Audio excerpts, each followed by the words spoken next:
Welcome back, brothers, to Warhammer. Tonight's story, we're covering the lore of the Grandmaster of the Grey Knights. Before we get into the madness, be sure to like and comment any videos or topics you want to see in the future.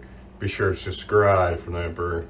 I want to thank you guys for the support. I've been absolutely killing it. Now, let's get to the video. In the 41st millennium, mankind did not live. It endured. Across 1,000,000 worlds, the species that once dreamed of reason and ascension clung to existence with broken fingers. Hive cities rose like rusted mountains beneath poisoned skies, their lower reaches packed with the dead, the dying, and the unborn generations already condemned to toil. Cathedral ships crossed the black between stars, their hulls plated in adamantium and faith, their bell towers tolling into the void where no air carried sound. Forge worlds vomited smoke into heavens made red by industry. Shrine worlds drowned beneath pilgrims.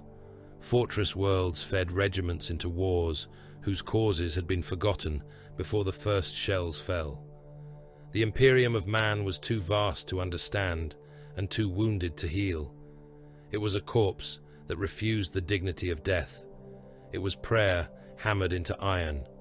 It was law written in blood and enforced by men who had forgotten why mercy had once mattered. Its armies were beyond number. The Astra Militarum buried continents beneath artillery fire and marched through the remains. The Imperial Navy burned enemy fleets and friendly cities with equal obedience when ordered. The Adeptus Astartes descended from orbit like judgment given armor and bolter. The Inquisition cut truth from the throat of mankind and called the silence salvation. Still, it was not enough. For the worst enemy did not come from beyond the stars. It came from behind the veil of thought. It came through dreams, through names, through grief, through ambition, through a whispered oath spoken by a starving man in the dark. It came from the warp, where hunger wore crowns and madness wore faces. There, the gods that should not be gods laughed over the screaming souls of the damned, and every mortal weakness cast a shadow with teeth. Most men died without knowing this. That was a mercy granted by cruelty. A guardsman could die beneath the claws of a demon and be remembered as a casualty of toxic mutation. A hive city could be purged from orbit and its name removed from tithing records. A regiment could win a battle against the impossible, kneel in thanks before the Emperor's Aquila, and be executed before dawn because it had seen too much. A world could be saved, then silenced. 1 billion souls could be burned to ash so that 1 trillion others might never learn what had clawed at their gates.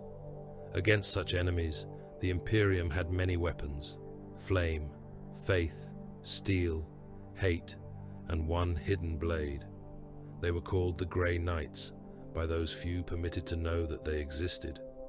To most of the Imperium, they were not myth, for myth implies memory, and memory was too dangerous.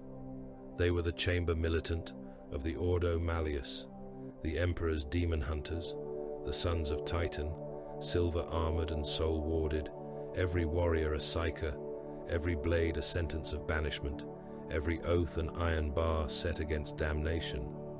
They were Space Marines, yet not merely Space Marines. They were what the Adeptus Astartes might have been if built for one war alone, a war without banners, without remembrance, without parades beneath conquered skies. Other chapters won glory. The Grey Knights erased infection. Other chapters defended mankind from Xenos, traitor, and heretic. The Grey Knights fought the things that wore the names of gods. They carried storm bolters loaded with shells, anointed in sacred oils, and inscribed by blind savants. They bore Nemesis Force weapons, whose blades answered to the souls of their wielders. Their Aegis armor was engraved in wards, hexagrammic script, and kill runes that burned faintly when the warp pressed too close. Their purity seals were not symbols, they were locks. Their litanies were not comfort, they were chains. To witness them was to stand too near a truth that killed. Titan orbited Saturn like a dead god's secret. No pilgrim ships approached its hidden fortress. No merchant charters marked its path. No hymnals sung by common priests named its halls. Beneath shields, wards, and ancient concealments, the moon held a sanctum of cold stone, black iron, and silver light. Its fortress monastery did not rise in proud declaration like the battle keeps of lesser chapters. It brooded, it watched, it listened to nightmares.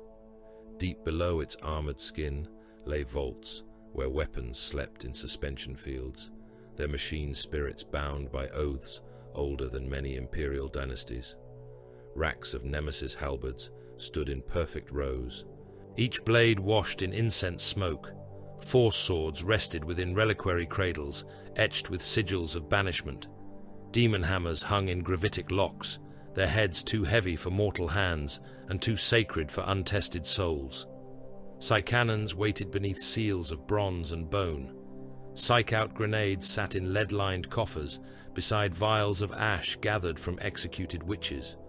Storm bolters were stripped, blessed, reassembled, and blessed again, until even their feeding mechanisms seemed to mutter catechisms under the hands of hooded artificers.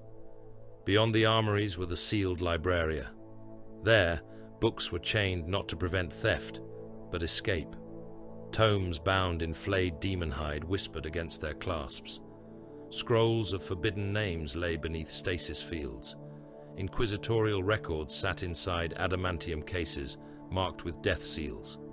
Servo skulls drifted through the stale air, their lenses weeping red light over forbidden margins. No mortal scribe entered unguarded, no acolyte read without sanction. Knowledge was a weapon there, and like all weapons, it required discipline, hatred, and the willingness to kill the unworthy hand that reached for it. Lower still were the choir vaults. There, prognosticars sat enthroned in circles of silver wire, their bodies pierced by needles, their skulls crowned in psychic amplifiers, their eyes covered by bandages that had long ago turned black with old blood. Around them, sanctioned psychers chanted until their voices cracked. Incense poured from censers shaped like skulls. Candles burned with blue flame. The air tasted of copper, frost, and old fear. The prognosticars stared without sight into the warp's tides. Some wept blood, some vomited ash, some whispered the names of worlds not yet dead. Servitors collected the bile, blood, and broken teeth as holy data. Lex mechanics translated screams into coordinates. Inquisitorial savants stood behind glass screens, making the sign of the Aquila with shaking hands. On Titan, even prophecy was made to suffer for the Emperor. In the training halls, suffering was not prophecy. It was routine. Kaldor Draigo moved through the null-shrouded chamber, with his blade held low. He was not yet a legend. No demon worlds had learned to fear his footfalls. No tale had yet placed him alone, beneath impossible stars, in the realm of chaos. No mortal preacher had spoken his name in trembling ignorance. He was a battle brother of the Third Brotherhood, one warrior among the Emperor's hidden sons, armored in silver, helmed in wrath, his soul sharpened by years of discipline until temptation broke against it, like waves against a fortress wall. The chamber around him was circular, windowless, and black. Wards glowed beneath the floor plates. Brass censers swung on chains above, spilling incense into the air. Servo turrets tracked him from the walls, their targeting lenses blinking red through the smoke.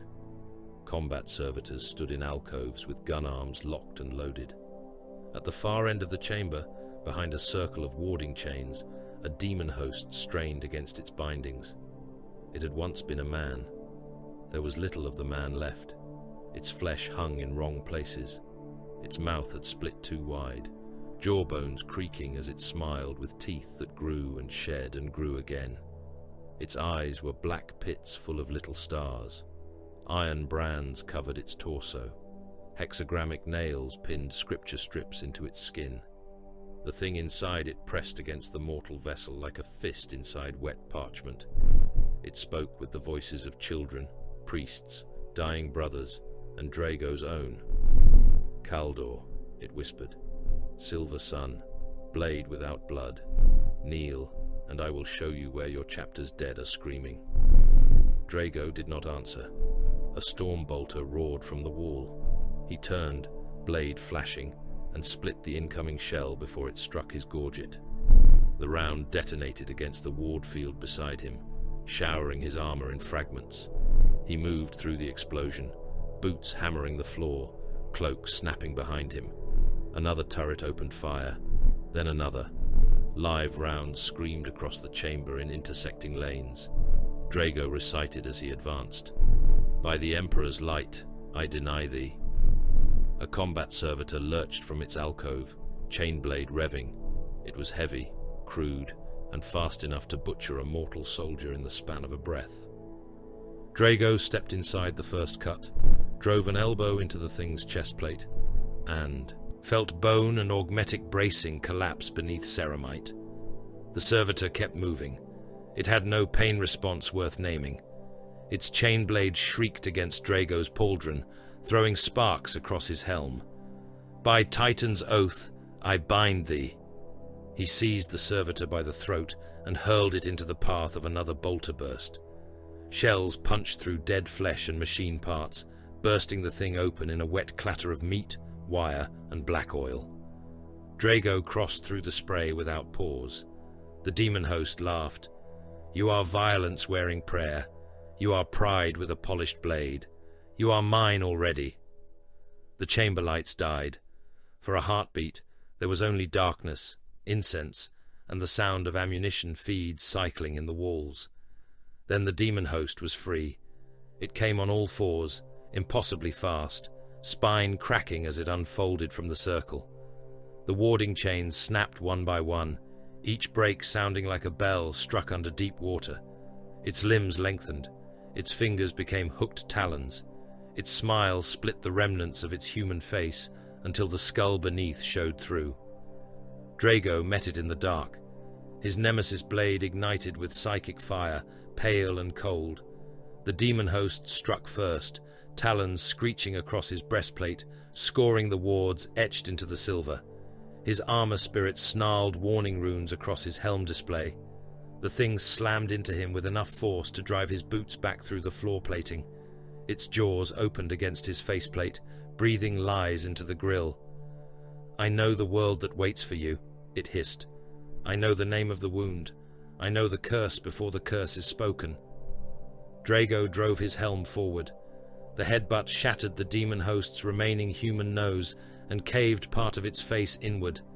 Black blood sprayed across his visor and boiled against the sanctified glass.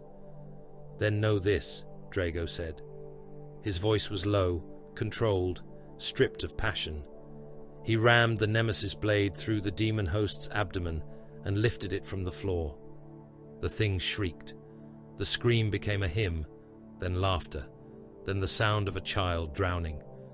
Drago pressed his free hand against its skull. "I am the Emperor's refusal." Psychic force detonated through the demon host.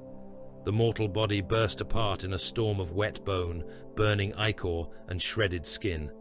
The thing inside it tried to flee, a twisting shadow of claws and eyes tearing loose from the wreckage, but the chamber wards flared. Silver light snapped shut around the entity. Drago spoke the final words of banishment. The demon vanished with a sound like teeth grinding on glass. The lights returned. Smoke drifted. Shell casings rolled across the floor.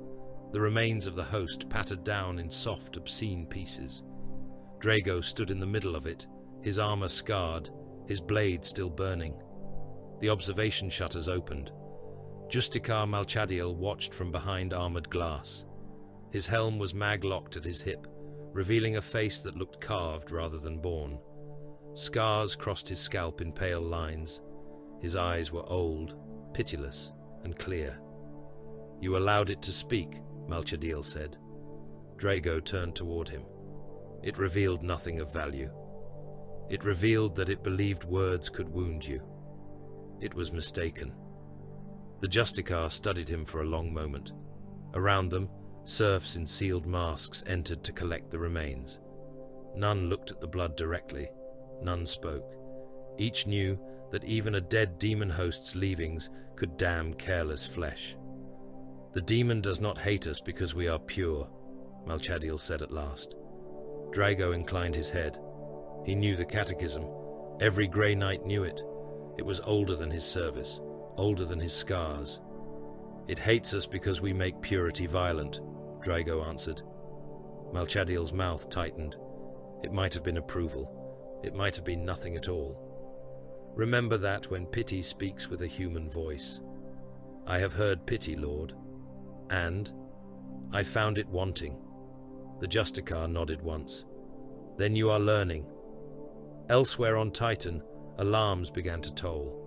They did not sound like the bells of common fortress monasteries. They were not bronze-throated calls to glory. They were deep, funereal pulses that moved through stone and bone alike. The chamber's wards shifted from silver to red. Vox runes activated across Drago's helm display. The air grew colder. Malchadiel looked away first.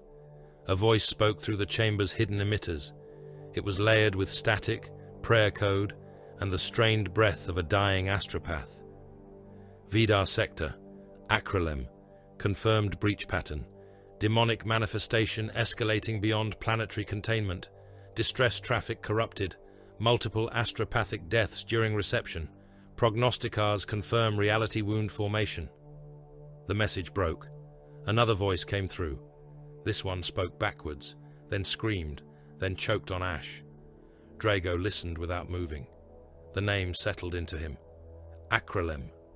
In the choir vaults, prognosticars convulsed in their thrones. Blood ran beneath their bandages and down their hollow cheeks. One bit through his own tongue and kept speaking. Another clawed at his restraints until his fingernails came free. The oldest among them lifted his head toward a sky he could not see and whispered a phrase that made 3 Lex mechanics die where they stood. A world was becoming a wound. In the strategium, hololithic projections bloomed above black stone tables.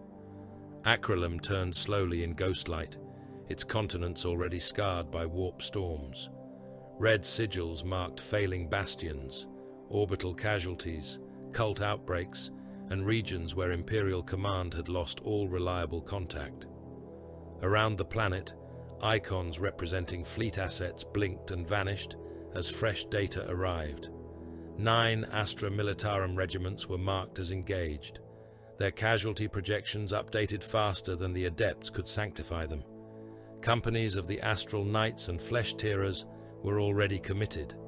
Their presence had slowed the collapse, not halted it. Above all other markings, one symbol burned with cold priority: Makar, the Reborn. The name was not spoken loudly. Some names were doors.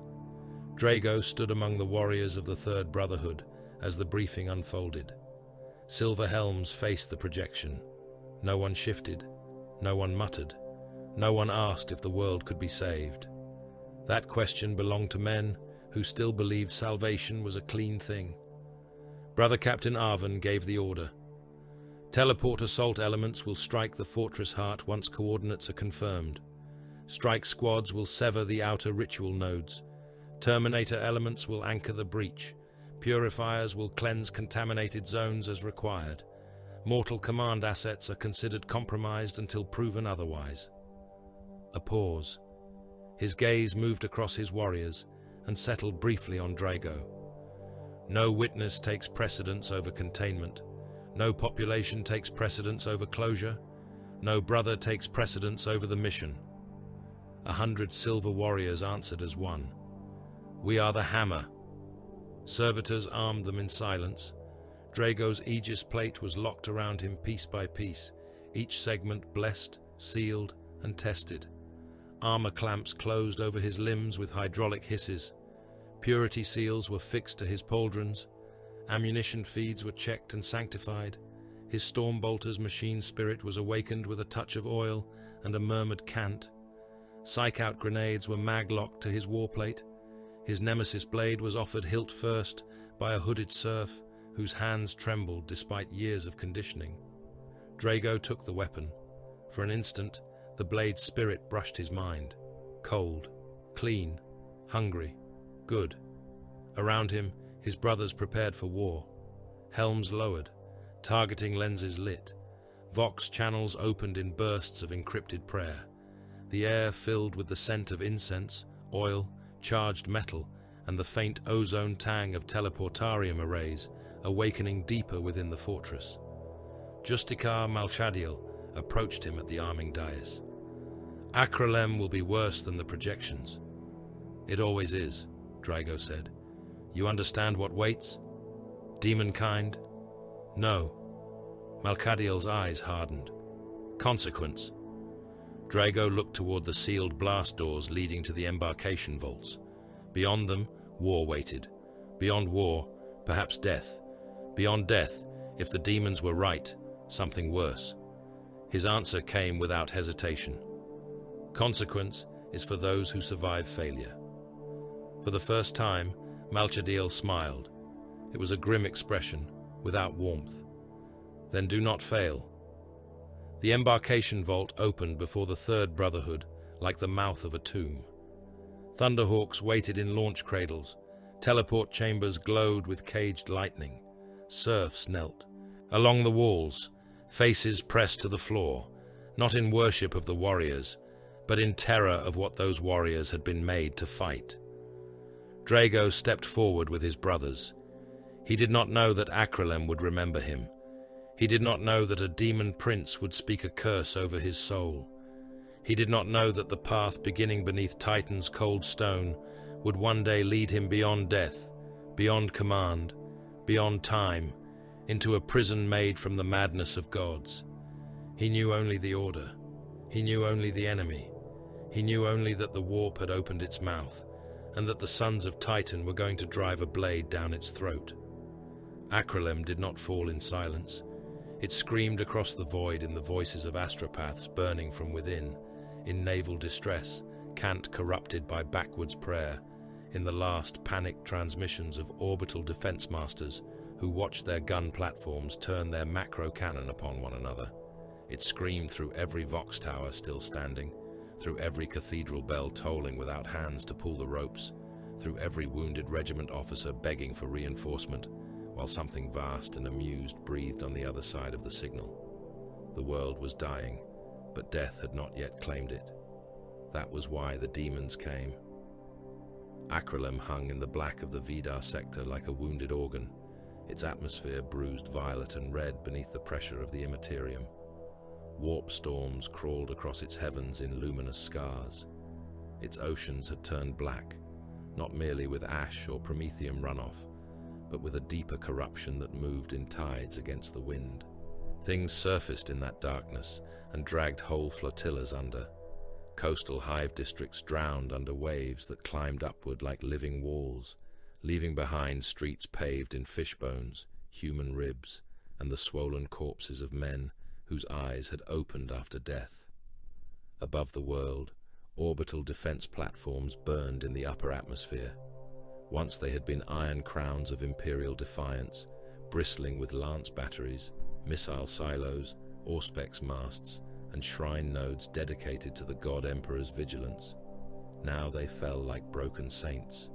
One tumbled end over end, its hull split from prow to stern, atmosphere venting in white streams, while its reactor bled plasma through decks packed with trapped crew. Another still fired as it died, macro shells screaming down into the planet below, striking friend and foe without distinction, because its targeting spirits had gone mad, and its command crew were found laughing with their tongues nailed to the consoles. Hive spires cracked under warp pressure. They did not crumble like stone. They screamed. Kilometers of adamantium, plasteel, stained glass, and hab-block concrete groaned as gravity forgot its duty. Sanctuaries at the summits twisted into shapes that hurt the eye. Bridges folded inward. Hab stacks split open, spilling thousands of bodies into the poisoned air. In the lower districts, the dead rose where the blood rain touched them, their backs bowing, their mouths filling with flies, their hands clawing at doors they had once locked against the war outside. Billions remained trapped beneath the red sky. There were not enough evacuation ships. There had never been enough. There were not enough shelters, not enough priests, not enough bullets, not enough mercy. The administratum had issued orders of calm continuance until its local offices were overrun by scribes who had copied forbidden symbols into their own skin with broken quills. The ecclesiarchy preached defiance until choirs began singing hymns in voices that did not belong to them. The planetary governor was last seen ordering mass confessions beneath the palace dome before the statues of Imperial saints lowered their stone heads and began to weep blood. Across the continents, 9 Astra Militarum regiments fought to keep the world from becoming a gate. They died as the Guard always died, in ranks, in mud, under orders, beneath shells, and in numbers too vast for grief. Artillery parks thundered across the plains of Val Tertius until the night became a continuous sheet of muzzle flash. Basilisks dug their recoil spades into corpse-choked earth and fired until their barrels glowed dull orange, then white, then split like overripe fruit. Earthshakers hurled shells into demon tides so dense that each impact lifted towers of meat, ichor, shattered horn, and human remains. The crews worked through bleeding ears and cracked teeth, loading, firing, praying, loading again.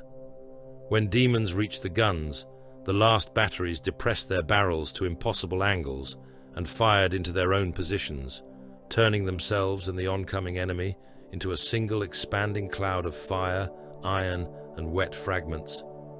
Tank columns vanished under the hordes. Leman Russ squadrons rolled through fields of black wheat and burning bone, their battle cannons roaring, hull lascannons punching spears of hard light into the bodies of things that should not have had bodies.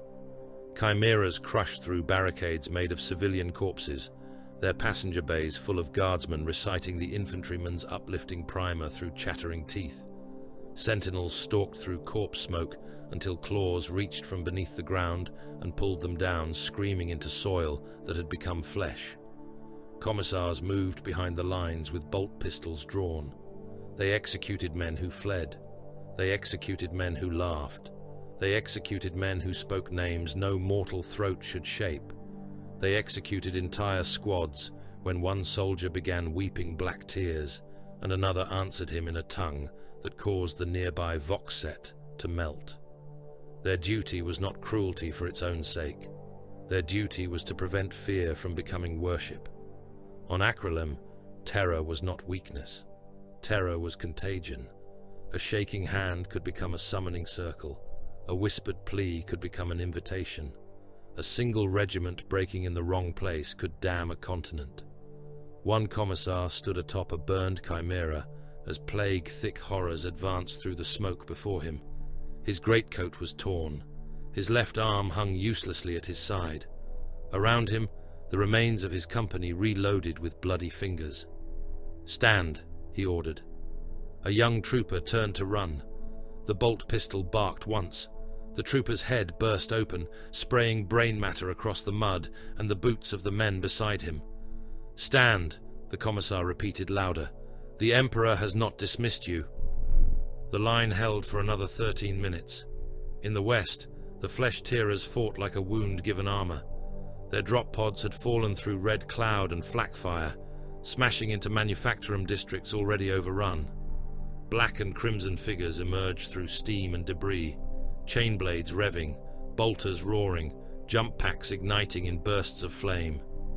They met demonkind with a savagery so close to madness that mortal observers could not tell if they had come to save the world or compete with its killers. Their chaplains bellowed litanies through skull-faced helms. Their assault marines hurled themselves into masses of clawed things, chains words biting into demon flesh, teeth catching on bone that dissolved and reformed around the blades. Flesh-tearers dragged plague mutants apart with gauntleted hands. They head-butted horned skulls until ceramite cracked. They emptied bolt pistols into open mouths and hacked through limbs still twitching with warp-spawned life. Where the flesh-tearers advanced, the enemy died screaming. So did everyone too close to them. A guard lieutenant saw one of the red-armored Astartes tear a demon apart and keep cutting long after the thing had dissolved into steam. The lieutenant called out a warning to his men to pull back. The flesh-tearer turned at the sound, helm lenses burning, chainblade dripping black ichor and human blood together. For one terrible heartbeat, the lieutenant knew the angel of death before him was deciding whether he belonged among the slain. Then another demon leapt from the smoke. The flesh-tearer caught it by the throat and carried it backward into a wall hard enough to crater rockcrete. The lieutenant lived, though he never stopped shaking. He was executed before dawn when he began to whisper that the Emperor's angels had teeth behind their teeth. In the north, the astral knights held the evacuation corridors. They were fewer and colder in their wrath. Where the flesh-tearers were a storm of blood, the astral knights were a wall. Their white armor was stained grey by ash and red by the work of war. They formed disciplined firing lines across the approaches to St. Veridon's Gate, where millions of civilians, administratum clerks, wounded soldiers, and terrified manufacturum workers pressed toward the lander fields. The astral knights did not comfort them. They did not bless them. They did not turn to acknowledge the hands reaching for their armor. They held. Bolter fire hammered in controlled volleys.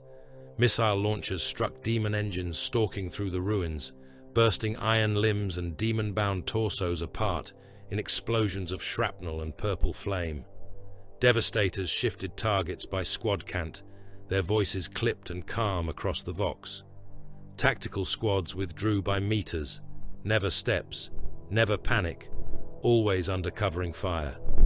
When the press of civilians threatened to choke the route, the astral knights forced them back with the flat of gauntlets and the threat of bolters.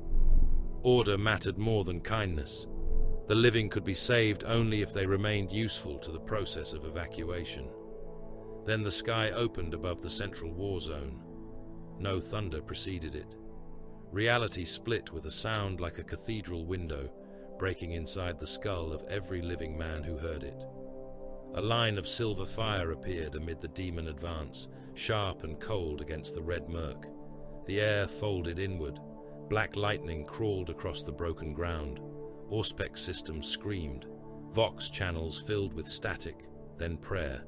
The Grey Knights arrived. Teleport flares detonated among the demons like stars being born at ground level.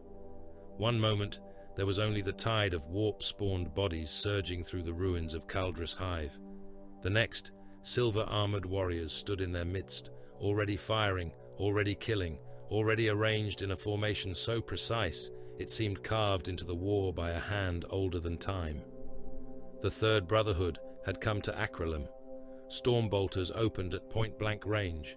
Sanctified shells punched into demon bodies and detonated within them, bursting plague-swollen torsos, blowing horned skulls into burning mist, ripping apart limbs that dissolved into shrieking vapor. Nemesis halberds flashed. Force swords carved arcs of pale fire. Warding runes burned across Aegis plate as the Imperium recoiled from the shapes of their souls. Drago came through the teleport flare with his blade already moving. A demon lunged at him through the dying light, all hooked limbs and wet jaws, its belly split open and dragging ropes of steaming intestine across the rubble. Drago's stormbolter barked twice. The first shell punched through its teeth and exploded inside its skull, showering his breastplate with shards of jawbone. The second burst through its chest, scattering ribs and black organs across the stones. It fell in pieces. He stepped over it without looking down. Another came from the left, a bloated thing with antlers of rusted iron and the faces of dead children swelling beneath its skin. It spoke in 3 voices at once. "Brother, brother, brother." Drago sheared through its forelimbs with one cut. His return stroke opened it from hip to shoulder. The demon's insides spilled out in a torrent of worms and yellow bile. Before it could reform, Draigo reached into the wound with his will. Psychic force burned through the creature's essence. It came apart in silver steam, shrieking prayers to gods that were listening. Around him, his brothers killed with the same sacred economy. No wasted motion, no triumph, no anger without purpose. A grey knight to his right drove a nemesis halberd through two lesser demons at once and pinned them to a broken chimera hull, while his wrist-mounted storm bolter emptied into their faces. Another took a claw through the abdomen, armor cracking, blood flashing black in the corrupted air. He gripped the demon's arm, spoke a banishment phrase through clenched teeth, and detonated the thing's head with psychic force, even as he fell. A third hurled a psych-out grenade into a cluster of warp entities wearing the skins of dead guardsmen. The grenade burst without flame. The demons folded inward, their stolen bodies convulsing, as the Imperian substance animating them was poisoned by the detonation. They collapsed as twitching heaps of empty flesh. Brother Captain Arvan's voice cut across the vox. Third Brotherhood, establish kill cordons. Purifier elements, mark corruption density. Strike elements, advance by warded intervals. No pursuit beyond sanctified range. By your will, came the answering voices. Drago fired into the mass ahead of him until his ammunition counter blinked low. He ejected the spent magazine, slammed another home, and kept advancing. The demon tide pressed around the grey knights, clawing, biting, screaming. Their talons scraped across warded plate and burned. Their tongues wrapped around bolter barrels and were severed. Their blood hissed against the sigils engraved in silver armor. Each step the grey knights took left the ground behind them carpeted in twitching flesh, broken horn, and human bones shaken loose from the bodies the demons had worn. A mortal officer approached through the smoke under escort. His rebreather was cracked. One eye had burst from pressure shock and ran down his cheek in a red string. He saluted with a trembling hand. "My lord," he said to Arvan, voice distorted by static. "Kaldra's sub-district remains populated. We estimate several million civilians still within the lower Habs. Vox contact intermittent. There are signs of possession, but evacuation may still be possible if we commit armor from the eastern route." Arvan did not answer at once. He looked to the hololithic projection flickering above the officer's wrist slate. Drago saw the district rune before the brother captain spoke. It pulsed black-red, surrounded by contamination markers, possession blooms, mass hysteria, unconfirmed chanting, internal violence, warp resonance rising. The officer continued, desperation cracking through military discipline. "My lord, there are children in those shelters, Munitorum families, administratum personnel. They sealed themselves in before the breach. We can still reach them." Drago looked toward Kaldras. Through the smoke, he could hear them, not with mortal hearing, with the part of him trained to feel the pressure of the warp against reality. Millions of heartbeats, millions of frightened thoughts, millions of open doors. Fear had saturated the district until it was no longer a place of refuge. It was a womb. Something was waiting to be born inside it. Drago spoke before Arvan. "Purgation." The mortal officer stared at him. "My lord?" Drago turned his helm toward the man. The red eye lenses reflected the officer's ruined face. "Purgation," he repeated. "The district is lost. There are loyal citizens there. There are gates there." The officer's mouth opened. No words came. Arvan's gaze remained on Drago for a moment, measuring, then shifted to the command channel. "Confirm Kaldras sub-district for purgation. Redirect artillery. Deny evacuation routes. No survivor exits unexamined. No contact without sanction." The officer took one step back as though struck. "My lord, you cannot mean to burn them alive." Drago looked past him to the demon tide. "I mean to prevent them opening." The order went out. Minutes later, Imperial artillery changed bearing. Basilisks and manticores turned their wrath upon Kaldras. The first shells fell among the habstacks with sun-bright flashes, tearing open towers packed with the screaming living and the newly possessed. Firestorms climbed the district walls. Prometheum lines ignited. Shelters became ovens. Millions died without understanding that their deaths were the last loyal act left to them. Drago did not watch the flames for long. There was work ahead, beyond Kaldra's hive, beyond the broken tank fields, beyond the killing corridors held by the astral knights and the slaughter zones where the flesh-tearers raged. The enemy's true heart rose from the ruined plain. Makar's fortress had not been built. It had grown. It squatted where an Imperial citadel had once stood, a monstrous wound of bone, brass, and screaming stone. Towers curved like ribs around a central keep that pulsed with inner heat. Chains thick as transit tunnels hung from battlements made of fused bodies. Faces pressed outward from the walls, the melted remnants of Imperial defenders absorbed into the structure, their lips moving in endless prayer, though their eyes had become black glass. Aquilus had been bent into 8-pointed mockeries. Banners made from human skin cracked in the hot wind. Rivers of blood ran upward along the fortress walls and vanished into gates shaped like open mouths. The fortress breathed. Each exhalation pushed corruption across the battlefield.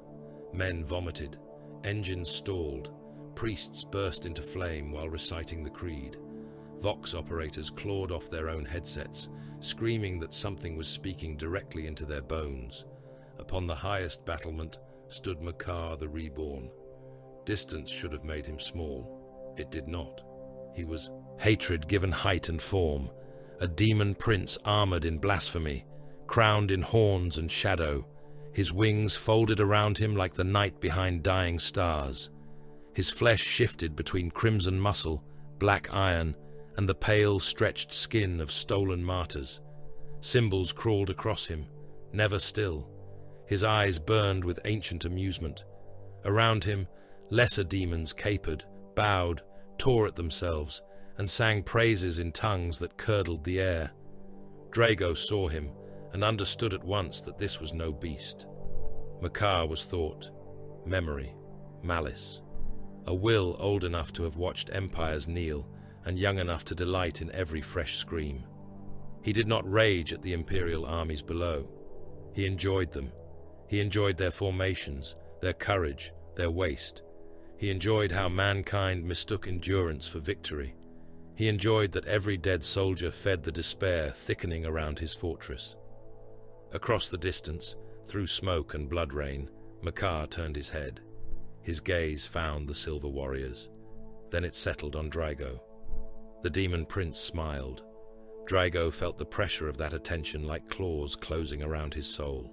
Not temptation, not fear. Recognition, though they had never met. The demon saw him as one might see a blade still in the forge and already imagine the wound it would one day make. Arvan's voice came over the vox, cold as iron. Primary objective confirmed. Warp Fortress Heart. Makar is manifest. The third brotherhood formed around the brother captain in disciplined silence. Ammunition was counted. Wards were renewed. Damaged armor seals were clamped shut.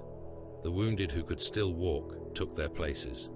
Those who could not were given final rites and left with grenades, bolters, and enough dignity to die killing. Below the fortress, the Imperial armies received their orders. Hold. The Astra Militarum would hold the plains until their regiments ceased to exist. The Astral Knights would hold the evacuation corridors until there were no more civilians to move or no more Astartes to defend them. The flesh-tearers would hold nothing. They would hurl themselves into the demon host and turn its attention through slaughter. The artillery would fire until its guns melted. The tanks would advance until they drowned under claws. The commissars would spend men by the thousand to buy minutes. Millions would die before the Grey Knights reached the fortress. Millions more would die if they failed. Drago looked at the living citadel, at the faces in its walls, at the Daemon Prince watching from above, and tightened his grip upon his nemesis blade. Brother Captain Arvan gave the order. Third Brotherhood, advance. The silver line moved forward into the blood rain, while behind them, the armies of mankind braced to be sacrificed. The fortress did not wait for them. It reached. The first grey knights to cross the threshold felt the walls lean inward like the ribs of a hungry beast. Black stone flexed beneath their boots. Brass veins pulsed in the floor. Faces opened in the masonry, mouthing prayers in the voices of men who had died defending Acrylem's first citadel before Makar had remade it into a throne for damnation. Blood ran down the walls in steady curtains, but it did not fall. It crawled upward, defying gravity, dragging scraps of skin and broken teeth toward the fortress heart. Brother Captain Arvan led the Third Brotherhood through the gate. The gate had once been adamantium, now it was bone. It parted for them with a wet groan, exposing corridors that breathed mist and heat. The air inside tasted of rust, incense, rot, and the coppery thickness of slaughter too old to belong to the current war.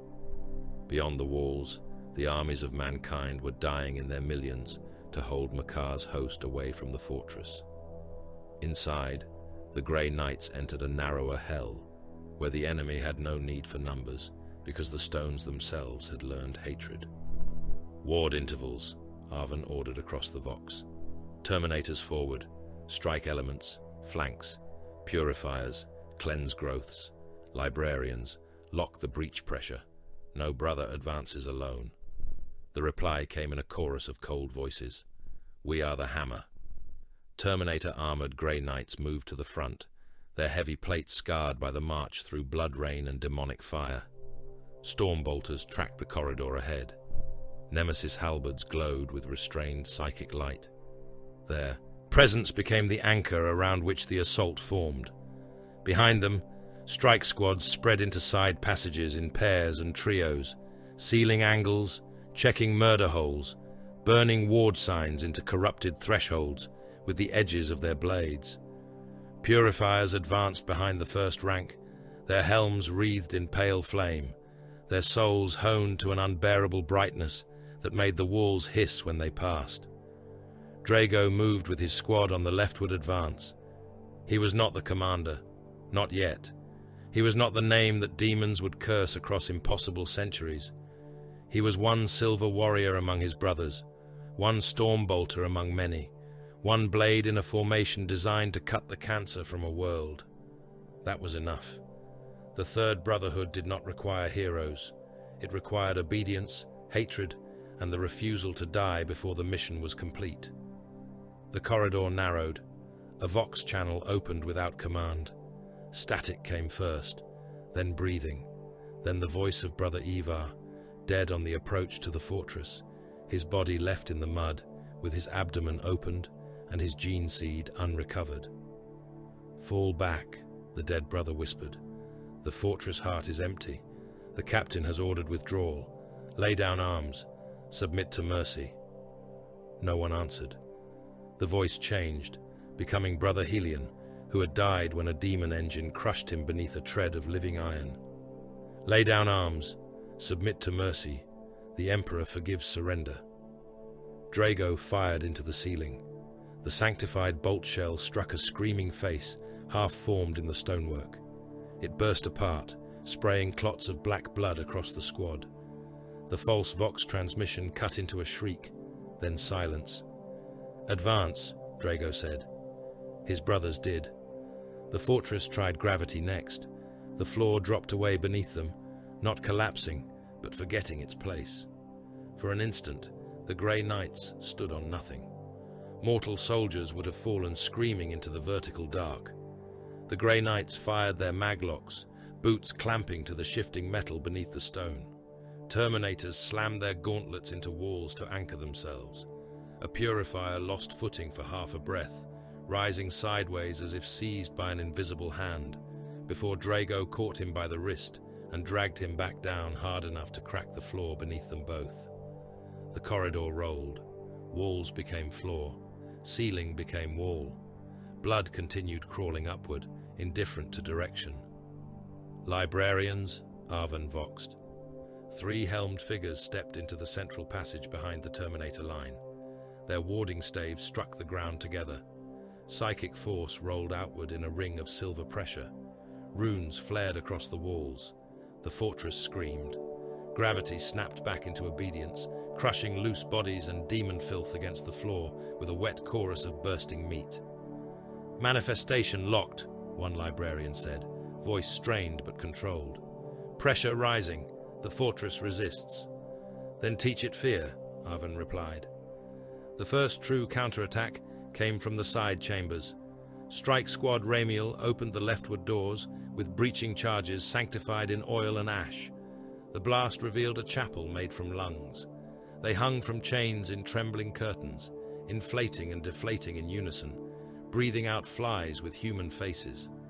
Beneath them knelt the bodies of guardsmen, astral knight serfs, and planetary defense officers, their uniforms fused to their skin, their heads turned backward, their hands clasped in prayer to a brass idol made of spines.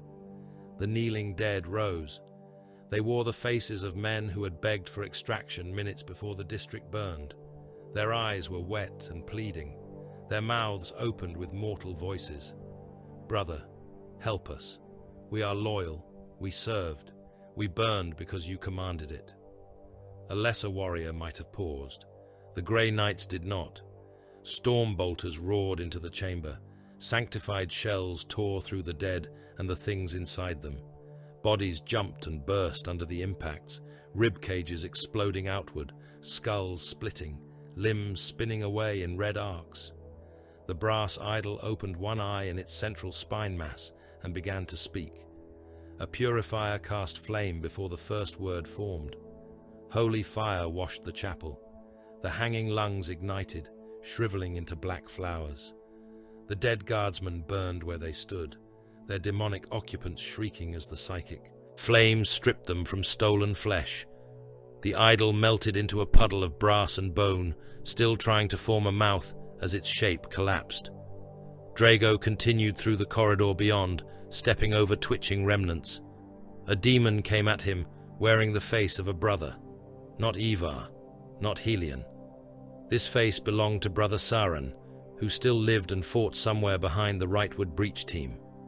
The likeness was exact. The same helm damage, the same oath scrolls, the same sigil work on the pauldron. Only the eyes were wrong behind the lenses, too bright, too delighted. "Kaldor," it said in Saran's voice, "do you know what you are? Pride in silver, murder with scripture engraved upon it. You call yourself pure because your masters taught you prettier words for slaughter." Drago fired once. The shell punched through the false brother's mouth and detonated inside the skull. The helm burst outward in metal petals and steaming brain matter that was not brain matter at all, only pink-grey demon tissue pretending at humanity. The body staggered. Drago closed the distance and drove his boot down on the thing's ruined head. Ceramite crushed the skull against the floor. Something inside it tried to laugh through the pulp. He pressed harder until there was nothing left but a spreading stain. "Advance," he said again. Brother Nail, walking at his right, gave a low acknowledgement over the squad channel. "By your word." "By the captain's word," Drago corrected. Nael said nothing more. The fortress answered the correction with fire. Warp flame poured from murder slits that had not existed a heartbeat earlier. It came in sheets of blue and violet, burning cold, stripping paint from armor and memory from the dead. Storm shields snapped up along the Terminator line. The first shield blackened instantly, its ward runes flaring white, then red, then guttering out one by one. The brother behind it did not retreat. His gauntlet smoked. The flesh inside the armor cooked. He held position as the rest of the line fired around him. Sanctified bolt rounds hammered into the flame vents. Demons inside the walls screamed as the shells found them. Chunks of masonry and meat blew outward. A nemesis demon hammer struck the right-hand wall with enough force to cave the passage open, revealing a nest of chained warp things swollen around pipes of living brass. The purifiers burned them while they thrashed. Their cries became steam. Their steam became faces. The librarians crushed the faces with a gesture. Every meter cost blood, not mortal blood alone. Brother Cadden died when the floor opened into teeth and closed around his lower body. He kept firing until the teeth reached his chest. His storm bolter clicked empty. He drew his blade and thrust it down into the gullet beneath him, reciting the final cant of detestation as the fortress swallowed him. Silver light burst through the floor seams. The teeth shattered. What remained of Cadden came back up in pieces too small to recover. Brother Othran took a spear of black glass through the throat seal. His helm vox filled with choking. He tore the spear free, pulled the demon that held it close, and head-butted the thing until its face split. Then another demon opened him from shoulder to hip. Drago saw his brother fall, saw the armor wards flare and die, saw the soul light vanish from his lenses. He did not stop. None of them stopped. The third brotherhood cut deeper. As they approached the fortress heart, the walls became more crowded with fused bodies.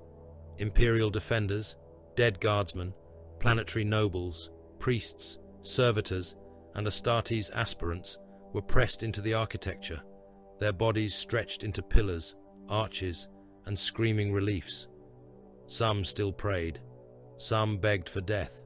Some praised the Emperor with mouths full of nails. Others whispered Makar's name and wept because they could not stop. The Grey Knights gave no mercy. Mercy would have been too slow. Purifier flame washed over the walls, burning faces away by the hundred. The screams were terrible, but the silence after was worse.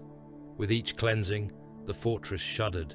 With each shudder, the demon prince's presence grew clearer, a pressure in the skull, a claw behind the eyes. At last, they reached the heart. The chamber beyond the final gate was vast enough to hold a cathedral. Its ceiling vanished into storm cloud and chained corpses. Brass links, as thick as battle tanks, hung from impossible heights, each one wrapped in scripture, torn from imperial temples and rewritten in blood. The floor was a mosaic of fused armor plates, bones, and shattered stained glass. At the far end rose a throne made from imperial saints, or what the fortress claimed were saints. Bodies fused together in robes of hardened gore, their faces melted into one another, their hands raised in eternal supplication. Upon that throne sat Makar, the reborn. He was larger within the fortress than he had appeared upon the battlements. His wings were folded behind him like torn night. Horns crowned his skull in a jagged halo. His flesh shifted between crimson muscle and charred iron. Faces moved beneath his skin, pressing outward, silently screaming. Around him, the air bent and bled. Every heartbeat from every dying mortal outside seemed to feed the light in his eyes. The demon prince looked down at the Grey Knights.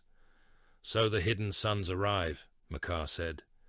His voice was not loud. It did not need to be. It sounded inside armor, inside bone, inside the sealed places of the soul.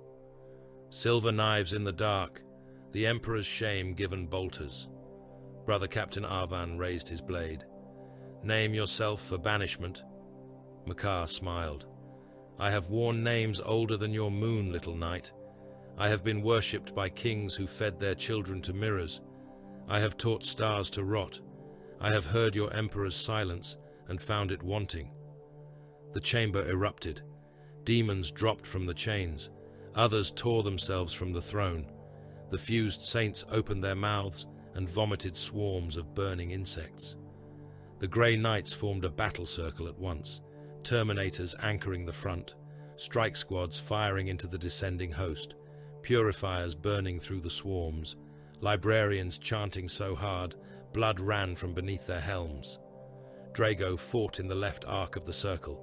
A horned demon crashed into him, driving him back through a rain of corpse chains. He caught its wrist, severed the arm, and drove his stormbolter into its abdomen. The weapon fired until the creature's back burst open, spraying black organs across the mosaic floor. Another clambered over its corpse. Drago split it from groin to throat. Another came wearing the skin of a Cadian child. He decapitated it before it finished its first sob. Across the chamber, Makar rose from his throne. The demon prince moved with dreadful grace. Brother Captain Arvan and the forward Terminators met him beneath the hanging dead. Their nemesis weapons blazed, storm bolters hammered. Wards flared around Makar's body as sanctified shells struck and burst. He walked through the fire as though through rain. His first blow shattered a storm shield and the arm behind it. His second sent a Terminator crashing into a pillar of fused saints, hard enough to liquefy the bodies embedded there. His third tore Arven's helm from his shoulders. The brother captain did not die at once. His body remained upright for a moment, blood jetting from the neck seal, blade still raised. Then Makar caught him by the breastplate, lifted him, and crushed the armor inward with one hand. The sound carried over the vox as metal, bone, and organs collapsed together. The Third Brotherhood's command channel filled with silence. For one heartbeat, there was no order. Drago saw the gap before it became defeat. "Left arc, close," he commanded. "Terminators, anchor on the throne. Purifiers, burn the chains. Librarians, bind his shadow. Advance by oath and kill." No one challenged him. The Grey Knights moved. It was not authority that made them obey. It was certainty. Drago's voice carried no fear, no confusion, no grief. He gave the war a shape at the instant it threatened to become slaughter, and his brothers filled that shape with fire. The purifiers turned their wrath upward. Psychic flame consumed the corpse chains, dropping burning bodies into the demon host. The librarians locked their staves into the floor and spoke words that made the air harden around Makar's wings. Terminators advanced under storm bolter fire, taking wounds that would have killed lesser Astartes, forcing the demon prince back by inches. Drago pushed through the center. A demon tried to stop him with Arvan's voice. "Kaldor, you are not worthy." Drago killed it without looking. A second wrapped itself around, his blade laughing as its body smoked. "Purity is pride." Drago released the sword, drew his combat knife, and rammed it through the demon's eye. Then he reclaimed the blade as the creature dissolved. Makar saw him coming. The demon prince's amusement sharpened. "You," he said. "There you are." Drago did not answer. He charged. Makar's blade descended, a length of blackened warp metal screaming with the voices of murdered priests. Drago met it with his nemesis weapon. The impact drove him to one knee. The floor cracked beneath him. His armor wards flashed and failed across his left pauldron. Pain lanced through his arm as the demon's force pressed down. Makar leaned close. "I know the shape of you, Silver Sun." Drago rose. Not fully, not cleanly. He rose by degrees, forcing the demon blade back, while the runes on his own weapon blazed brighter. His brothers poured fire into Makar from every side. Sanctified shells burst across the demon prince's ribs. Librarian bindings tightened around his shadow. Purifier flame ate at his wings. Drago stepped inside the reach of the demon blade. Makar's claws raked across his chestplate, gouging furrows through silver and wards. Drago drove his stormbolter up beneath the demon prince's jaw and fired. The shells exploded through Makar's throat, blowing out chunks of black flesh and burning scripture. The daemon laughed through the ruin. Drago thrust his nemesis blade into the open wound. Then he poured himself through it, his hatred, his faith, his psychic will, honed on Titan's cold stone and tempered in secrecy, discipline, and slaughter. The blade flared white. The chamber shook. Every corpse hanging from the chains opened its mouth and screamed.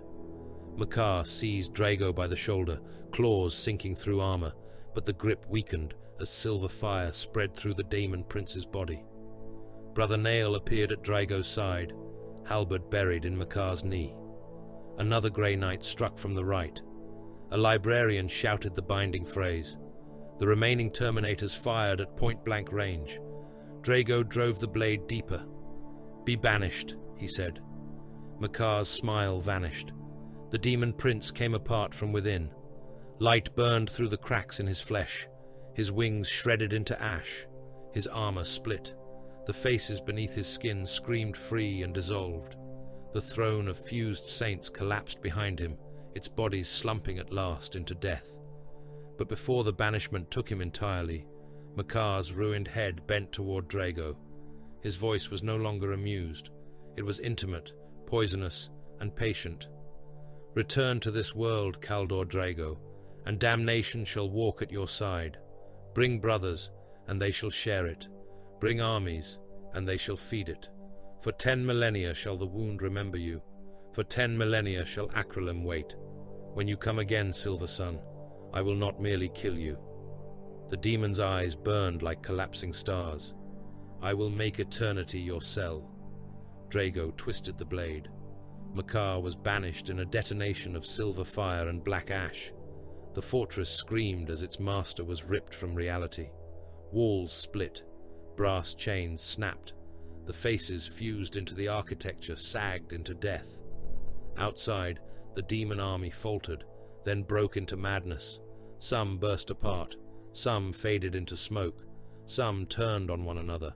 Others were dragged howling back through wounds in the air that closed behind them like jaws. The Grey Knights stood amid the collapsing heart chamber, surrounded by their dead. Brother Captain Arvan lay crushed beyond recovery. Cadden was gone. Othran was gone. Many more had fallen in passages that were already sealing behind them, the fortress trying to hide what it had failed to devour. Drago retrieved Arvan's broken command seal from the gore-slick floor and held it for a moment in his gauntlet. Brother Nail looked at him. "Justicar," he said.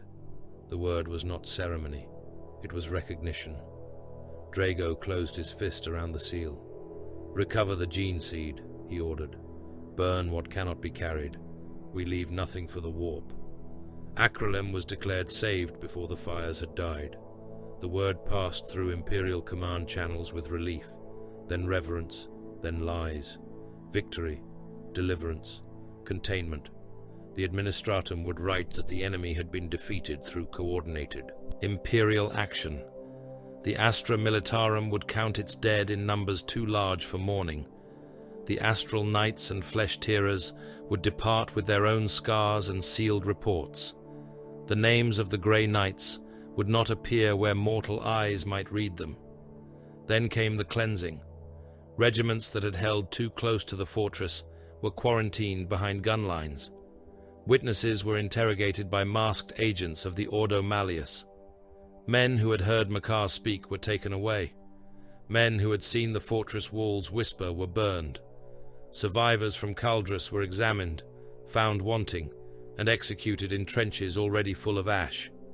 Commissars who had kept their men fighting were thanked, blessed, and silenced.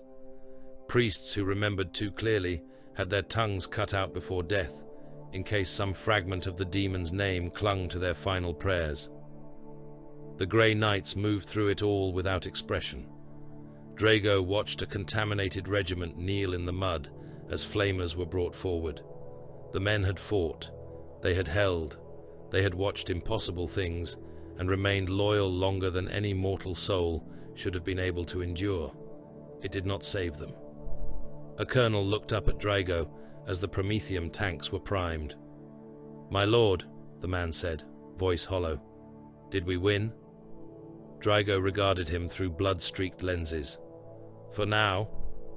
The flamers roared. Acrylem burned beneath a clearing sky, saved from damnation and mutilated beyond healing. Its people would rebuild among mass graves, missing districts, sealed archives, and memories cut out by fear. Its official histories would speak of invasion, courage, and victory. They would not speak of the fortress that breathed, or the demon prince who cursed a Grey Knight by name, or the silver warriors who saved mankind by killing those mankind could not afford to remember. Drago departed with the Third Brotherhood, while ash fell like snow. He carried promotion without pride, victory without peace, and a curse buried beneath obedience. Behind him, Acrylem endured, and deep beyond the veil, something ancient remembered. Drago returned to Titan as Justicar and carried Makar's curse in silence. No wound marked it. No apothecary could draw it from his flesh with hooks and scalpels.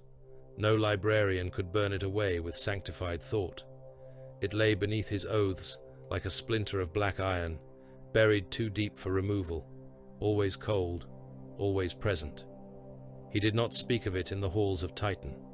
He did not ask the prognosticars if they had seen Acrylem again in their blood dreams. He did not confess unease before the chapter's chapels, for fear was not a sin among the Grey Knights, but indulgence in fear was weakness, and weakness was a door. Yet he remembered every syllable. Return to this world, Kaldor Draigo, and damnation shall walk at your side. He remembered the demon prince's voice, the hatred beneath the amusement, the intimate certainty with which Makar had spoken his name. He remembered the fortress heart collapsing into silver fire. He remembered the faces of Imperial defenders fused into stone, still praying as they burned. He remembered the colonel kneeling in the mud as the flamers ignited. Did we win? For now. That was the truth of the war against the Neverborn. Victory was a locked door with cracking hinges. Victory was an infection delayed. Victory was a name erased from records, a regiment burned after earning honors it would never receive, a world saved only because enough of its people were killed before they could remember the wrong thing. The Grey Knights did not celebrate Acrylem. There were no glory feasts on Titan. No banners were raised for the Third Brotherhood. No mortal sculptor carved the likeness of Caldor Drago in marble. No remembrancer was permitted to record the assault upon Makar's warp fortress. Brother Captain Arvan's name was sealed in the vaults of the dead, recorded in script that only the chapter's own could read. The gene seed recovered from the fallen was cleansed, tested, and interred. Armor was repaired where possible, melted down where corruption had bitten too deeply. Weapons were stripped, re-sanctified, and returned to the armories without ceremony. Drago knelt with the survivors of the Third Brotherhood in the Hall of Severed Names, while a chaplain intoned the dead. Each name was spoken once, not for the galaxy, not for the Imperium, not for any world saved by their deaths, for the brothers alone. When the last name faded into the cold air, the chaplain closed the iron reliquary before him. "Memory is duty," he said. The assembled Grey Knights answered in one voice. "Duty is all." Then they rose, and the war continued. Centuries did not soften Drago. They refined him. He learned that demon wars rarely began with thunder. They began with a clerk writing a symbol he did not understand in the margin of a tithe ledger. They began with a grieving father praying to anything that would answer. They began with a regimental banner, surviving too many battles and drinking too much despair from the men who died beneath it. They began with whispers in astropathic choirs, with plague spots on a saint's preserved hand, with children in a hive under city speaking perfect High Gothic, while their eyes turned black. Drago hunted such beginnings and ended them before they became crusades. In the underhives of Belisar Secundus, the Third Brotherhood descended through 13 kilometers of iron rot and human misery to reach a demon cult nested in the bone shrines beneath the sump. The hive's upper spires knew nothing of the war below. Nobles danced beneath crystal lamps, while far beneath their feet, entire Hab clans crawled naked through sewage channels, their skins flensed into parchment and tattooed with summoning circles. The cult's patriarch had opened his body from throat to groin and lived for 9 days, while a demon spoke through the wet red hollow of him. Drago led the decapitation strike. Teleport flares burst inside the cult cathedral at the moment of sacrifice. The chamber was packed with thousands of worshippers, chained captives, and things that had once been men. The Grey Knights arrived in a perfect ring around the summoning pit. Storm bolters fired before the first scream finished rising. Sanctified shells ripped worshippers apart in rows, bursting torsos, pulping skulls, blasting limbs into the burning offal that flooded the floor. A demon unfolded from the patriarch's open body, winged and slick with birth fluid, laughing through 3 stolen mouths. Drago crossed the pit in 6 strides. A lesser commander might have ordered containment. A slower warrior might have waited for the ritual to reveal itself fully. Drago fired as he advanced, bolt shells striking the demon's forming limbs, each detonation buying a fraction of a heartbeat. His nemesis blade came up beneath the thing's central jaw and out through the crown of its horned skull. Psychic fire surged through the weapon.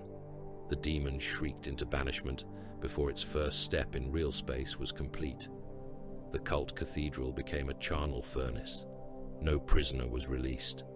Every mortal in the chamber had heard the demon's voice. Every chained captive had been painted with its sigils. Every child, every elder, every half-starved worker praying for rescue had become a possible vessel.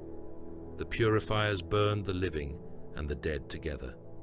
The hive above never learned why tremors shook its foundations, or why an entire sub-level was sealed with adamantium and filled with promethium, until nothing remained but cooked bone and slag.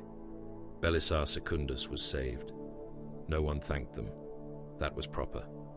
On the void ship, his indomitable Writ, an admiral of the Imperial Navy, became host to a thing that called itself the choir behind the veil.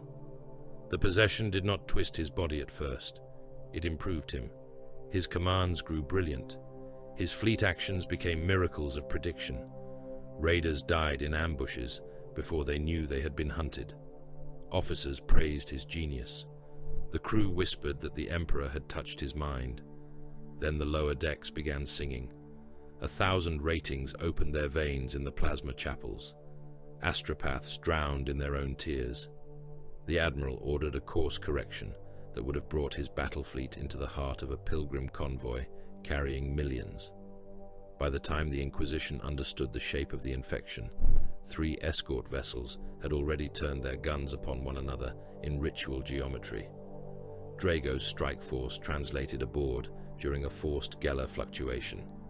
The corridors of his indomitable Writ were narrow, smoke-choked, and full of floating blood globes where gravity had failed. Armsmen fired on shadows and on one another. Servo skulls flew in circles, screaming naval catechisms. Ratings, with their mouths sewn shut, crawled across ceilings and dropped onto the Grey Knights with knives made from broken altar brass. The Grey Knights did not wage shipboard war like mortal boarding parties. They did not clear and hold. They struck through the vessel's arteries, cutting toward command, sealing corrupted compartments behind them, leaving death and ward signs in their wake. Strike squads breached through bulkheads rather than follow corridors the daemon had prepared. Librarians locked down junctions with psychic wards. Terminators advanced through crossfire that would have shredded mortal platoons, their armor ringing under autogun and lasfire impacts, while stormbolters answered with explosive judgment. They found the Admiral on the command throne, his uniform immaculate, his eyes full of stars. "My lords," he said, smiling as the bridge crew died around him. "You are late. I have already seen the song's ending." Drago raised his bolter. The Admiral's smile widened. "I can show you Acrylem." Drago fired. The Admiral's skull burst across the command throne in a wet fan of bone, blood, and warp-lit vapor. The thing inside him tried to rise from the corpse in a shape made of mouths. Drago's squad spoke the banishment rite in unison while he stepped forward and carved the entity apart with his blade. Each cut tore a different scream from it. Each scream became a dead crewman's voice. When the ship was cleansed, the surviving crew knelt in gratitude. Drago ordered the bridge sealed. He ordered the astropathic deck burned. He ordered every officer who had served within voice range of the Admiral's possessed commands executed and their ashes scattered into the reactor flow. An Ordo Malleus inquisitor named Severian Holt met him afterward in a launch bay slick with drying blood. Holt was mortal, old, and hard-eyed, with a face made severe by decades of forbidden knowledge. He wore black carapace beneath a stormcoat lined with hexagrammic thread. His rosette hung at his throat like a death sentence. "You preserved the vessel," Holt said, looking through the armored glass at the ranks of condemned crewmen being marched below. "The ship remains useful. Drago replied. And the men? Compromised. They fought to regain control. Some died trying to warn us. They heard the choir. Holt watched as naval armsmen were forced to their knees by masked inquisitorial stormtroopers. The first volley cracked through the bay. Bodies fell in lines.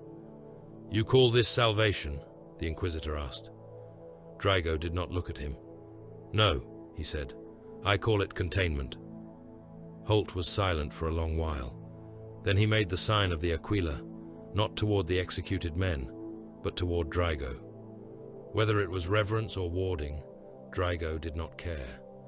There were plague moons where the dead split open and birthed flies the size of servo skulls. Draigo fought across craters filled with yellow fog, his armor hissing beneath corrosive spores, his brothers advancing through heaps of swollen corpses that burst underfoot. Demons of rot came laughing from burial pits, dragging chains of intestine and bells made from skulls. Their rusted blades could turn ceramite brittle where they struck. Their breath made mortal blood clot black in the veins. Drago learned patience there. He learned to let plague demons come to him through prepared killing lanes. He learned to wait until their laughter became eagerness, until eagerness became overextension, until the first rank of bloated horrors masked the second, and then to trigger the Psycanon crossfire. Demon bodies burst under concentrated fire, spilling bile, worms, and half-digested souls across the cratered ground. Purifiers walked behind the firing line, burning everything the shells had opened. On the moon of Galathrax, a great unclean one rose from a lake of sewage and corpses, its belly dragging through the filth, its antlers hung with the bodies of dead saints. It chuckled as artillery shells sank into its flesh and vanished. It called the Grey Knights little silver children and offered them rest. Drago did not duel it for glory. He pinned it in place with 3 squads and a librarian conclave, severed its attendant demons from the ritual circle feeding it, then led the charge only when its manifestation weakened. His blade opened the creature's belly, spilling an avalanche of rotten organs, bones, and laughing Nurglings. One of them leapt at his helm. He crushed it in his fist until it popped like a boil. Then he drove his force weapon into the demon's heart and let the Brotherhood's chant turn his strike into banishment. He was not invincible. He bled on Galathrax. He lost brothers in the plague fog.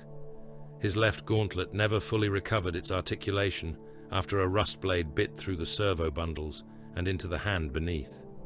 In later years, he would still feel stiffness there when warp storms gathered. Flesh could be healed, armor could be reforged. Some reminders remained. On shrine worlds, he found corruption wearing holiness. At St. Baruch's Rest, a confessor had led entire pilgrim hosts into worship of a miracle that was not a miracle. Statues wept blood. The blind saw visions. The crippled walked. The dead spoke from their tombs and named the emperor. The faithful came by the million. By the time the Grey Knights arrived, the central basilica had become a throat. Drago ordered the gates sealed.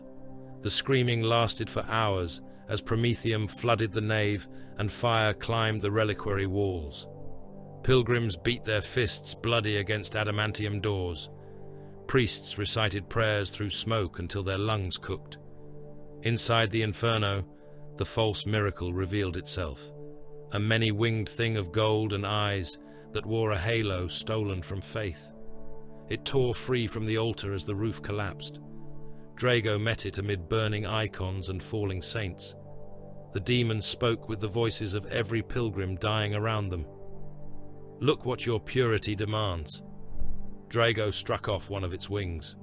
"More," he said. He banished it beneath the molten gaze of the Emperor's statue, while the basilica became a furnace around them. On black ships, the war was quieter and worse.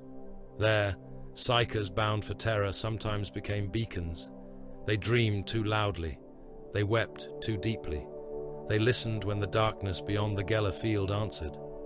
Drago boarded such vessels under inquisitorial seal, walking through decks packed with chained witches, sanctioned handlers, dead wardens, and psychic residue thick enough to taste. Possession spread differently among psychers. It bloomed.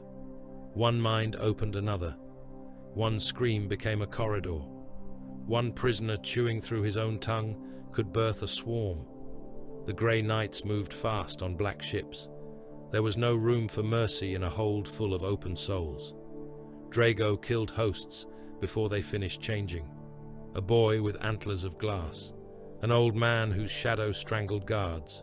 A blind prisoner whose empty sockets showed a battlefield that had not yet happened. Each execution was necessary.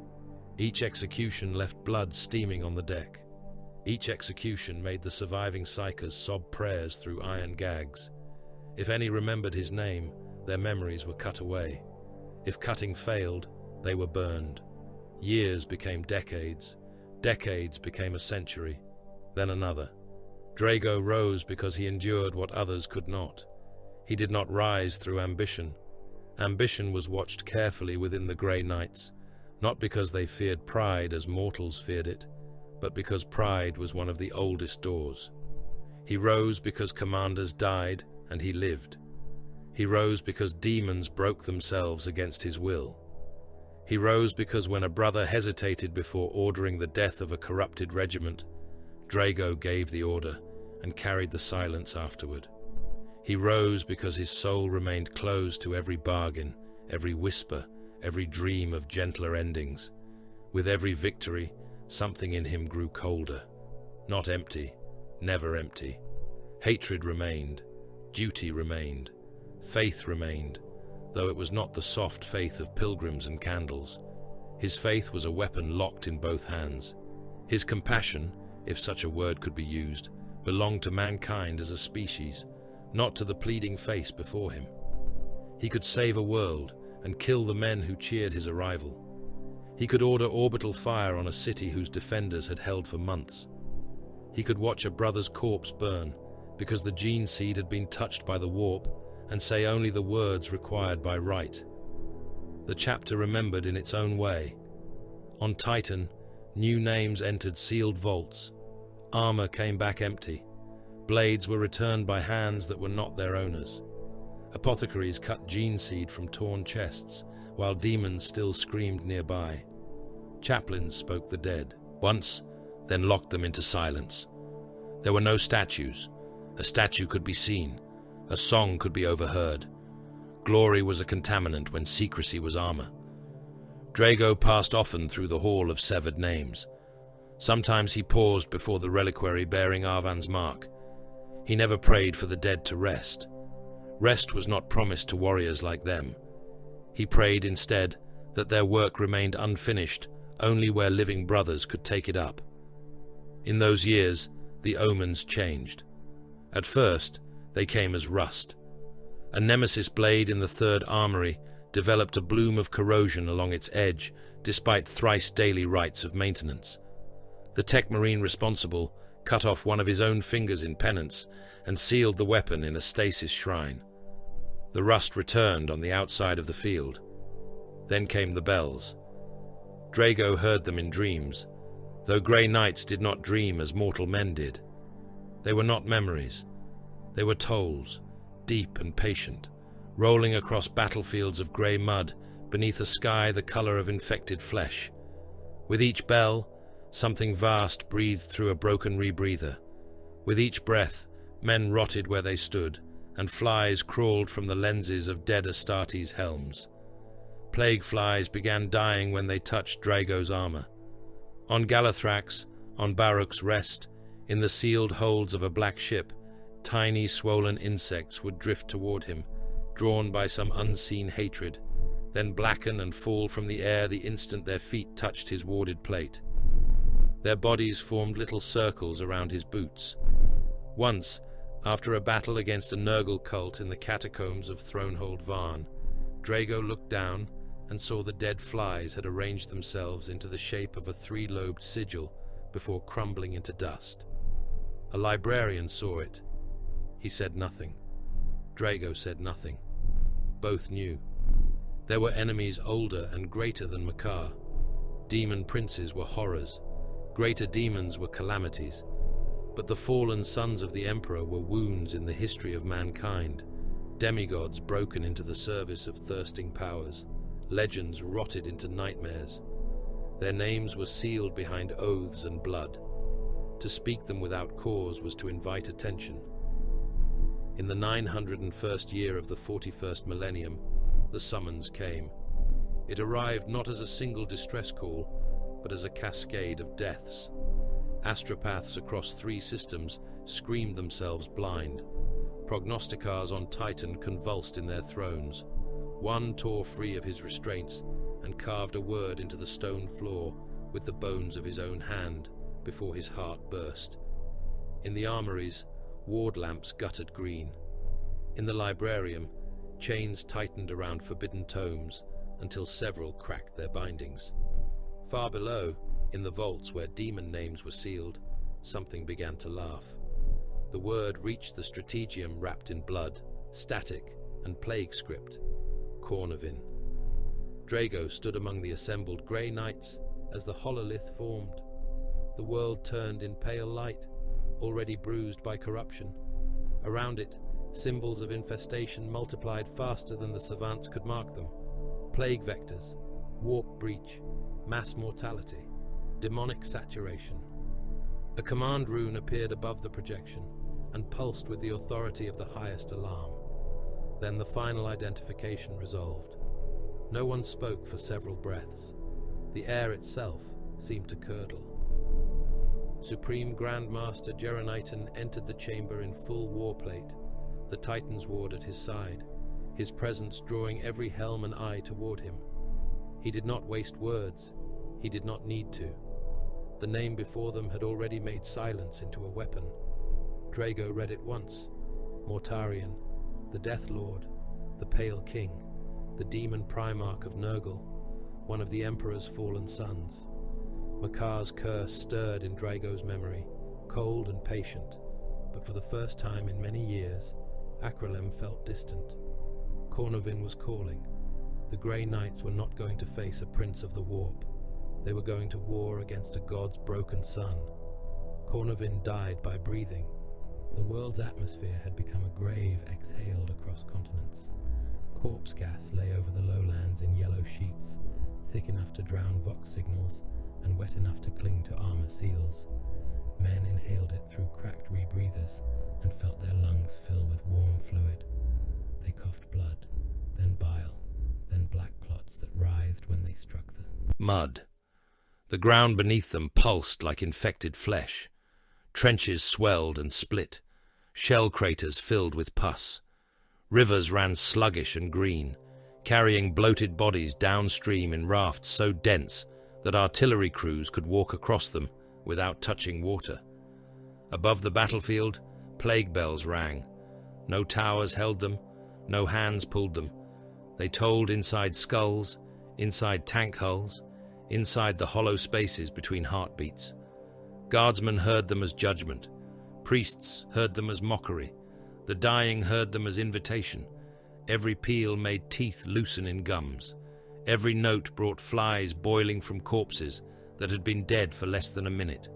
Every toll reminded the living that disease did not hurry. It did not need to. It waited in breath, blood, sweat, prayer, and the secret warmth beneath armor. Cornovin had become a garden prepared for a god of rot.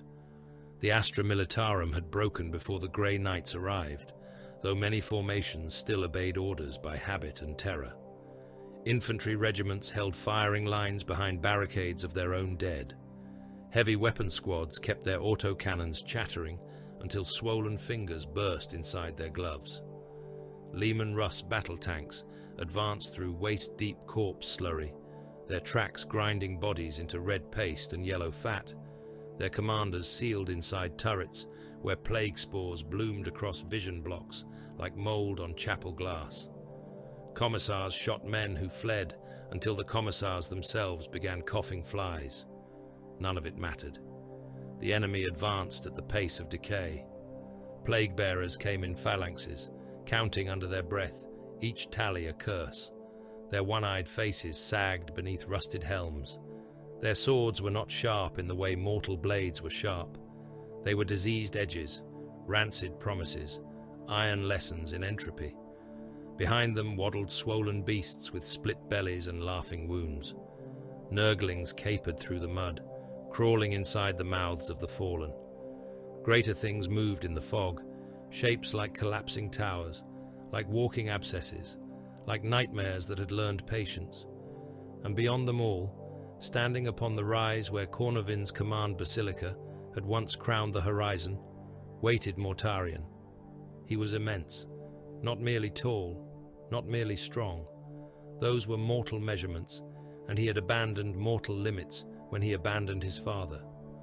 Mortarion stood like a famine given armor, like a plague that had remembered it once wore a sun's face.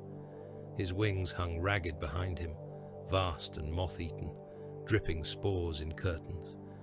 His armor was a ruin of pale plate, corrosion, chains, and old Imperial shame. Tubes fed poison into him and drew poison out again, though there was no difference between the two. His rebreather hissed. His scythe rested in his grip with the ease of an executioner who had killed worlds and found the work repetitive. He did not rage. That made him worse. He watched the battlefield with contempt so deep it resembled boredom. Men died by the thousand before him, and he did not lift his hand.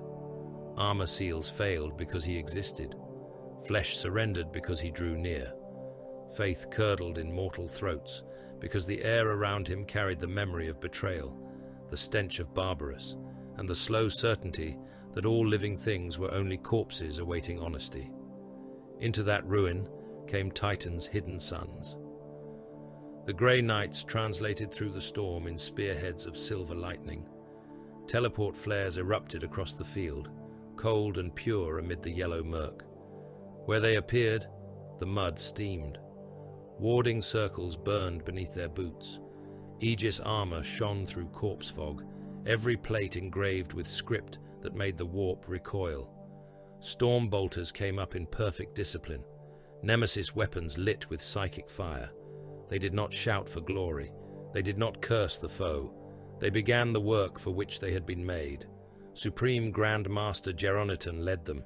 He strode at the center of the formation in Terminator plate, wrought with seals older than many chapters. The Titan's ward burned in his gauntlet, its blade a silver line of judgment in the poisoned gloom. Around him marched Grandmasters and Brother Captains, Paladins in heavy plate, Librarians crowned with psychic hoods, Terminator squads bearing halberds, swords, hammers, and shields blackened by earlier wars. They formed not a charge, but a rite. Every squad held its place in the geometry of banishment. Every step answered a line of the litanies transmitted through the closed vox. Every warrior was a point in a weapon larger than himself. Drago moved in the outer crescent of the formation. He was Justicar now, his command seal locked to his armor, his squad answering his gestures before his words. He had fought demons for decades. He had seen bodies used as doors, worlds eaten from beneath their own prayers, saints made into puppets, and void ships turned into choirs of screaming meat. Yet Cornovin pressed upon him with a heaviness unlike those wars. This was not the malice of a demon prince. This was lineage corrupted.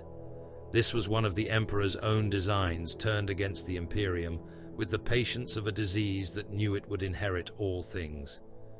Geronitan's voice moved through the Brotherhood. Formation Sanctus, advance by right. Librarians, bind the vapors. Paladins, anchor the circle. No break in geometry. No brother dies outside the pattern. The answer came as one. We are the hammer. The first ranks of plague-bearers met them in the corpse fog. Storm bolters hammered.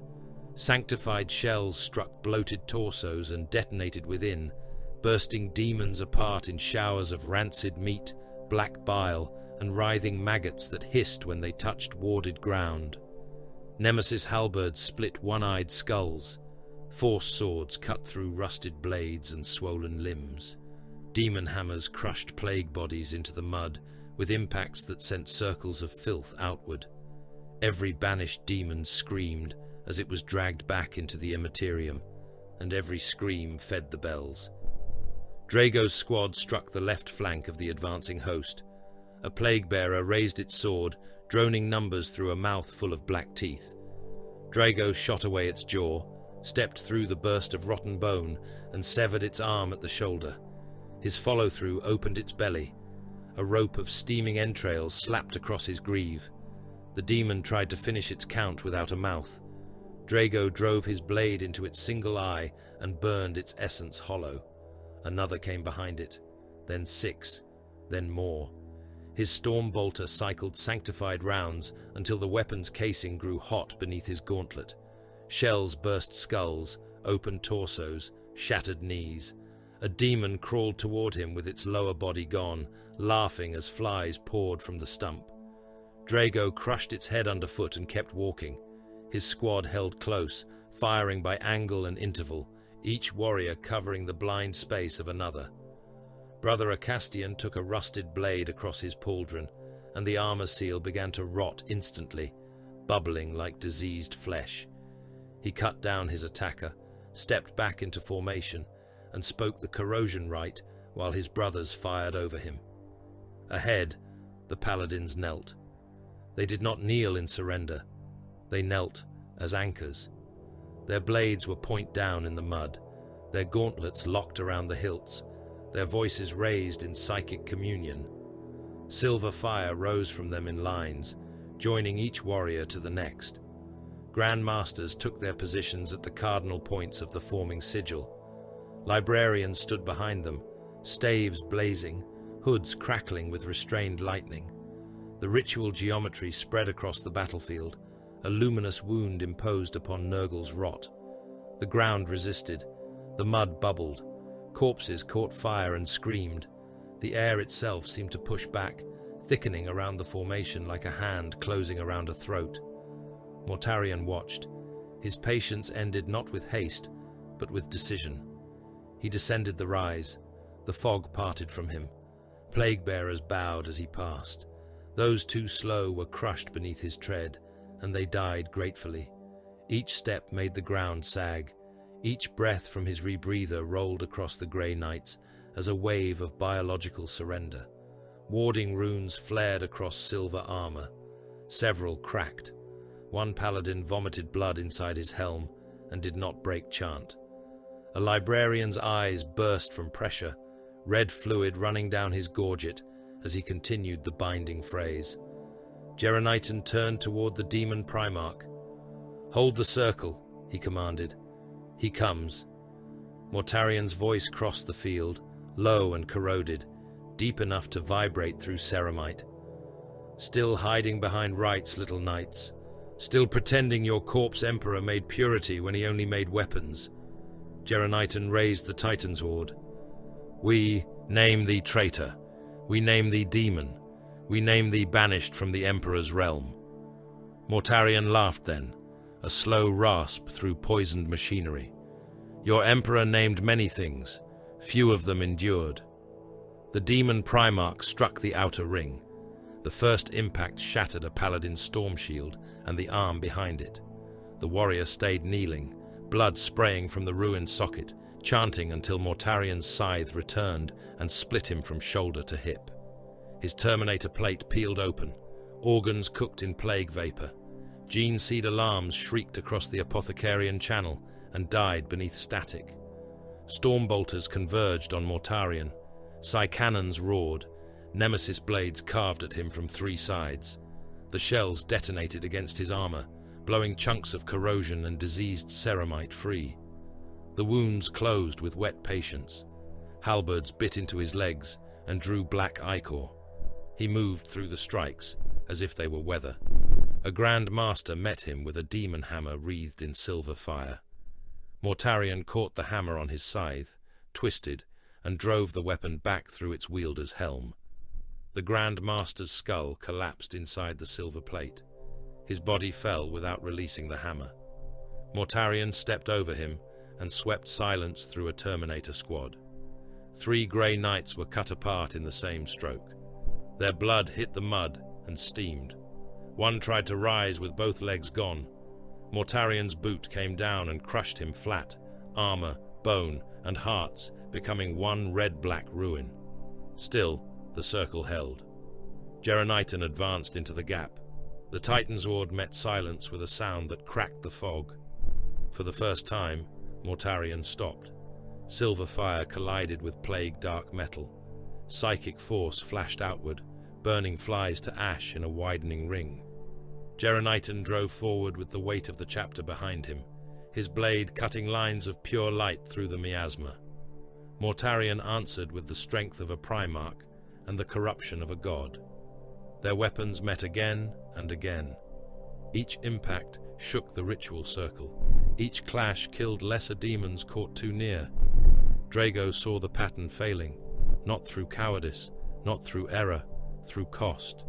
Every second bought by Geronitan was paid in Grey Knight blood. Paladins died on their knees, chanting through ruptured lungs. Librarians burned from within, their psychic hoods sparking, their armor seals leaking cooked blood. Terminators stepped into gaps and vanished beneath plague blades. The ritual geometry remained, but its points were being erased.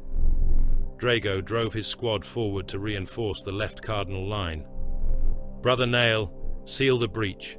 Acastian, with me. Fire by my mark." A tide of plague-bearers surged into the weakening angle. Drago led with bolter fire, bursting the first rank into sprays of rot. He struck the second with his blade, cleaving horn, skull, and shoulder in one cut. A demon's sword punched through his side plating, biting flesh beneath. Pain flashed white. He seized the demon by the throat, crushed its windpipe, and rammed a psych-out grenade into the cavity beneath its ribs. The detonation folded the thing inward, its essence poisoned and screaming. He kept moving. Across the field, Mortarion broke Geronitan. It happened without spectacle. No grand cry, no dramatic pause. The demon Primarch fainted with his scythe, stepped inside the Supreme Grand Master's guard, and struck with his free hand. The blow caved in Geronitan's breastplate. Before the Supreme Grand Master could recover, silence swept low, cutting through armor and flesh in a single diseased arc. Geronitan staggered. The Titan's sword dipped. Mortarion impaled him upon the lower curve of the scythe and lifted him from the mud. For a moment, every Grey Knight felt it. Not fear, absence. The psychic communion shuddered as the chapter's highest living will was torn from its center. Geronitan's blood ran down silence in bright streams that blackened as they touched the demon weapon. His helm lenses flickered. He tried to speak. The vox carried only wet static. Mortarion drew him close. "Another silver corpse," the demon Primarch said. Then he tore Geronitan apart. The Supreme Grand Master's body fell in pieces at Mortarion's feet. The ritual geometry buckled. Demons howled. Plague bells thundered. The fog surged inward, drowning silver light. Across the field, Grey Knights staggered as the command communion broke, each warrior suddenly isolated within his armor, his pain, his duty. Drago felt the gap open. It was not ambition that filled it. It was refusal. He moved before thought could become hesitation. He cut down the demon before him, shouldered past a wounded brother, and crossed the failing line toward Geronitan's remains. Plague fire washed over him. His warding sigils flared and cracked. A rusted blade struck his helm and tore a gouge across one lens. He killed the wielder with a backhand stroke and kept going. Mortarion watched him approach. Amusement stirred in the demon Primarch's ruined eyes. Drago knelt beside Geronitan's sundered body and took the Titan's sword. The moment his gauntlet closed around the hilt, the blade's machine spirit and psychic presence struck through him like a second spine made of lightning. It knew him. It judged him. It weighed his anger, his discipline, his hatred, his wounds, his curse, his every silent execution since Acrylem. For a heartbeat, Drago felt the dead of the chapter around him. Geronitan, Arvan, Cadden, Othran, names locked in Titan's vaults. Brothers remembered once, and then carried forever. He rose. The battlefield changed, not because hope returned, Hope had no place there. Something colder took its place. The Grey Knights felt Drago through the broken communion, not as comfort, but as command. His grief did not spill outward. It hardened. His rage did not burn wild. It narrowed until it became an executioner's blade. "Reform the circle," Draigo voxed. His voice carried across every Grey Knight channel. "Paladins, anchor on me. Librarians, bind his shadow.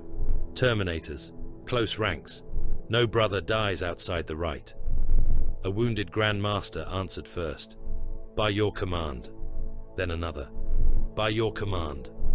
The Brotherhood moved. Mortarion tilted his head. "So," he rasped, "a new little lord." Drago advanced with the Titan sword burning in his hand. "No." He stepped over Geronitan's blood. "An ending." The surviving Grey Knights poured themselves into the reformed pattern. Paladins dragged themselves upright or died trying. Librarians locked their staves into the mud and screamed the binding cant until blood ran from their helms. Stormbolters hammered the demon host back. Terminators formed a wall of silver between Mortarion and the ritual anchors. The psychic geometry reignited, ragged, wounded, but alive. Drago met Mortarion beneath the bells. Silence came down. The Titan's ward rose. The impact drove Drago knee-deep into the mud. His armor screamed warnings. Plague energy crawled along the blade, seeking his flesh, his blood, his thoughts. He forced it back through the sword with a surge of will that turned the air around him silver. Mortarion pressed harder, vast wings spreading, rebreather hissing. "You cannot kill me," the demon Primarch said. Drago's teeth clenched behind his helm. "No." He turned the blade aside, stepped in, and drove his shoulder into Mortarion's ruined armor. It was like striking a fortress wall. His bones rang. His wound reopened beneath his plate. He slashed across the demon Primarch's abdomen, drawing a line of diseased fire. Mortarion struck him with the haft of silence and sent him skidding through the mud. Drago rose. Again and again they clashed. Mortarion was stronger, older, greater, a son of the Emperor remade by the Plague God. Drago did not match him by strength. He matched him by denial. He fought within the ritual, forcing Mortarion's steps where the librarians needed them, cutting not to slay, but to bind, drawing blood not for victory, but for invocation. Every Grey Knight still alive fed power into the circle. Every dying brother became another lock. Mortarion realized too late. The demon Primarch's contempt shifted. Drago spoke then, not a battle cry, not a boast, not a prayer for mortal ears. He spoke the true name, the name the Emperor had once intended for the being that became Mortarion. A name buried beneath treachery, rot, and 10,000 years of damnation. A name that struck the demon Primarch not as sound, but as remembrance. The plague fog recoiled. The bells faltered. Mortarion's wings convulsed. His armor split along old seams. For one impossible instant, the thing before Drago was not only a demon, not only a traitor, but a wound, forced to remember the shape it had been before corruption claimed it. Mortarion roared. The sound killed men across the field. It burst lungs, shattered helm lenses, and threw tanks onto their sides. Grey Knights dropped to one knee beneath the force of it.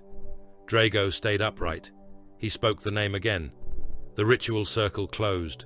Silver fire erupted upward around Mortarion, chaining his limbs, burning through his wings, forcing his manifested body into the shape of banishment. The demon Primarch swung silence, but the blade moved as if through iron water. Drago stepped inside the stroke and drove the Titan sword into Mortarion's chest. The impact shook the world.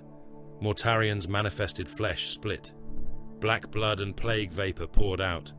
Within the ruin of the wound, beneath diseased armor and demon-forged substance, something like a heartbeat in a cage of rot. Drago reached it. He did not do it cleanly. He drove his gauntlet into the opening, fingers sinking through diseased flesh that smoked against his wards. Pain flared up his arm as toxins older than mortal civilization tried to eat through his armor and into his blood. He held on. With the Titan sword, he carved into the exposed heart, cutting through corruption that resisted like iron-hard meat. He carved one name, Geronitan. Each letter burned silver in the diseased organ.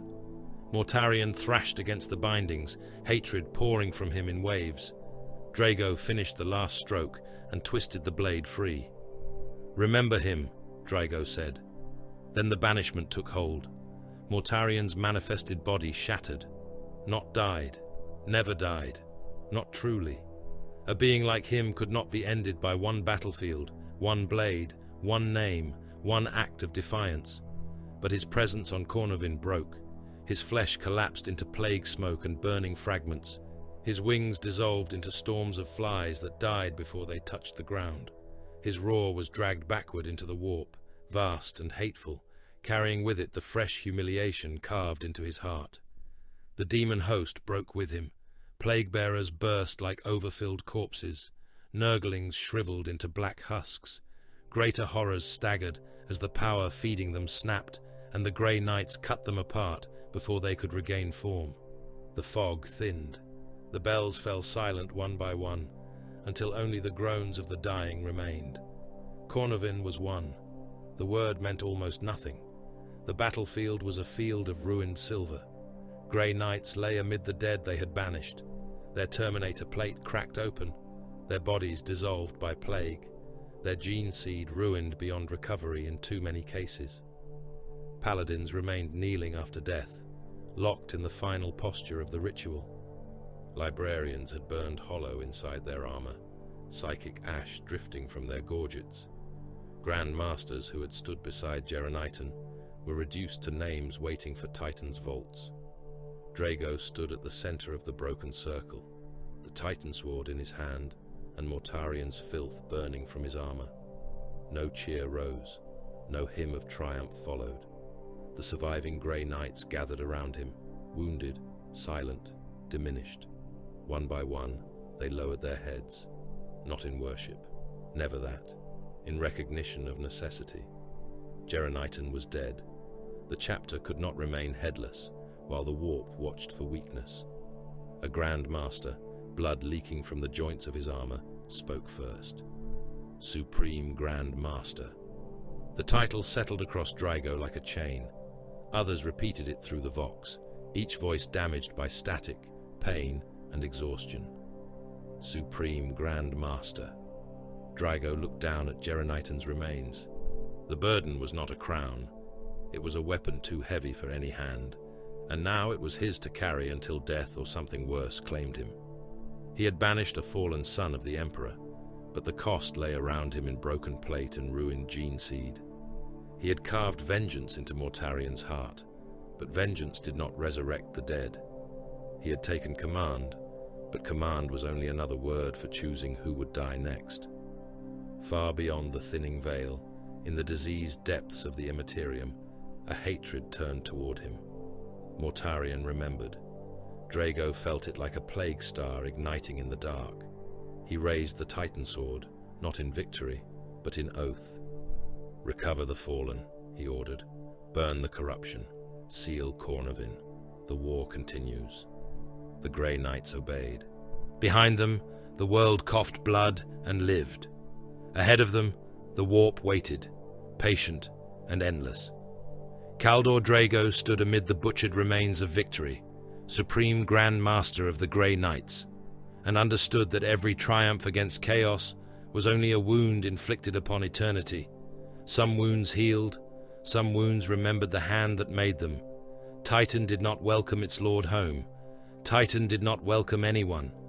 The moon of Saturn received Kaldor Draigo beneath layers of silence, armor, void shielding, and wards old enough to have forgotten the hands that first carved them. No triumphal bells rang for Cornovin. No robed multitudes lined the fortress ways. No choir sang the name of the warrior who had spoken a fallen Primarch's true name and cut humiliation into his diseased heart. The Imperium would never know. It was not permitted to know. The dead of Cornovin would become absence in sealed ledgers, lost strength in hidden musters, names spoken once in the vaults and then entombed in memory. Drago returned as Supreme Grand Master of the Grey Knights, and the title settled over him like a sarcophagus. He was now the highest blade of Titan, the chapter lord of the unremembered war, equal in burden to the chapter masters of other Adeptus Astartes brotherhoods, and more cursed than most of them could imagine. Beneath him stood the chapter council, the Grand Masters, the brother captains, the paladins, the librarians, the prognosticars, and all the silver warriors of the demon hunting chapter. They did not kneel to him in adoration. The Grey Knights were not made for adoration. They bowed to command, because command was a weapon, and a weapon required a hand. Drago's first throne was not a throne. It was a black stone command dais in the strategium beneath Titan's fortress monastery, surrounded by hololithic storms of dying worlds. The chamber was circular, vast, and cold. Silver ward lines crossed the floor in concentric rings. Cherubim skulls drifted through the air on humming suspensors, carrying sensors that vented incense and chemical purgatives. Servo scribes clicked and scratched at parchment behind screened alcoves. Hooded Ordo Malleus savants stood in silence, their eyes replaced by augmetic lenses sealed against psychic intrusion. Every word spoken in that chamber was recorded in cipher, locked, sanctified, and prepared for destruction if corruption was suspected. Above the central table, the galaxy bled. Not the whole galaxy. No mind could hold that. Instead, the strategium displayed selected wounds. Each rune was a world, a system, a fleet, a moon, a shrine, a black ship, a dead fortress, a hive whose population had begun dreaming the same dream. Some runes glowed silver, marked for intervention. Some burned amber, marked for quarantine. Some pulsed black and red, marked for purgation, secrecy execution, or final sanction. A few shone with a cold white that meant exterminatus had been authorized or requested. Entire worlds reduced to a decision in light. Drago studied them without expression. On Halbrecht Tertius, a manufacturer moon had produced lasgun power cells stamped with an 8-pointed imperfection, visible only under blessed optics. 16 million workers were suspected of contamination by exposure. The moon fed 3 crusade fronts. Destroying it would starve Imperial armies already collapsing under Xeno's pressure. Sparing it might send demonic sigils into the hands of 1 billion guardsmen. On St. Jorvan's Rest, pilgrims had begun surviving lethal wounds after touching the bones of a martyred confessor. The ecclesiarchy called it a miracle. The Ordo Malleus called it a probable fleshgate. There were 200 million pilgrims on the surface, most crowded around the reliquary city in prayer, hope, and infection. On the shrine ship Merciful Benediction, an astropathic choir had sung for 7 days without food, water, or rest. Every message sent through them arrived before it was transmitted. The navigator refused to leave the warp, claiming that real space was the illusion and the Imperium, the Emperor's true kingdom. The ship carried relics, confessors, and sealed cargo bound for 300 worlds. On Gathalamor's outer colonies, demons had manifested inside command bunkers during artillery briefings. Only officers were possessed. The soldiers remained loyal. That loyalty no longer simplified anything. Each decision killed. That was command.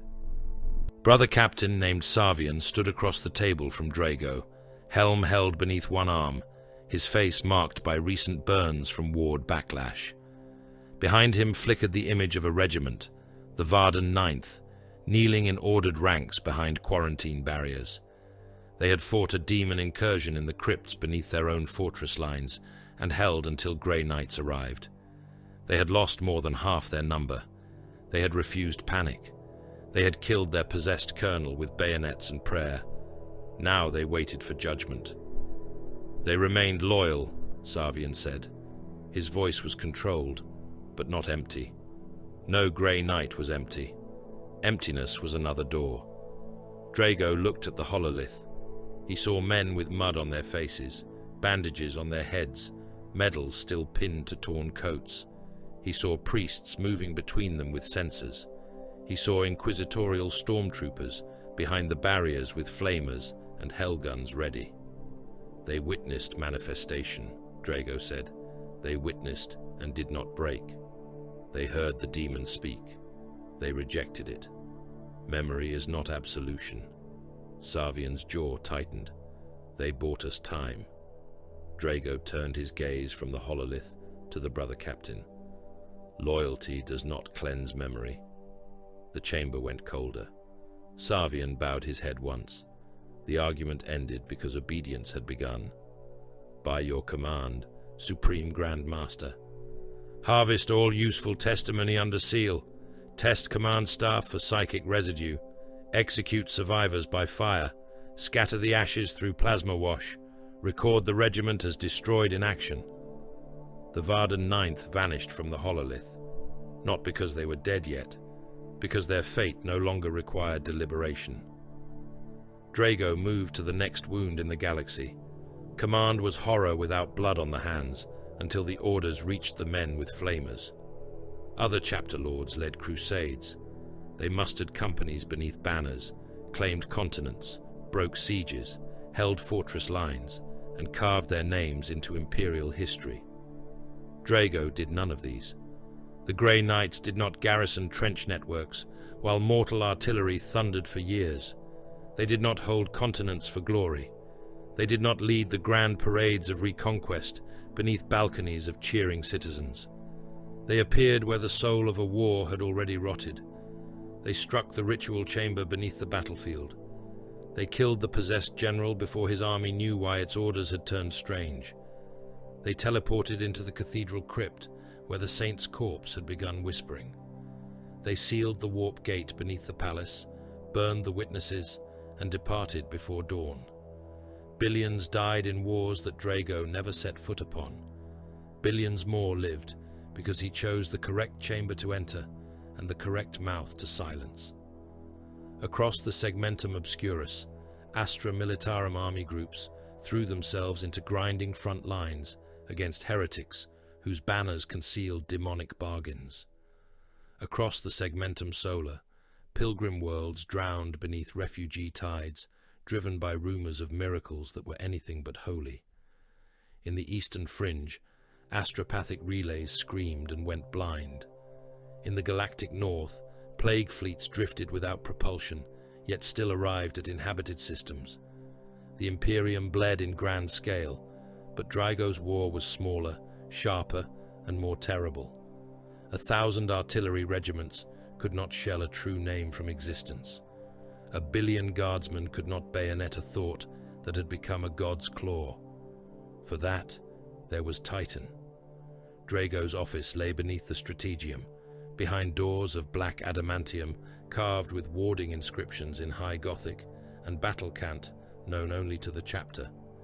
It contained no luxury: a slab table of dark stone, a reliquary wall, a weapons shrine, a kneeling plate before a sealed icon of the Emperor, stasis cabinets for tactical ciphers, a skull rack of servo recorders whose memory cores were scoured by flame after every council of war.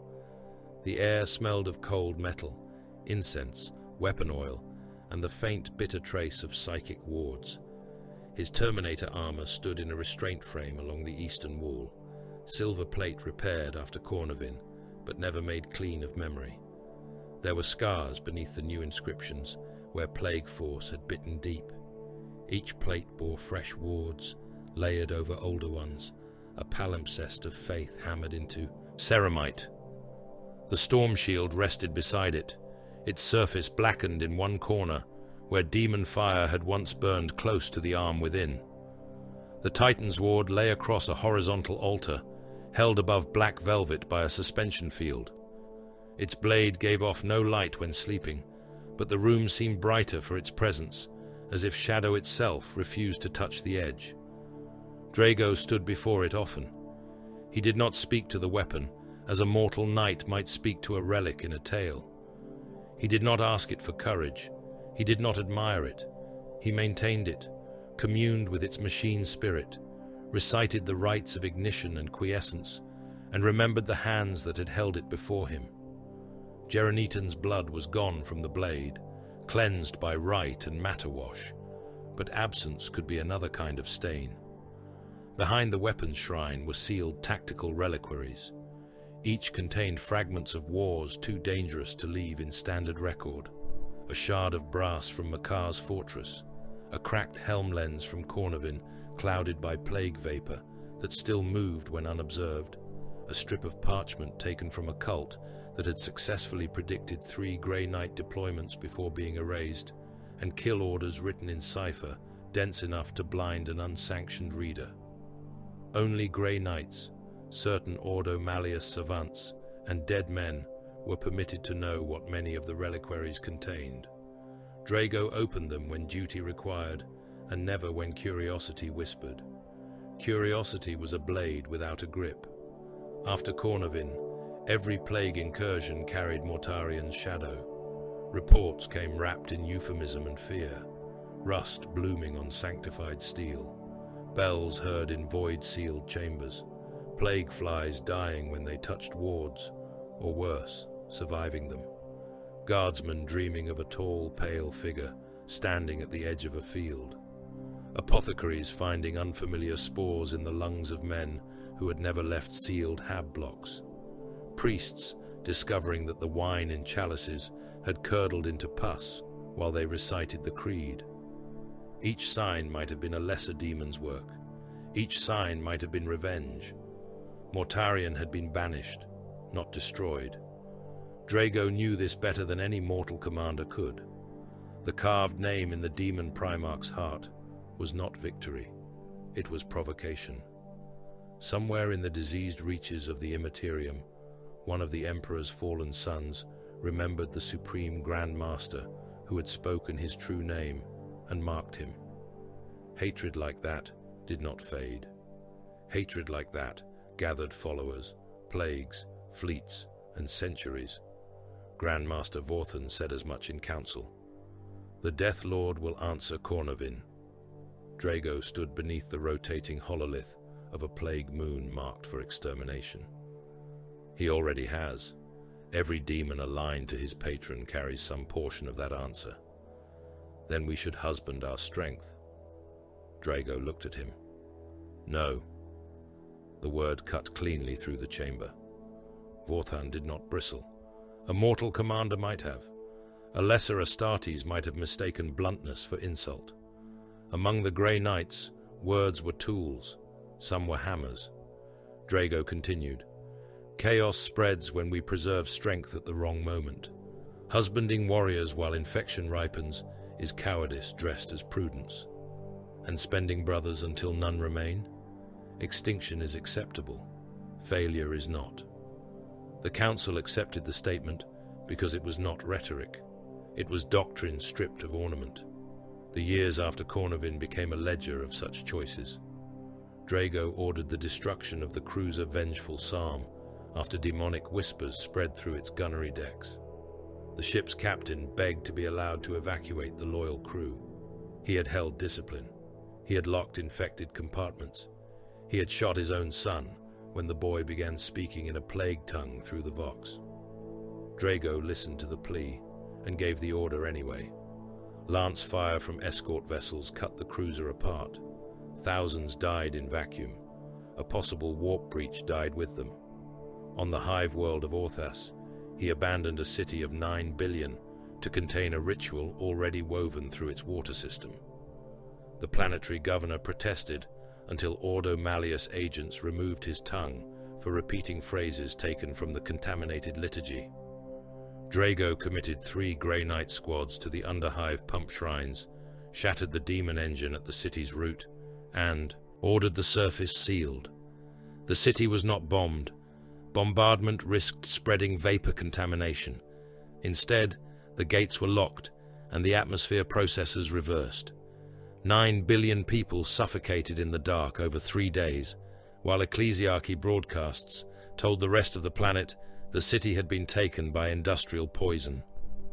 On the ash moon of Charon's Lent, Drago sacrificed an entire Cadian armored spearhead to draw a bloodthirster across a warded killing field. The Cadians knew they were bait only when the demons came for them from the smoke. They fought anyway. Their tanks burned. Their crews cooked inside their vehicles. Their colonel cursed Drago on an open command channel as his baneblade was peeled open by a demon axe. Drago waited until the bloodthirster entered the circle, then struck with paladins from Teleport Reserve and banished it under the silver geometry of 3 librarians. The Cadians received posthumous honors under a false campaign name. Their colonel's curse was deleted from the record. Drago remembered it. That was the cruelty of his office. He could not allow memory to survive among mortals, but he carried too much of it himself. The faces of executed survivors, the voices of officers begging for one corridor to remain open. The sight of loyal men burned because loyalty had not protected their minds from knowledge. He did not regret. Regret was a luxury that invited paralysis. But he remembered, and remembrance sharpened him into something colder than hatred. Then, Lexek Hasimir rose from the dead. The body had been sealed inside a mortuary reliquary under Ordo Malleus sanction, 3 levels below Titan's primary libraria. Hasimir had been an interrogator attached to a forbidden inquiry concerning ancient demonic vaults and dead worlds near the Pandorax region. His corpse had been flensed by its own notes. His eyes had been removed before death. His tongue had been branded with 7 warning sigils. He had been dead for 9 years, watched by servo skulls, null charms, and warded locks. At the hour of Saturn's eclipse, the corpse sat upright. The mortuary guardians died first. One drowned inside his helm. One turned to salt. One emptied his sidearm into his own chest while reciting a child's counting rhyme backward. The alarm reached Drago's office as a shriek of ward breach and corpse movement. By the time the Supreme Grand Master entered the reliquary chamber with a squad of paladins and 2 librarians, Hasimir's dead body was standing in the center of a circle of frost, its jaw hanging loose, its empty sockets bleeding black smoke. Drago raised the Titan's ward. "Name the force that moves you." The corpse turned its eyeless face toward him. When it spoke, the voice was not Hasimir's alone. It was dry parchment, broken vox, grave dust, and something laughing behind a sealed door. "Pythos," it said. The librarians tightened their grips on their staves. Drago did not move. The corpse lurched 1 step forward. Its ribs split open from within, not with blood, but with light the color of old bruises. Don't forget to like, comment, and subscribe. Support really helps. The damnation cache is open. The ward circles on the floor flared. One of the paladins aimed his stormbolter at the corpse's head.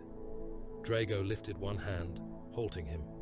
Hasimir's dead mouth worked around the next words, as if each syllable were a hook dragged through flesh. Pythos must be sealed. The debt must be called. Angels in green, angels in bone, old oath, old shame, old key. The corpse convulsed. Bones cracked. Its spine bent backward until the skull touched its heels. Still it spoke. The gate opens. The lock remembers. The first will answer if the hammer demands. Then Hasimir burst. Not exploded. Burst was too clean a word. His body came apart in strips, each piece snapping outward like meat torn by invisible hooks. Black smoke poured from the remains, forming the suggestion of wings, then a laughing mouth, then nothing, as the librarians crushed it beneath warded force. The chamber stank of old blood and burned parchment. Silence followed. Drago looked at the gore scattered across the reliquary floor. "Seal the chamber," he ordered. "Burn the remains. Scour the wards. No record outside highest sanction." A librarian bowed his helm. "Supreme Grand Master," the reference to the first. "The Dark Angels." The words hung in the air with the weight of old mistrust. The Dark Angels were loyal.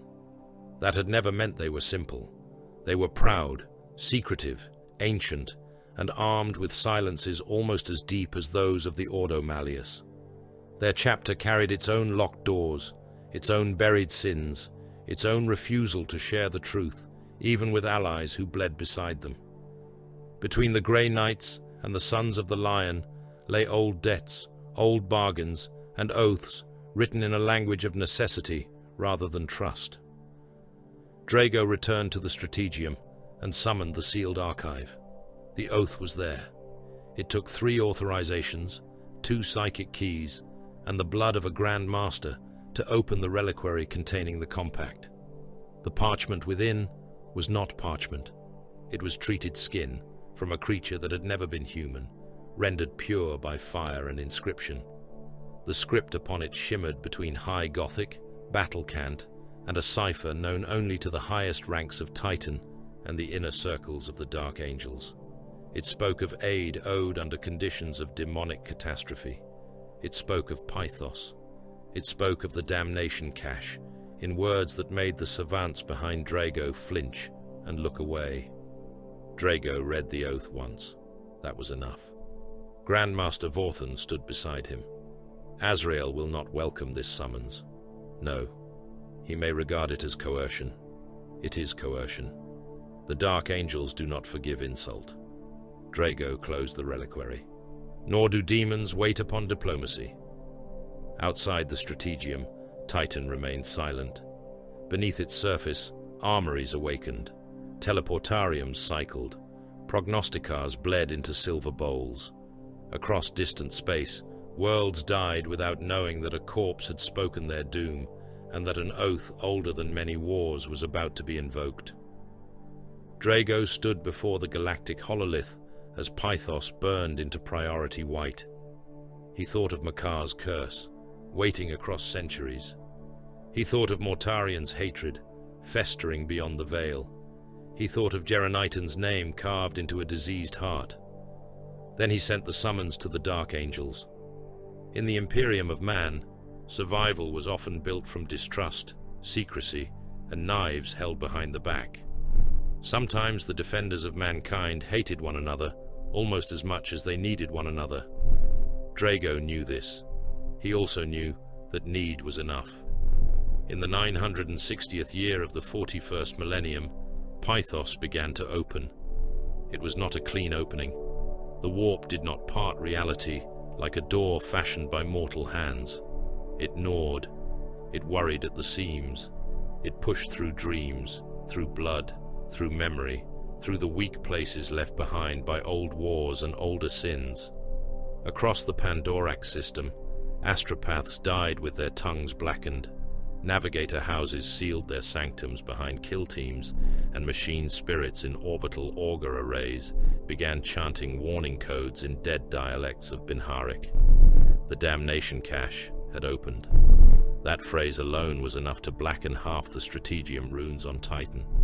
It appeared in sealed records beneath warning sigils that made mortal savants bleed from the eyes if they stared too long. It belonged to a class of threats that did not merely end worlds, but rewrote the conditions by which worlds were permitted to remain real. Pythos was not simply under attack, it was becoming a hinge. If that hinge broke, the door behind it would not open onto invasion alone. It would open onto permanence. Demonkind would not raid, manifest, and fade. It would root. Drago had no time to wait for the mustering of sufficient Grey Knight strength. That was the first cruelty of the campaign. The Fifth Brotherhood was already committed aboard the ship Revenge, fighting through corridors gone wrong, but they were too few for the scale of the breach. Other brotherhoods were scattered across the Imperium, each one engaged in wars whose abandonment would birth fresh catastrophes. To call them back would save Pythos by damning other worlds. To wait would allow the cache to widen. To strike with insufficient force would mean the Fifth Brotherhood dying as a warning rather than winning as a blade. Drago stood in Titan's strategium beneath the cold glare of the Pandorax hololith and chose necessity. "Open the sealed compact," he said. Grandmaster Vorthon stood beside him, his face unreadable beneath his helm. "The Sons of the Lion will resist." They may resist after they answer. They will call it coercion. It is coercion. The compact was brought from a reliquary vault under armed guard, though no mortal army could have taken it by force. Its locks required blood, psychic imprint, and the assent of Titan's highest office. The parchment within shimmered beneath wardlight, its script shifting between High Gothic, Battle Cant, and the old cipher agreed upon by warriors who had distrusted one another even while sealing the bargain. It was not a request. It was not diplomacy. It was an oath. Drago placed his gauntleted hand above the parchment and spoke the words that awakened it. The summons went out to the Dark Angels. It did not travel like a normal plea for aid. It carried the weight of obligation, encrypted through channels older than many Imperial crusades, bearing proof that the debt was real and the condition met. It named Pythos. It named the cache. It named the enemy only in fragments, because some truths became contamination if given too freely.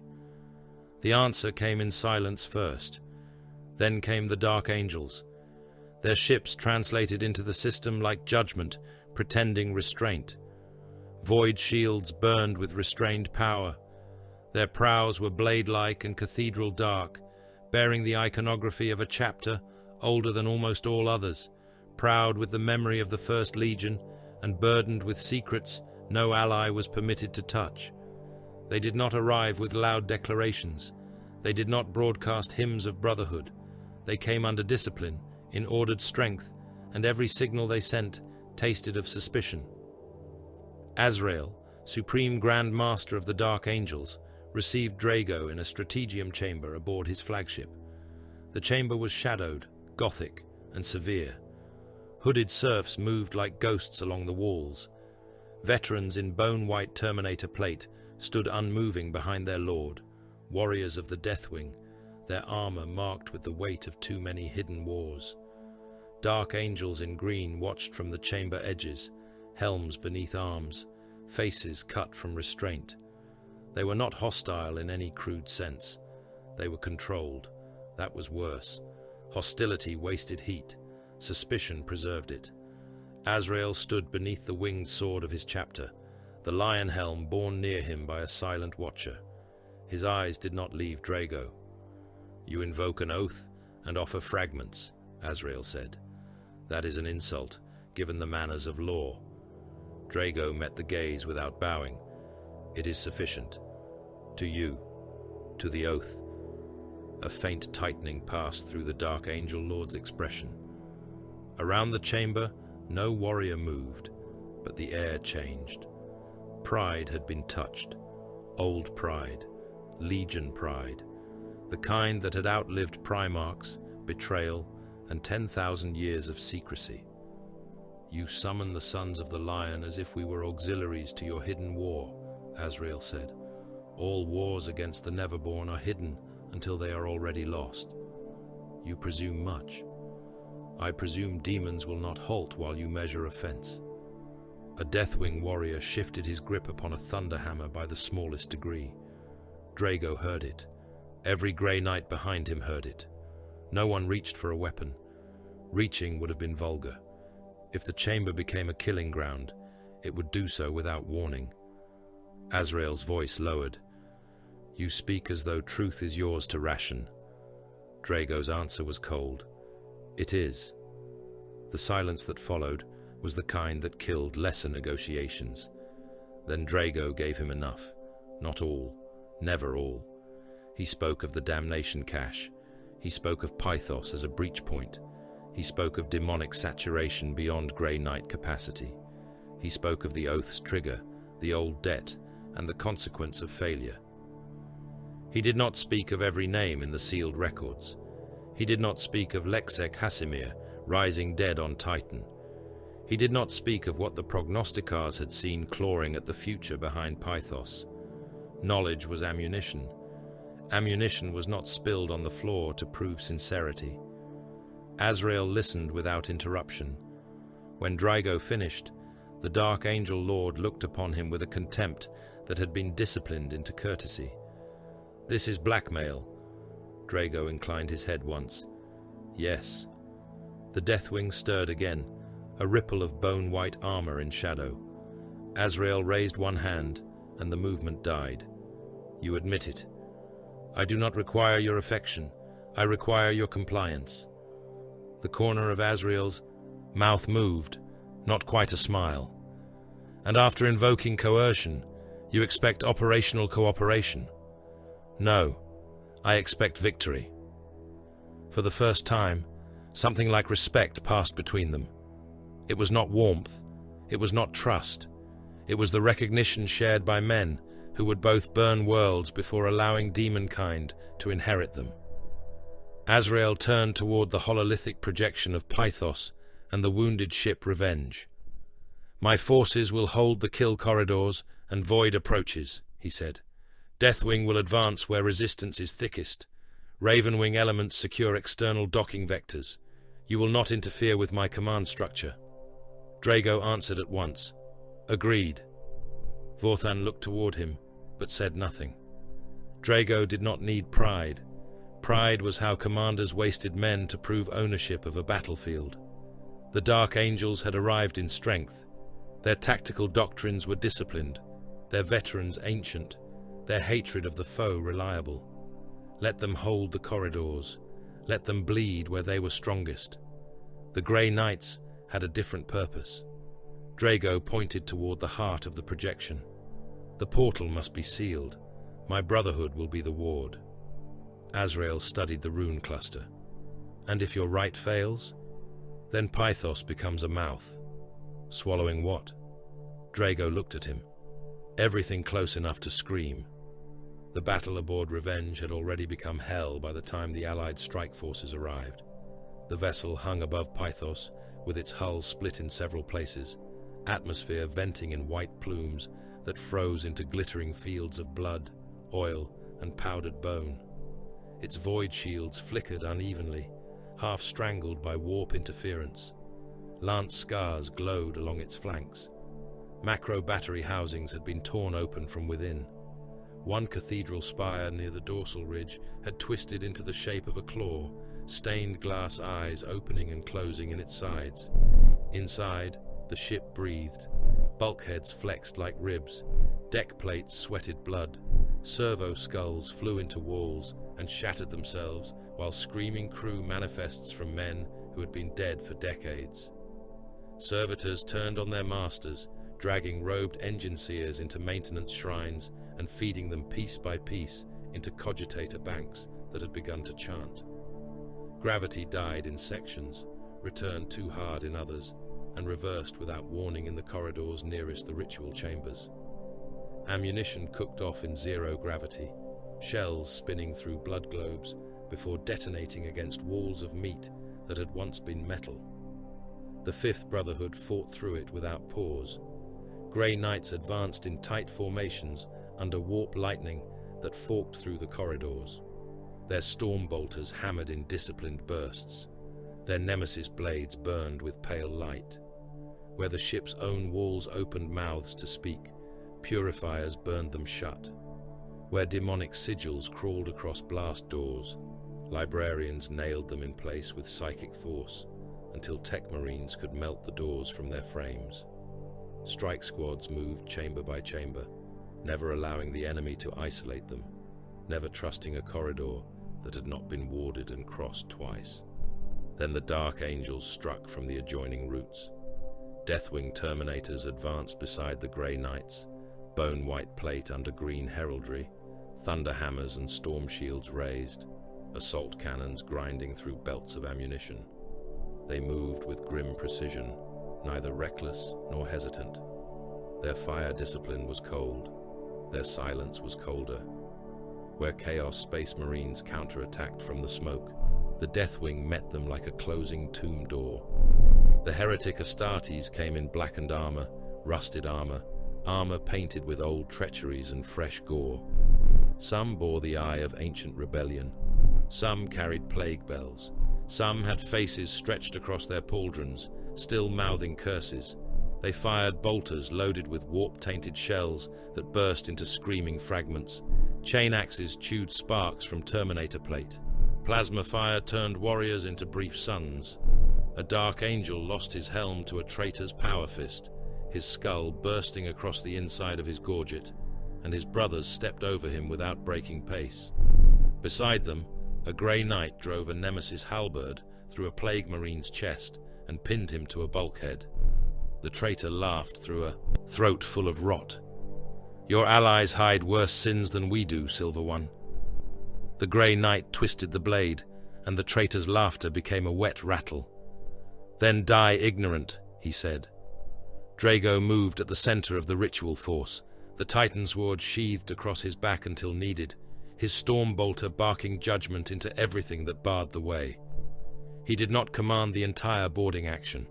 Azrael's officers controlled the Dark Angel's kill corridors with ruthless competence. That was acceptable. Drago had placed his trust where trust was unnecessary. He had placed function beside function and allowed the war to grind forward. On the command channel, Azrael's voice came edged in static.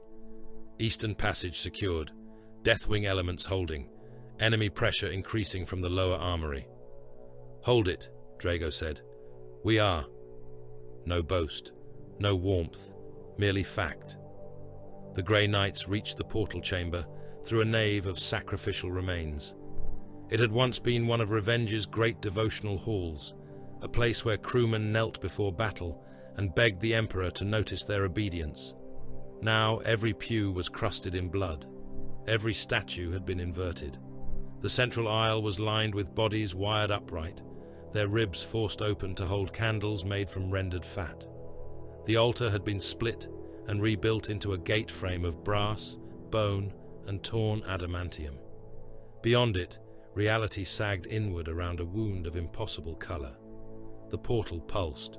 Through it came screams, bells, laughter, and the smell of wet grave soil. Drago halted at the threshold. "Warding formation," he ordered. "Paladins at the cardinal points. Librarians, begin containment. Strike squads, outer ring. Purifiers, cleanse the nave. No demon crosses the inner circle." The Fifth Brotherhood obeyed instantly. Grey Knights took position as living wards, each warrior becoming a point in the psychic architecture of the rite. Paladins drove their blades into the deck, locking themselves into place. Librarians raised their staves, and silver fire began to trace lines between them. Purifiers advanced through the pews, bathing the sacrificial remains in flame. The bodies burned. Some screamed, some thanked them, some split open and released swarms of biting things that died in the holy fire before they reached the floor. Outside the chamber, the Dark Angels held the corridors. The kill zones became slaughter tunnels. Deathwing storm bolters roared until the air filled with brass casings and shredded armor fragments. Assault cannons tore demons into ropes of meat. Thunderhammers crushed possessed legionaries flat against the deck. Green-armored tactical squads fired from barricades made of collapsed shrine pillars, withdrawing by squads, never fleeing, never allowing the horde to break through. Apothecaries dragged the wounded back only when possible. When impossible, the wounded detonated grenades at their own chests and took the enemy with them. Chaos Space Marines counterattacked again and again. They came with demons crawling over their armor, with icons made of human spines, with flamers that vomited warp fire, with heavy bolters that fired shells engraved with blasphemies. The Dark Angels answered with disciplined hatred. They did not ask what rite the Grey Knights performed behind them. They did not ask what the portal truly was. They had been given enough truth to kill for. That was all Drago had offered, and all they required. Within the chamber, the rite tightened. Drago stood before the portal and began to speak the first chain of closure. The words were not meant for mortal tongues, though his transhuman voice shaped them without faltering. Each syllable struck the gate and forced it narrower. The Titan's ward came free in his hand, its edge catching the portal's light and throwing it back silver. Something vast moved beyond the breach. The air curdled. A wet laugh rolled through the chamber, followed by the buzzing of flies. Gianllo manifested in stages.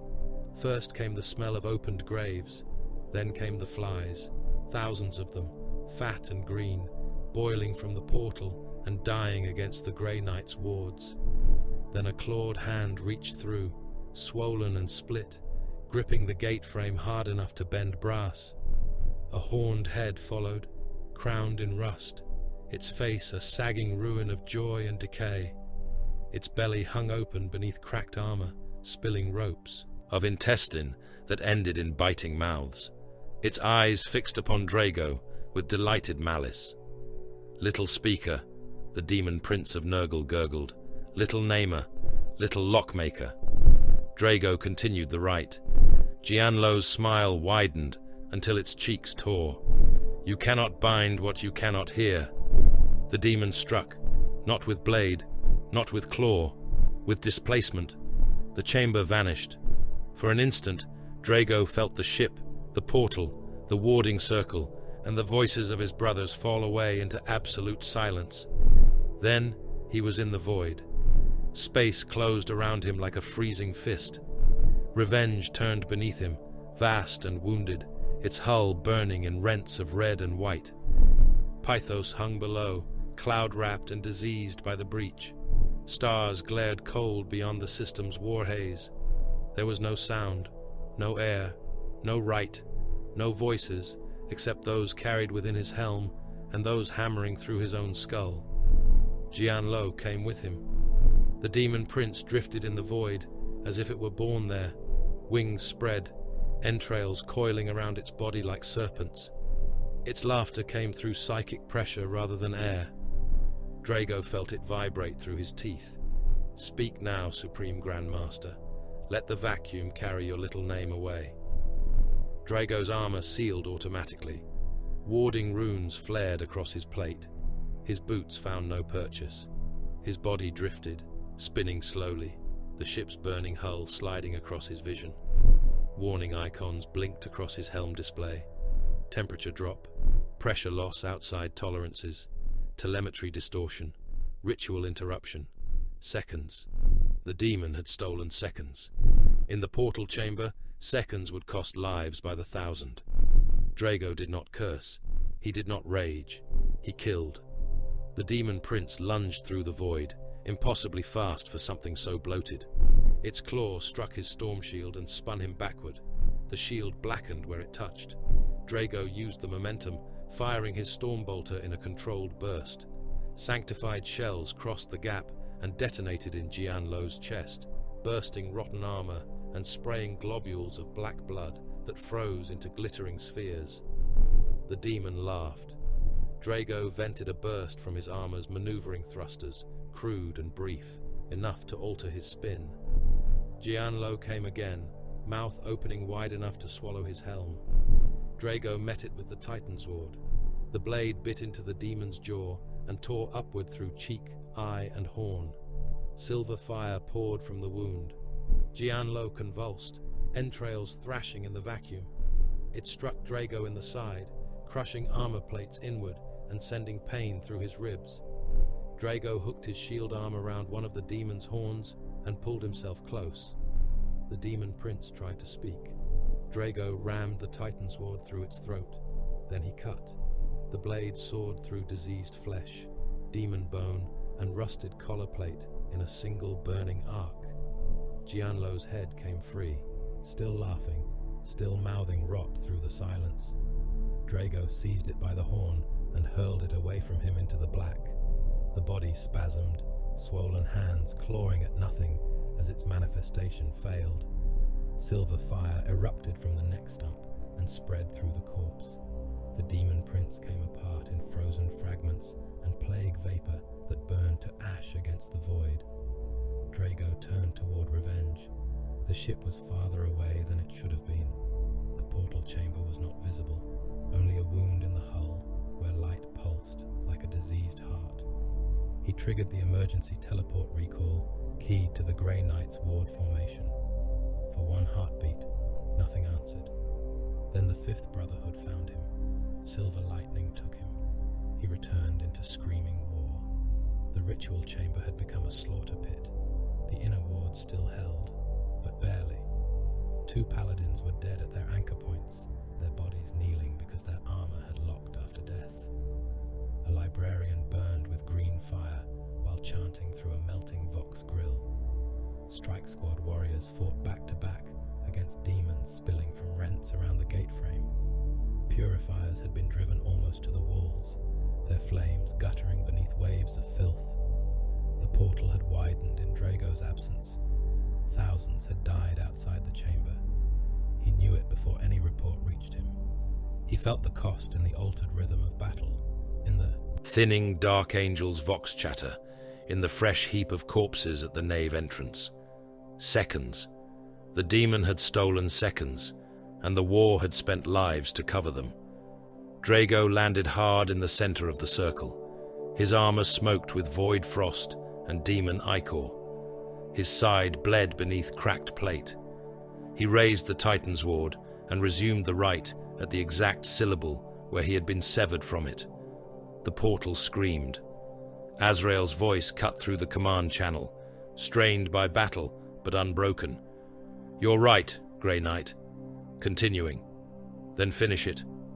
Draigo spoke the closing chain. The Grey Knights answered. The surviving librarians drove their will into the portal. Paladins, dead and living, held the geometry. Dark angels in the corridors made the last meters into walls of bone and green ceramite. Deathwing terminators died standing, storm shields locked, thunder hammers rising and falling until power fields failed and arms were torn from sockets. Heretic Astartes crashed against them and broke through only to be met by Grey Knight fire at the nave doors. The gate narrowed. Demons clawed at its edges from the other side. Their fingers burst under silver light. Faces pushed through the membrane of reality and were burned away. A vast shape beyond the wound roared in frustrated hunger. The ship trembled. Pythos turned below. The damnation cache howled through the breach like a vault full of gods trying to wake.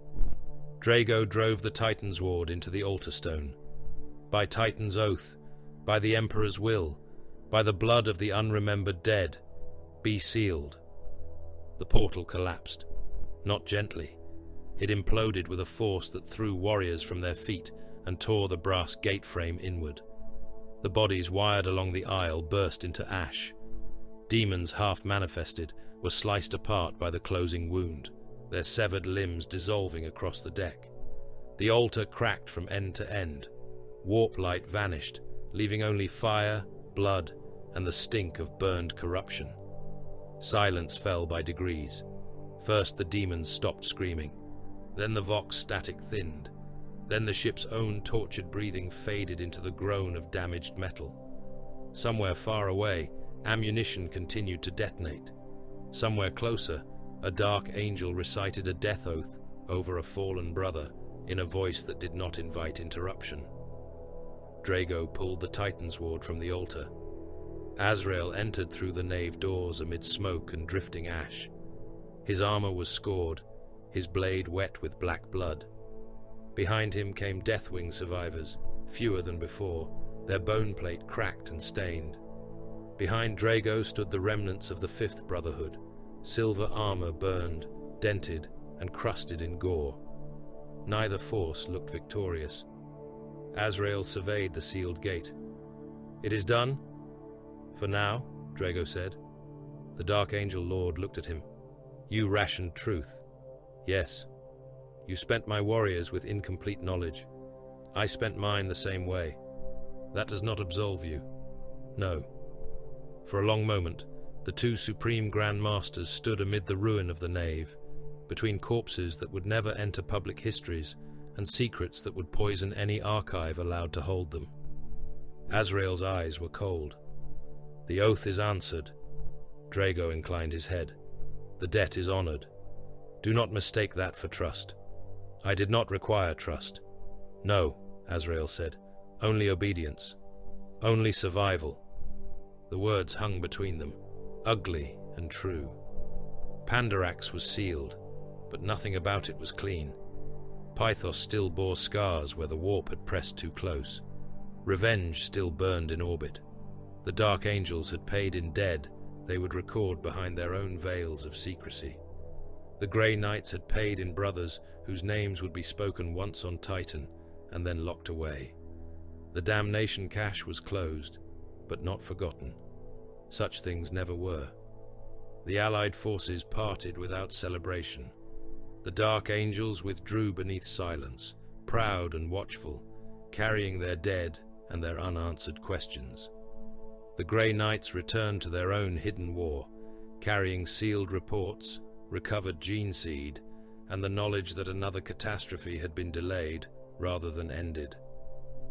Drago watched Azrael's fleet burn toward the void beyond Pythos. Grandmaster Vorthan stood beside him. They will remember the coercion. Yes. And the withheld truth. Yes. Then we have made enemies of allies. Drago looked down at the sealed tactical slate in his gauntlet, where casualty tallies updated in cold script. Dark Angels, Grey Knights, naval crews, mortal auxiliaries, thousands in the seconds stolen by Gianllo, more in the corridors, more in the void, more on Pythos below. No, he said, we have preserved the Imperium in its natural state. Vorthan turned his helm slightly. And what state is that? Drago watched the last fires gutter across Revenge's wounded hull, alive through lies. In the final year of the 41st millennium, Acrylem called to Titan again. The signal did not arrive whole. It came in fragments dragged screaming through the Imperium, torn apart by warp tide, patched with dead voices, and stained by the laughter of something that knew it had been expected. Astropaths in 3 sealed choirs died receiving it. One burned from the inside out, leaving only a blackened skeleton still seated upon his throne, fingers fused around the arms of the chair. Another vomited a stream of ash and human teeth for 7 minutes before his skull split along the brow and spilled smoke across the chamber floor. The last survived long enough to speak one word before his tongue turned to rot in his mouth. Acrylem. The word moved through Titan like a blade drawn across stone. In the prognosticar vaults, the blind seers convulsed against their restraints. Blood ran beneath their bandages in steady threads. Servo skulls darted between them, recording spasms, breath patterns, whispered phrases, and fragments of future war. One prognosticar raised his head toward a ceiling buried beneath kilometers of fortress, ice, and void shielding, and spoke in a voice that was not his own. The wound remembers. Every ward lamp in the chamber guttered. A second voice answered from another throne, cracked and wet. The curse has ripened. By the time the warning reached the strategium, Drago was already there. He stood beneath the hololithic projection of Acrylem, his face hidden behind the red lenses of his helm, the Titan's ward at his side. Around him gathered the chapter council, Grand Masters, brother captains, librarians, and paladins, marked by wars too secret for Imperial record. The world hung before them in cold light, scarred by fresh warp storms, its continents bruised by demonic pressure. Ancient battlefields glowed as active fronts. Fortress cities blinked in and out of contact.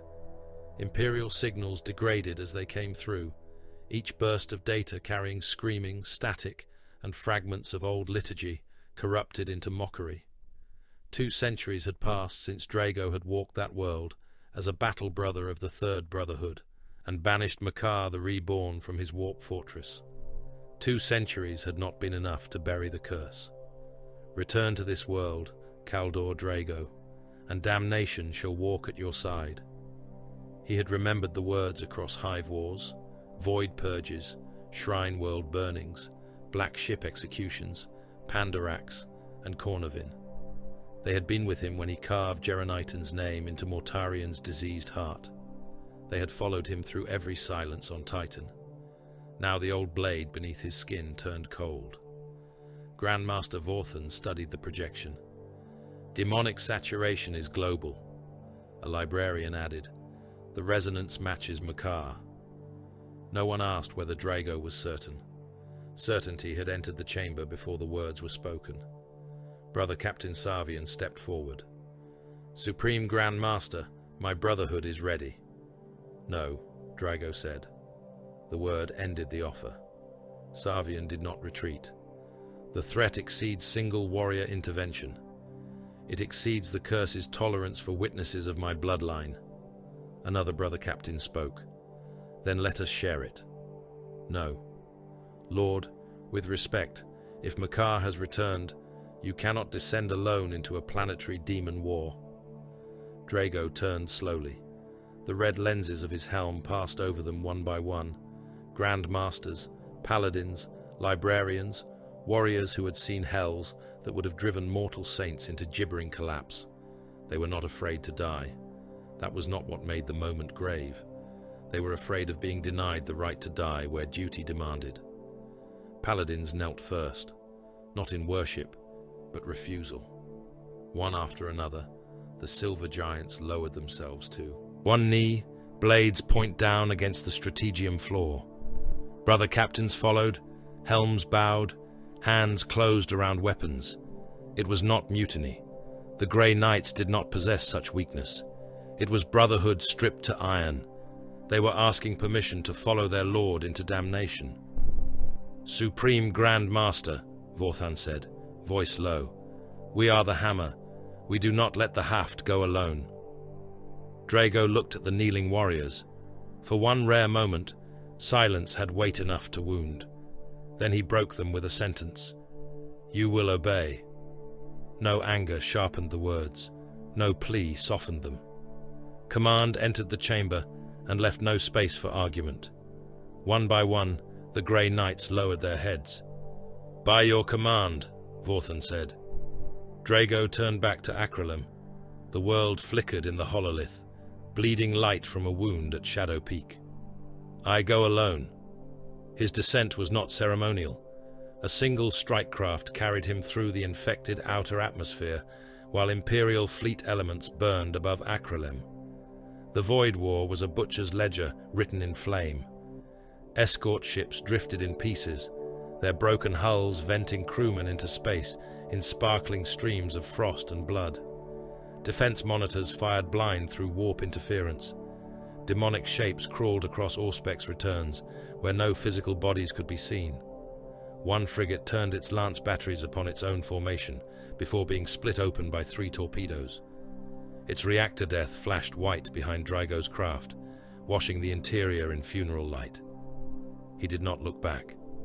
Acrylem rose beneath him, no longer the world he had helped save, but its nightmare echo. Continents burned. Oceans that had once turned black now churned with red lightning beneath their surfaces. Hive spires cracked like rotten teeth.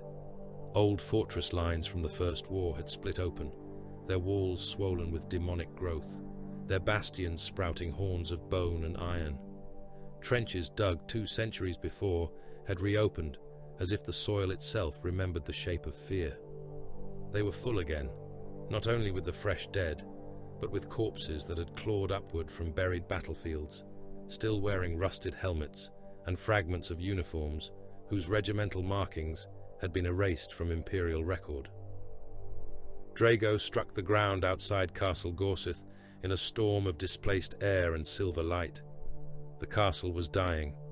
Its outer walls stood upon a basalt ridge above a valley packed with plague dead. The old fortress had once been an Imperial bastion, wide-towered and brutal, its guns positioned to cover the approaches. Now half its curtain wall had collapsed. The towers bled from mortar seams. Gargoyles had opened their stone mouths and begun vomiting flies. Inside the courtyard, Cadian defenders fought from barricades of ammunition crates, broken statues, and stacked corpses. Their greatcoats were slick with blood and rain. Their rebreathers were clogged. Their eyes were hollow with exhaustion. Beyond the breach, the plague dead came in waves. They had been civilians, guardsmen, priests, servitors, children grown old in death. Their bellies were swollen. Their mouths hung open, drooling black filth. Some crawled with their spines snapped. Some walked, despite missing heads, guided by buzzing clouds of flies. Among them strode demons of Nurgle, one-eyed and rotting, counting with obscene patience as they pushed the dead forward. At their center lumbered the abomination leading the assault. It had been made from many bodies, a siege beast of swollen flesh and rusted armor, dragged on limbs too numerous to count, its back mounted with a bell frame fashioned from tank wreckage and cathedral iron. Each bell was a skull. Each toll made defenders retch blood into their masks. Its belly sagged open, revealing cages of ribs where half-digested men reached out and begged for death. A demon's face pressed through the meat at the front, smiling with grandfatherly affection as it sent the dead into the guns. The Cadians were almost spent. Lassfire flashed in ragged volleys. Heavy bolters hammered until their barrels smoked. Grenades burst among the dead and hurled them down in pieces, but the pieces crawled onward. A sergeant beat a plague corpse away from the barricade with the butt of his laser gun until the weapon snapped. He drew a knife and drove it into the thing's eye, screaming through a throat raw from corpse gas. It pulled him over the barricade. His men shot him and the dead thing together before both vanished beneath the press. Then Draigo walked into the killing lane. The nearest Cadians saw silver armor through the rain and thought for an instant that the Emperor had sent an angel. Then they saw the skulls burning in the runes on his plate, the demons recoiling from his presence, and the Titan's ward coming alight in his hand. Their awe became terror. Sensible men knew that miracles were dangerous. Draigo raised his stormbolter. The first burst tore through the plague dead in a line, sanctified shells detonating inside swollen torsos, bursting them into sprays of rotten meat and yellow vapor. He moved forward without haste, firing with one hand, sword held low in the other. Dead hands reached for him and burned against his wards. A plague-bearer stepped through the horde, raising a rusted blade and droning a tally. Draigo cut it in half before it finished the number. Silver fire consumed its remains. The abomination turned toward him. Its bells rang. The sound hit the courtyard like a disease made audible. Cadians collapsed, clutching at their helms, blood leaking from ears and mask seals. Stone cracked. Flies burst from the eyes of corpses piled along the barricades. Draigo did not slow. He used the narrow approach as a blade uses a throat. The breach funneled the enemy toward him in packed ranks.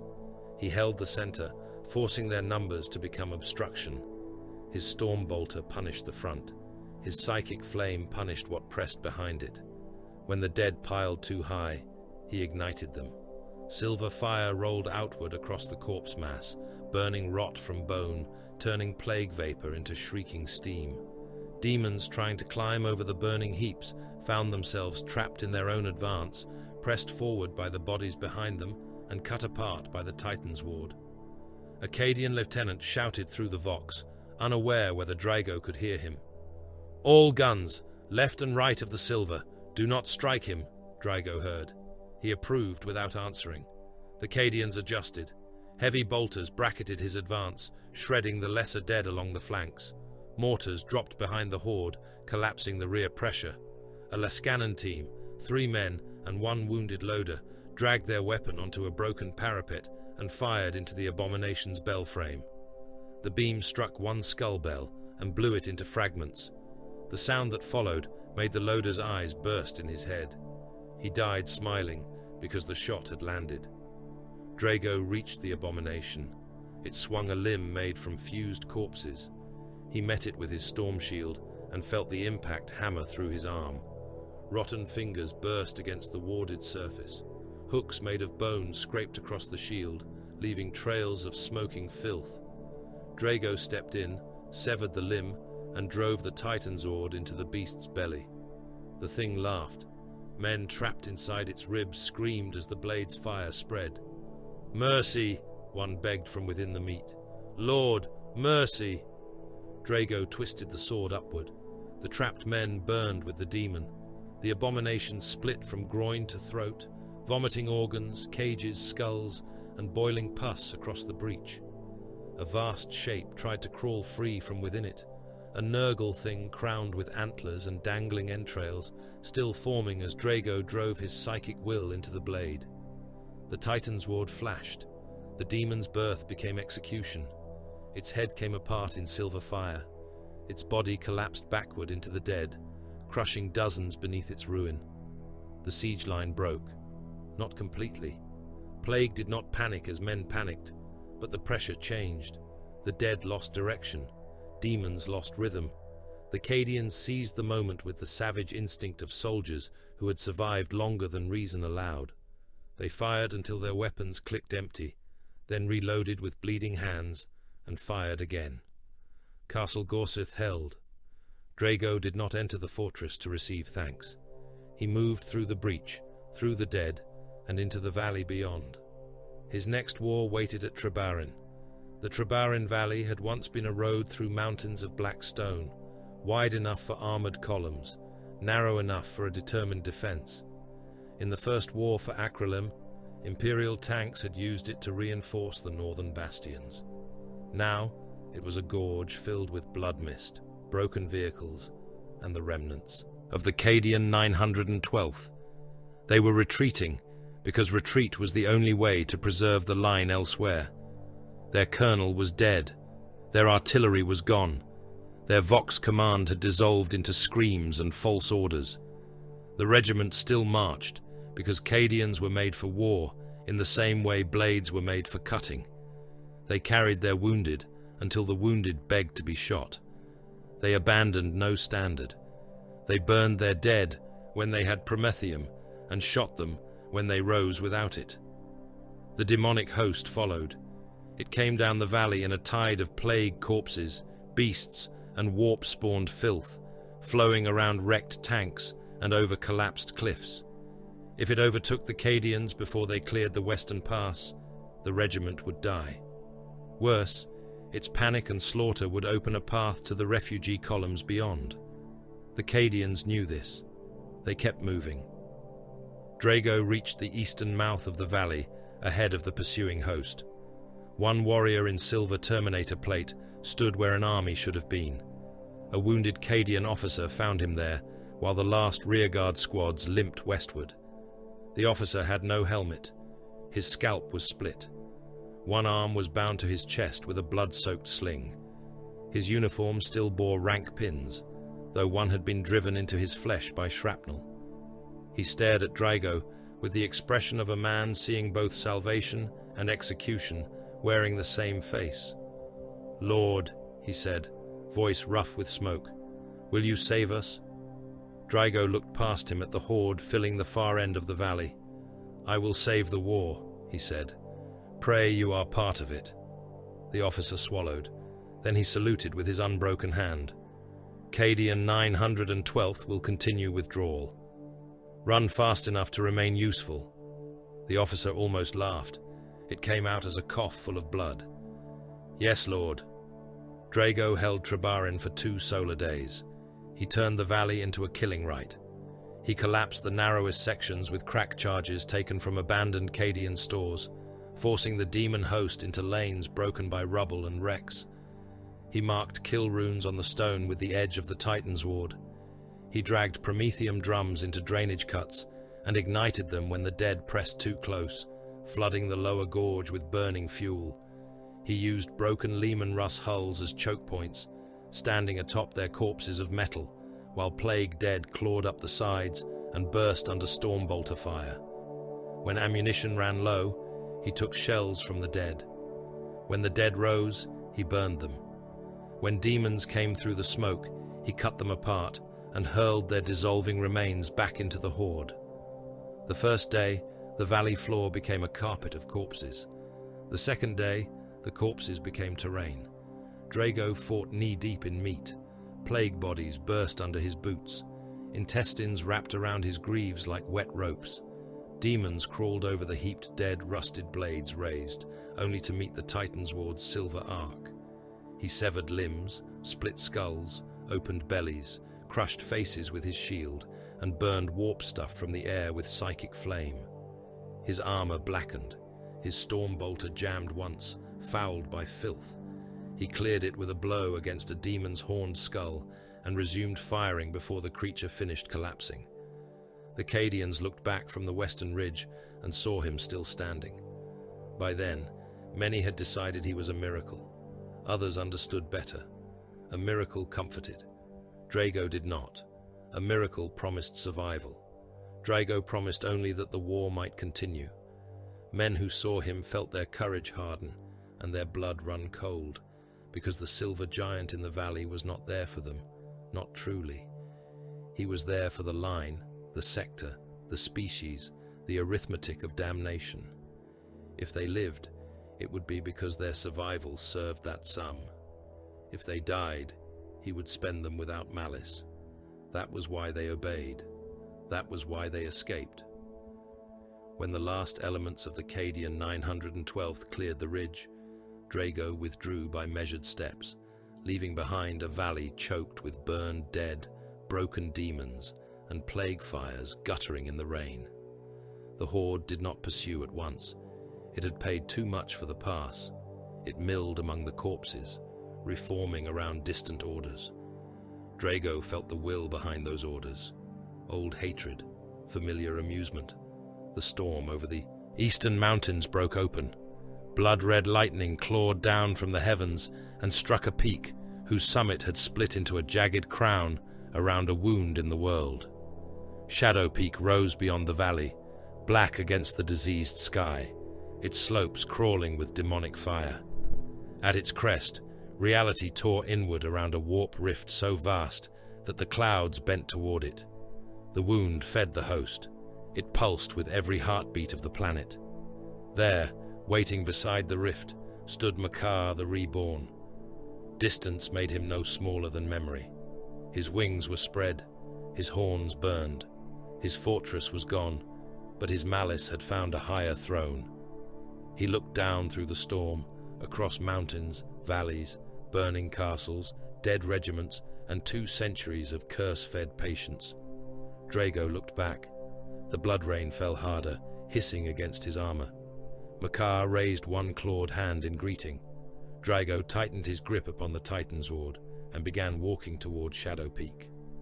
The lower slopes of Shadow Peak belonged to the dead before Drago reached them. The Astra Militarum held them anyway. They had dug into black stone, frozen mud, and old corpse fields beneath a sky that split itself open with blood-red lightning. Trenches climbed the mountain in broken rings, each one choked with sandbags, razor wire, spent casings, torn banners, and men who had not slept since the daemon host came howling down from the summit. Heavy bolters barked from bunker mouths. Autocannons shook themselves apart on tripods slick with gore. Mortar teams fired by guesswork into the storm above, their shells vanishing into curtains of red rain and returning as echoes, screams, or not at all. The guardsmen were not holding ground in any sane military sense. They were being spent. That was their purpose now. That was the shape of the order. Hold the lower slopes. Deny the demon host reinforcement. Buy the Supreme Grand Master his climb. No one on those lines understood the full meaning of that command. Most did not know who the Silver Warrior was. Some had heard whispers from Castle Gorseth or Trebarin Valley, stories of a giant in sanctified plate who burned plague dead by the thousand and spoke as if survival were a resource to be counted like ammunition. Others believed him an angel of the Emperor. Others believed him a weapon of the Inquisition and feared him more than the demons. The wisest believed both. They watched him ascend alone through the killing lanes. Drago climbed without haste. Terminator boots cracked black stone beneath each step. Blood rain hissed against his armor and ran in steaming threads down the etched wards of his plate. His storm shield was locked to his left arm, its surface blackened from Castle Gorseth and scarred by the Valley War. In his right hand, the Titan sword burned with a hard silver light, a sacred nemesis force blade bearing the authority of Titan and the memory of Geronitan. Every step carried him deeper into the curse Makar had spoken 2 centuries before. Every step brought the warp closer. The mountain knew him. Stone faces opened in the cliffs as he passed, mouthing his name. The trenches he crossed briefly became the corridors of Makar's old fortress, their walls slick with upward-flowing blood. Dead men from the First War rose in the corners of his vision, staring through rusted helmets, whispering accusations through jaws full of mud. He saw Acrylem as it had been, burning under demonic skies. He saw the colonel in the mud asking if they had won. He saw Arvan crushed in the fortress heart, Geronitan torn apart beneath Mortarion's scythe, Cadians suffocating behind sealed lines, void crewmen vented into blackness at his command. The curse tried to make memory into weight. Drago carried it as armor. Around him, the guard died in industrial quantities. On the third trench line below the summit approach, a company of Cadians held behind a barricade made from broken basilisk barrels and the corpses of their own heavy weapon crews. Plague-bearers came down the slope in counting ranks, rusted blades raised, their single eyes shining with moist patience. Behind them bounded lesser demons in packs, all claws and opened bellies, shrieking as the lightning flashed through their transparent skins. The Cadians fired until their laser-gun barrels glowed. They fired until their power packs were empty. They fired until the demons reached the wire. Then the line became butchers. Work. A plague-bearer hooked a trooper under the chin and lifted him by the jaw, the rusted blade punching up through tongue, palate, and skull. Another guardsman jammed a bayonet into the demon's eye and kept screaming as the thing's guts burst across him in hot coils. A commissar strode along the parapet with his greatcoat burning, shooting the possessed, the fleeing, and then the demon that dragged him down. Grenades went off beneath bodies. Men disappeared under claws. A Vox operator, both legs gone, kept transmitting artillery corrections, while Nurglings climbed into the wound at his waist and ate him from inside his flak armor. The line held for 6 minutes longer than anyone had expected. That was enough. Drago did not turn aside to save them. Their deaths had already entered the calculation. Their sacrifice kept the host from surging upward behind him. Their bodies became another wall between Makar and reinforcement. He honored them in the only way the war allowed. He used the time they bought. A demon engine crawled from a ravine to block his ascent, its iron hide shaped like a bloated insect, its legs fashioned from fused men and tank struts. It dragged a cannon beneath its abdomen, the barrel grown from bone and brass, vomiting shells that burst into clouds of biting teeth. Drago raised his storm shield. The first shell struck and detonated, hammering him back a pace, tooth shrapnel screeching across warded ceramite. The second he cut from the air, the Titan sword splitting the demon round before it could blossom. He advanced into fire. The demon engine shrieked through exhaust stacks made of screaming mouths. Drago fired his storm bolter into its faceplate, sanctified shells blasting through iron and meat, exposing the furnace glow within. Its forelimb came down, a scythe of rusted steel large enough to bisect a battle tank. He caught the blow on his shield. The impact drove his boots into the stone to the ankle. Warning runes flashed across his helm display. He pushed upward, not enough to overpower the machine, only enough to create an angle. Then he drove the Titan sword through the joint beneath the limb.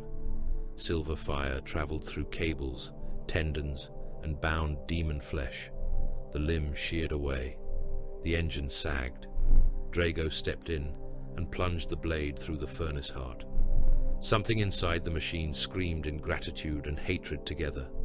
The engine convulsed, split, and vomited molten black ichor down the slope, burning through corpses and living guardsmen alike. Drago walked through the steam. At the summit, the rift opened wider. Shadow Peak had once been a mountain. Now it was an altar. Its crown had split into jagged black spires around a wound in reality, each spire veined with pulsing red light. The air bent inward toward the tear. Clouds spiraled above it, dragged into impossible motion. Through the rift came glimpses of no sky any mortal world should know.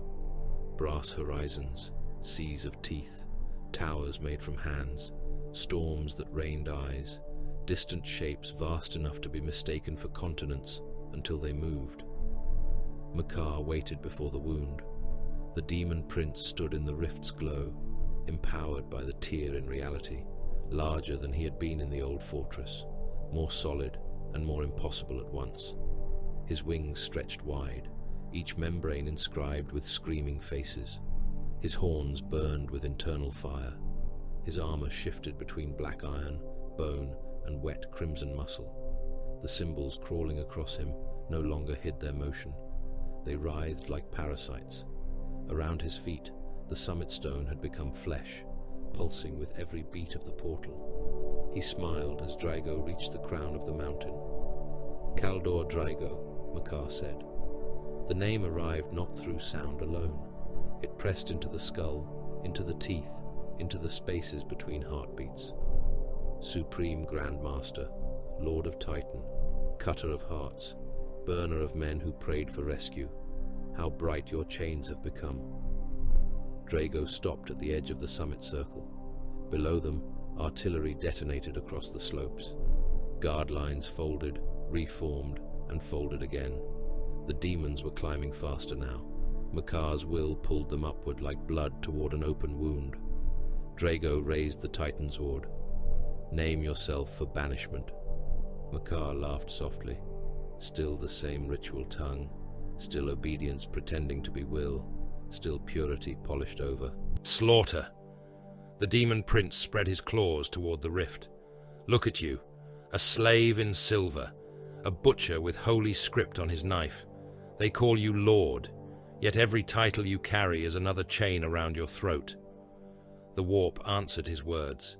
Visions unfolded around Drago in a ring of living sorcery. Titan burned, its fortress split open, its vaults vomiting demons into Saturn's light. Grey knights knelt without helms, their faces eaten by plague flies, chanting Makar's name as if it were salvation. Geronitan rose from the mud of Cornovin, heart hollowed, accusing. Arvan stood crushed and headless, pointing with a broken hand. Cadian regiments knelt behind Drago as flamers ignited. The Vardan Ninth screamed. Caldrus burned. Every death he had ordered came back with eyes. Makar's voice became intimate. They died because you feared memory. They died because your Imperium cannot survive truth. Tell me, Silver Lord, what is purity, if not cowardice given armor? Drago did not answer. He stepped forward. The visions closed around him. Dead hands reached. Burning faces cried his name. A child made of ash asked why he had ordered the district shelled. A guardsman with his skull opened by a commissar begged to know whether fear had damned him before the bullet did. Drago walked through them. They tore at his armor and found no purchase. They clawed at his soul and found no door, not because he lacked memory, not because he lacked guilt, because none of it changed the command. The demon's sorcery failed to halt him. Makar's smile thinned. Then we come to steel. The demon prince drew his blade. It was not forged as mortal weapons were forged. It was a length of warp steel shaped from hatred, black at the edge and red at the core, its surface crawling with names stolen from the dying. It screamed as it came free, and the scream rolled down the mountain, driving men to their knees in the trenches below. Some tore off their helmets and clawed at their ears until their fingers broke. Others fired blindly into the sky. Commissars shot those who began laughing. Drago charged. Their blades met beneath the rift. The impact cracked the summit stone. Silver fire and warp flame burst outward in a ring, throwing lesser demons from the peak and igniting the blood rain into steam. Makar struck again, faster than his size should allow, the demon blade cutting for Drago's helm. Drago caught it on the Titan's ward, turned the blow aside, and slammed his shield into the demon prince's chest. The warded surface burned against Makar's flesh. The demon hissed, then drove a claw into Drago's pauldron, talons screeching through ceramite and into the fiber bundles beneath. Drago fired his storm bolter point blank. Sanctified shells burst across Makar's abdomen, blowing holes through shifting armor and exposing black organs that moved like serpents. demon blood splashed across Draigo's breastplate and boiled where it touched holy sigils. Makar answered with warp flame from his open palm. Draigo brought up his storm shield. Fire struck the shield in a torrent of impossible colour, screaming with the voices of men who had died on Acrylem's first war. The shield's runes flared white, then gold, then black at the edges. Draigo advanced into the flame. His boots cracked stone with every step. Makar cut low. Draigo parried. Makar's wings swept across the summit and caught Draigo hard enough to hurl him into one of the black spires. The impact shattered rock. His armor registered spinal shock, cracked rib plating, and ward degradation. He rose before the demon crossed half the distance. A lesser warrior would have needed breath. A mortal would have been pulp in his armor. Draigo moved because the mission remained. Below them, the guard paid for every heartbeat. The demon host surged toward the summit, drawn by Makar's rising wrath. The Cadians and surviving local regiments threw themselves into the path. Heavy weapon teams fired from positions already overrun. A Lascanon battery killed 3 plague beasts before being swallowed beneath a carpet of dead. Basilisk crews lowered barrels almost flat and fired canister rounds into the slope, erasing entire waves of infantry and demon alike. Men ran ammunition by hand because carriers had burned. Medici dragged the wounded behind rocks, only to cut their throats when possession signs appeared. A company commander ordered his last platoon into a countercharge to seal a breach in the lower trench. He knew it would fail. They knew it would fail. They went anyway, bayonets fixed, boots sliding in gore, shouting the Emperor's name until the demon tide broke over them and tore their voices into meat. Their failure bought Draigo 7 seconds. He used them. He drove Makar back from the rift edge with a sequence of blows fast enough that the Titan's ward became a silver wheel in the blood-lit air. The first cut opened the demon's thigh. The second severed 2 clawed fingers. The third bit into Makar's side and released a flood of boiling black ichor. The demon prince roared, not from pain alone, but from offended certainty. He had waited 2 centuries. He had prepared a world, a rift, a curse. Draigo was supposed to break beneath the meaning of it. Draigo did not break. Makar changed tactics. The demon blade vanished into smoke and reappeared inside Draigo's guard, striking not at his body, but at the Titan sword itself. Warp steel met sanctified silver with a shriek like a murdered star. The Titan sword cracked.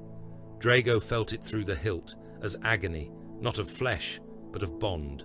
The sacred blade held for another blow, then another. Makar hammered at it, laughing now, every strike guided by the rift's power. Draigo parried, turned, countercut, but the demon prince pressed with impossible weight. The summit shook. The portal widened. The rift's light poured over them like blood from the sky. The decisive blow came from above. Makar rose on his wings and brought the warp blade down in both hands. Draigo raised the Titan sword. The blade shattered halfway down its length. The broken silver fragments spun away into the storm, trailing fire, and vanished over the edge of the summit. The impact drove Draigo to one knee. Makar's claw closed around his helm and forced his head back. The demon prince leaned close, his breath a furnace of rot, ash, and old victory. "There," Makar whispered, "even holy things break." Draigo's stormbolter hung empty. His shield arm trembled beneath damage warnings. His nemesis blade was a broken stump in his hand. Blood ran inside his armor. The rift roared behind Makar, and below the mountain, the guard lines finally began to collapse under the weight of demon numbers.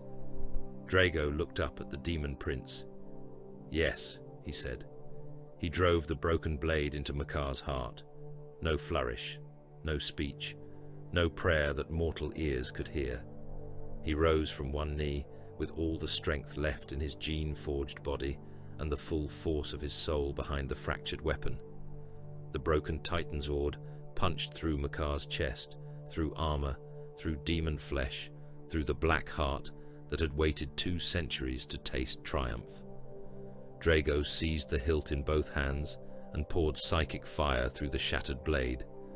Silver light erupted from Makar's back. The demon prince's smile collapsed into shock.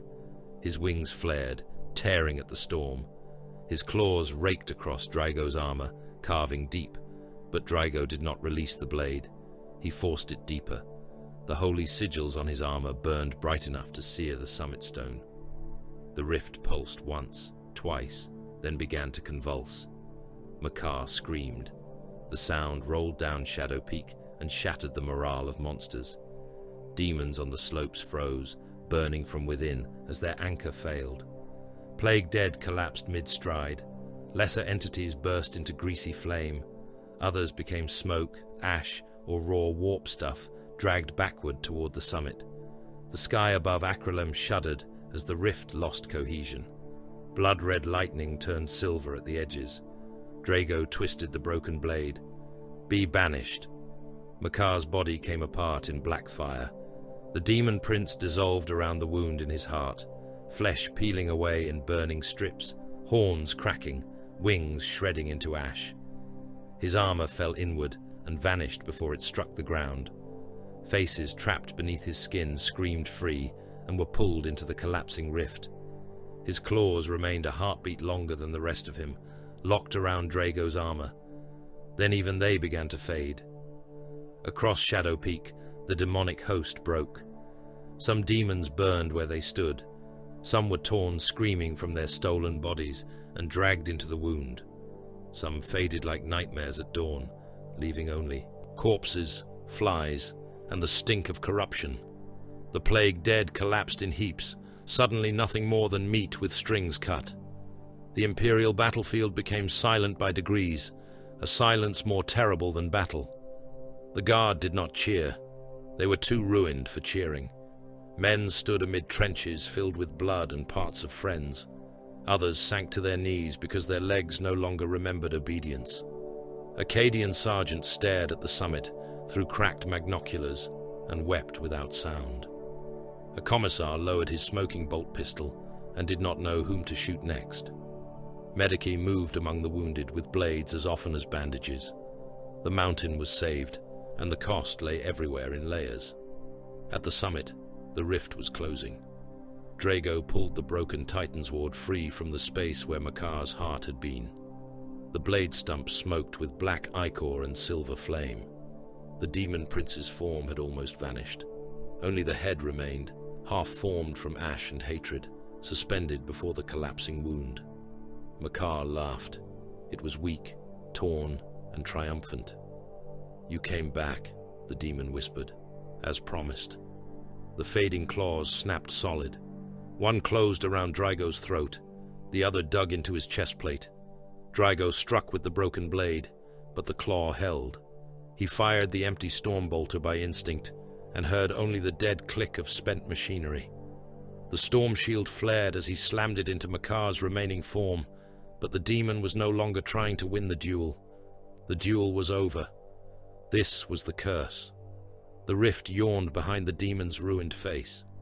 Makar's voice became the voice from 2 centuries before, the voice in the fortress heart, patient and intimate. "I told you, Silver Sun, I would not merely kill you." Drago drove his knee into the fading demon's chest. Stone cracked beneath them. The rift pulled harder. The summit wind became a howling inward force. Loose corpses, broken weapons, ash, blood, and fragments of demonic bone tore past them into the wound. Below, the surviving guardsmen watched the silver giant struggle against a darkness they could not understand. Drago locked his boots into the stone. The stone split. Makar pulled him backward. For an instant, Drago saw Acrylem spread beneath him. Burning trenches, shattered castles, silent valleys, oceans dark beneath red clouds, and tiny mortal figures standing among immeasurable dead. Saved again, mutilated again, remembering too much and not enough. Then real space began to close. It closed like a tomb door. The sound vanished first. The battlefield became a painting seen through thick glass. Then light thinned. The red sky narrowed to a wound-shaped slit. The weight of the world fell away. Cold, impossible pressure wrapped around Draigo's armor, his bones, his hearts, his thoughts. Makar's laughter dissolved into the roar of the Imperium. Draigo did not scream. He held the broken Titan's ward in his hand. He held his oath in the other place where no hand could reach. Acrylem disappeared. The rift sealed behind him, leaving only scorched stone, falling ash, and a silence full of corpses. On the slopes below Shadow Peak, the surviving men of the Imperium looked up and saw that their savior was gone. Some fell to their knees. Some made the sign of the Aquila, with hands slick in blood. Some began to laugh and were shot before the sound could become anything else. None understood what they had witnessed. None would be allowed to remember it clearly. Acrylem had been saved for the second time. Caldor Draigo had paid the price. Not death, something worse. The realm of chaos did not receive Kaldor Draigo as a place receives a trespasser. It assaulted him. There was no ground until there was, and then the ground bled beneath his boots. There was no sky until the sky opened above him in layers of screaming faces, each one stretched across infinity, each one mouthing the names of dead brothers in voices he remembered too well. Time did not pass. It folded. It curled around him like flayed skin drying in a furnace. One moment, Acrylem's rift had closed behind him. The next, he had been walking for centuries. The next, his boots struck the same first stone again, and the broken stump of the Titan's ward still smoked in his hand. Reality had rules. The Imperium had appetites. Drago stood within the domain of gods that were not gods, a realm where thought took flesh, and flesh became mockery. Paths formed from bone beneath him, and then split into rivers of teeth. Mountains walked on distant horizons. Stars blinked like eyes in the bellies of dead things. A road paved with Imperial Aquilus stretched before him, each two-headed eagle made from a human spine hammered flat, and when he stepped upon them, they whispered charges of treason in the voices of men he had condemned. He walked. That was his first act of defiance, not prayer, not rage, not disbelief. He walked because standing still was an admission that the realm had authority over him. He walked because movement gave the curse a direction. He walked because to stop was to listen, and the warp was made of voices. Supreme Grand Master. The words came from the sky. Drago did not look up. Lord, that voice was Arvan's. You left us in the fortress. Another voice joined it. Cadden, Othran, Geronitan, men whose names were sealed on Titan and whose remains had been burned, buried, or lost beyond recovery. Their voices fell like rain, soft and accusing. You ordered the fire. You burned the loyal. You sealed the doors. You carved vengeance and called it duty. Drago kept walking. The path beneath him became the strategium floor of Titan, then the mud of Cornovin, then the blood-slick stone of Shadow Peak. Dead grey knights stood to either side, helms removed, faces pale and wet, their eyes full of plague flies. Behind them knelt regiments of guardsmen, civilians from Caldrus, naval crewmen from ships he had destroyed, pilgrims from basilicas he had ordered burned. Their mouths opened together. Were we necessary? Draigo stopped then, only for a heartbeat. His grip tightened on the broken hilt in his hand. Yes, he said. The dead began to scream. He walked through them as they clawed at his armor. Their fingers passed over warded ceramite and burned. Some burst into ash when they touched his purity seals. Some vanished into smoke. Some remained and kept screaming behind him. The realm did not lack for voices. It could spend the dead forever. A lesser mortal would have gone mad before the first hour ended, if hours existed there. He would have emptied his bowels, clawed out his eyes, begged, bargained, worshipped, or torn open his own veins to let the visions out. A space marine might have endured longer, depending on bloodline, discipline, and hate. Even an Astartes could be made to kneel by the realm of chaos if enough of himself was reflected back in the right shape. Drago did not kneel. He survived. That was not victory. The realm of chaos could not be conquered by walking through it with a blade. It was not a continent, not a fortress, not a battlefield whose borders could be secured by fire lanes and warding circles.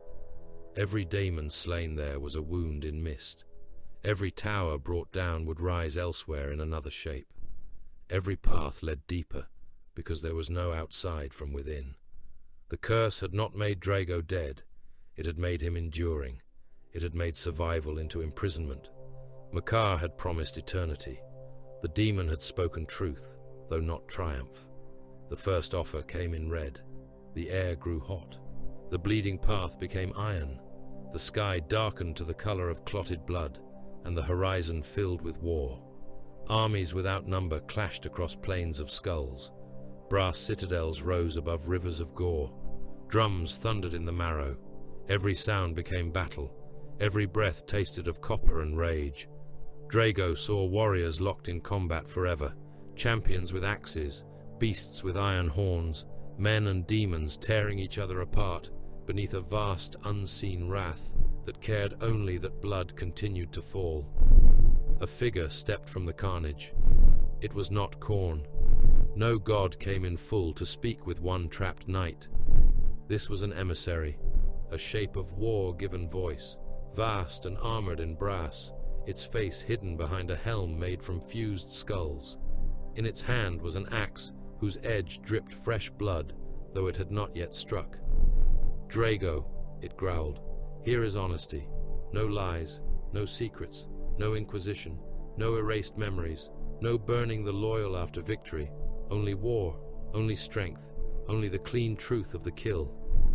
The battlefield opened around him, demon against demon, champion against champion. No civilians, no pleadings, no sealed archives, no hidden shame.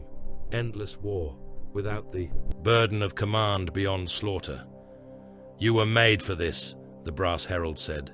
"Remain, kill, be unashamed." Drago fired his stormbolter. The shells struck the herald's helm and detonated, blasting skull brass outward in molten fragments. The thing staggered, laughing through the ruin of its face. Drago crossed the distance and drove the broken Titan's ward up beneath its breastplate. The stump should not have been long enough to pierce the heart. In the warp, will mattered more than length. Silver fire burst from the wound. "I was made to deny you," Drago said. The herald split apart in red flame. The battlefield howled in approval or rage. Drago did not wait to learn which. He walked on. The second offer came in green. War faded into damp warmth. The iron path softened beneath his boots, becoming soil thick with rot and crawling life. The air filled with buzzing. A garden spread in all directions, if a garden could be made from disease, compassion, and surrender. Trees sagged under fruit swollen like tumors. Vines pulsed with fluids. Flowers opened with wet sighs, revealing human teeth in their petals. Rivers of pus wound through the undergrowth, carrying bones and broken helms. Plague insects drifted through the air in clouds so dense they looked like storm fronts. At the garden's heart, beneath a tree whose branches were hung with the bodies of dead saints, a voice spoke gently. "You are tired, child." Drago stopped before the tree. A shape waited beneath it, enormous and kind in the most obscene way. It had the outline of a grandfatherly giant, a priest, a corpse, a swollen king. Its smile was full of sympathy, its flesh split with sores that wept living things. Around it, lesser plague demons rocked and counted, humming lullabies through rotted lips. "Rest," the thing said. "You have carried duty through so much blood. Rest here. No brother need die under your command again. No mortal need be burned for memory. Lay down the blade. Let the wound close. Let yourself decay into peace." Drago heard the seduction in the softness. Rest. Forgiveness. Endings without judgment.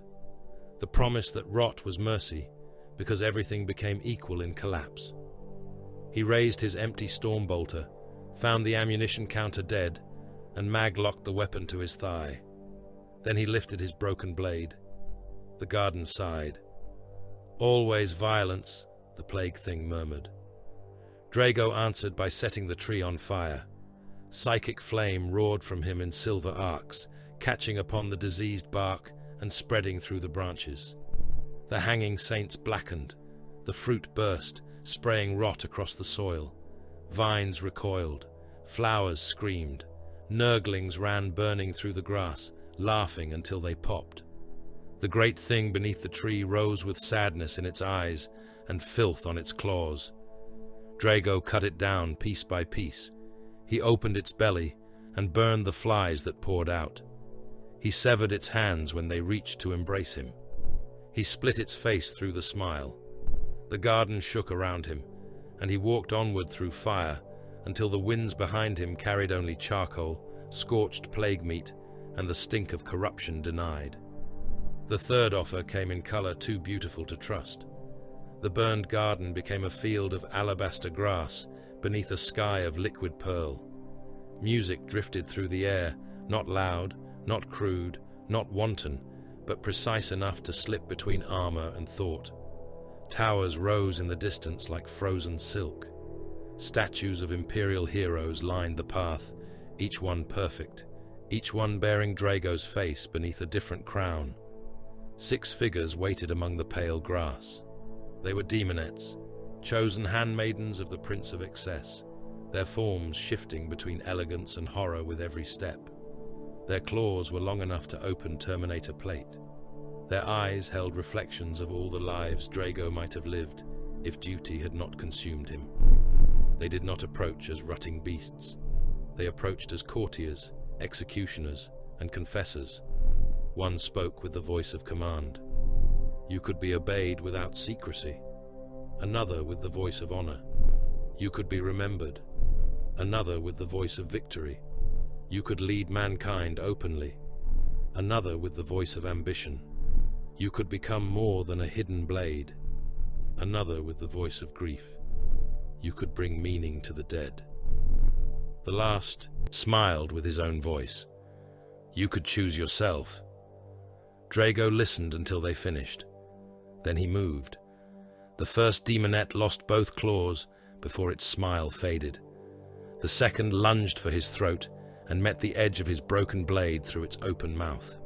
The third folded backward beneath his shield, spine cracking like snapped glass. The fourth slipped behind him faster than thought, but his elbow crushed its face before its talons found a seal. The fifth danced away across the alabaster grass, singing promises of statues and crusades. Drago shot it with a storm bolter round he had chambered by hand from a reserve seal case, the shell bursting in its chest and scattering violet ichor over the pale field. The last one stood still. You cannot kill desire, it whispered. Drago seized it by the throat. No, he said, but I can kill you. He crushed its windpipe until its head tore free from its shoulders. Its body dissolved into perfumed ash that stank of blood beneath the sweetness. Around him, the alabaster grass turned red where the remains fell. The statues bearing his face cracked, collapsed, and became heaps of screaming glass. Drago walked on. The fourth offer came as a road home. A city unfolded before him, each street aligning itself with impossible courtesy. Towers of blue crystal, brass, parchment, flame, and bone leaned over avenues that rearranged with each blink. Bridges led into themselves.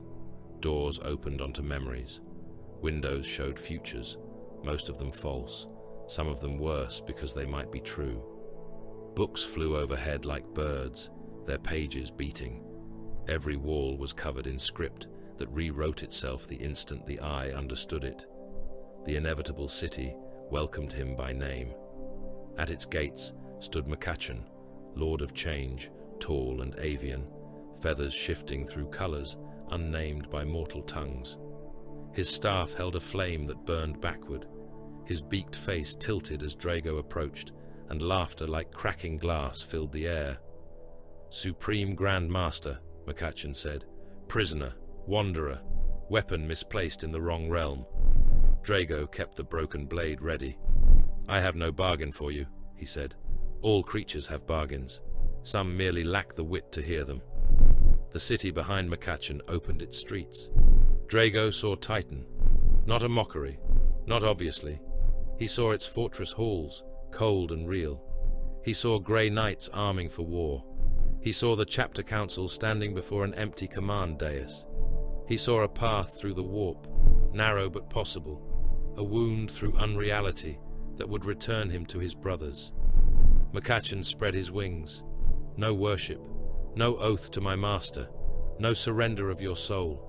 I offer only information, a direction, a door. Take it, and return to the war you claim to love. Refuse, and continue walking until memory itself grows bored of you." Drago stared at Titan through the impossible street. For the first time since Acrylem vanished behind him, he saw home. The demon watched him carefully. "One compromise," Makachin said softly. "Not corruption, not treachery, only acknowledgement. Say that the path is mine to give, and it opens." Drago raised the broken Titan sword. Makachin sighed. Predictable. The city attacked. Streets became serpents. Towers bent like spears. Pages flew at Drago in swarms, each inscribed with a possible death. Blue fire burst from the stones.